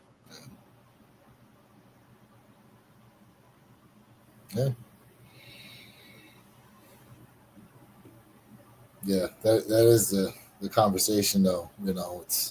That's Charles, you're a great player, but you ain't got no ring, so you're not allowed in here. Even Kenny Smith said the same thing. I got to. Hey. Hey. Sorry. Yeah. Hey. You're one of the all-time greats, but you're not the greatest power forward. Sorry, sir. Let me ask you this. Let's say, right, because we've had a number of players that have went on the coaching. So let's say as a player, you never won a chip, but as a coach, you did. How is that looked at? Most great NBA coaches, basketball players are terrible coaches. The other ones who play basketball, who are average or somewhat decent, generally are better coaches. So like Steve Kerr, he's got rings as a player and he's got rings as a coach. Yeah, he got like 4, 5. Steve Kerr. I don't know if anyone's asked him directly, but what does he take more pride in, his rings as a player or his rings as a coach? What do you think? Ooh, I would say for him, I think that question was asked before, and I think he said coaching. Really? I believe that was asked a while ago, and I believe he said it was coaching. But I mean, listen, and I'm not knocking Steve Kerr, but let's be honest. Steve Kerr was put in a beautiful situation, bro. He had the Splash Brothers. He had Draymond Green. He had what was that? He had my man Lance. He had a team that was built. Now they weren't built because they were just grabbing people from all over the place. They literally was building that team. And I'm not knocking him at all because, you know, he's a phenomenal coach, right? Even, I mean, they had bad seasons. Remember, they didn't make the playoffs one year. Y'all remember that? Yep. I still think Phil Jackson is the greatest coach ever. But Steve Kerr took that ideology and he made it his own. And he said it. He had to thank Phil Jackson for that. He uses some of Phil's philosophy, but he uses his own. And it worked. Does Phil have more rings than what's my man for the Miami Heat? Eric? No, not Eric, not Spoelstra. Not Eric. The GM. He's talking about Slick back. The Knicks old coach. Yeah. The Knicks old coach. Oh yeah. Pat Riley. His name is Pat Riley. There Pat we Riley. go. Pat Riley. Pat Riley. Yeah. Yeah. The Patster. Right? How many did Red Auerbach have? Pat Riley got 5. Pat as Riley head coach. As a coach, and how many does he have as a GM?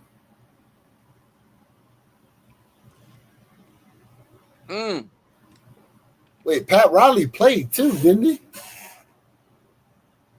Head coach 1, 2, 3, 4, 5. 2 as an executive. Hey, Rob T. I'm just preaching, bro. Phil Jackson to me, I think he's the greatest coach ever. So Pat Riley won a chip as a player in 1972. Nice. Okay, Riley is a 9-time NBA champion across his tenures as a player, assistant coach, head coach, and executive. I did not know that. You want to talk about basketball Hall of Fame? That's Pat Riley right there. He's known.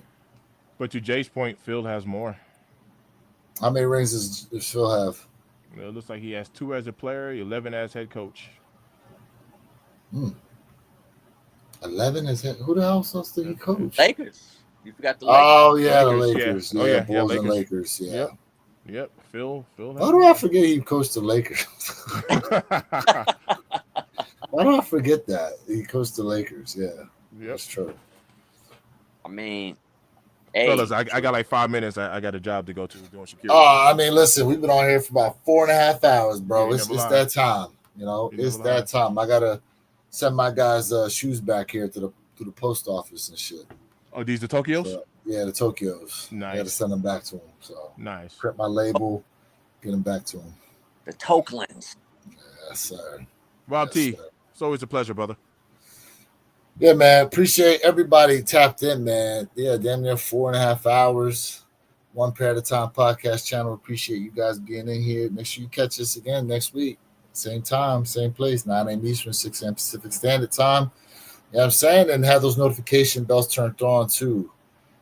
Mr. Think I'm Possible, Jay Elevate, myself, because you never know when we may go live during the week. We hit y'all with a few gems this week, man, for sure.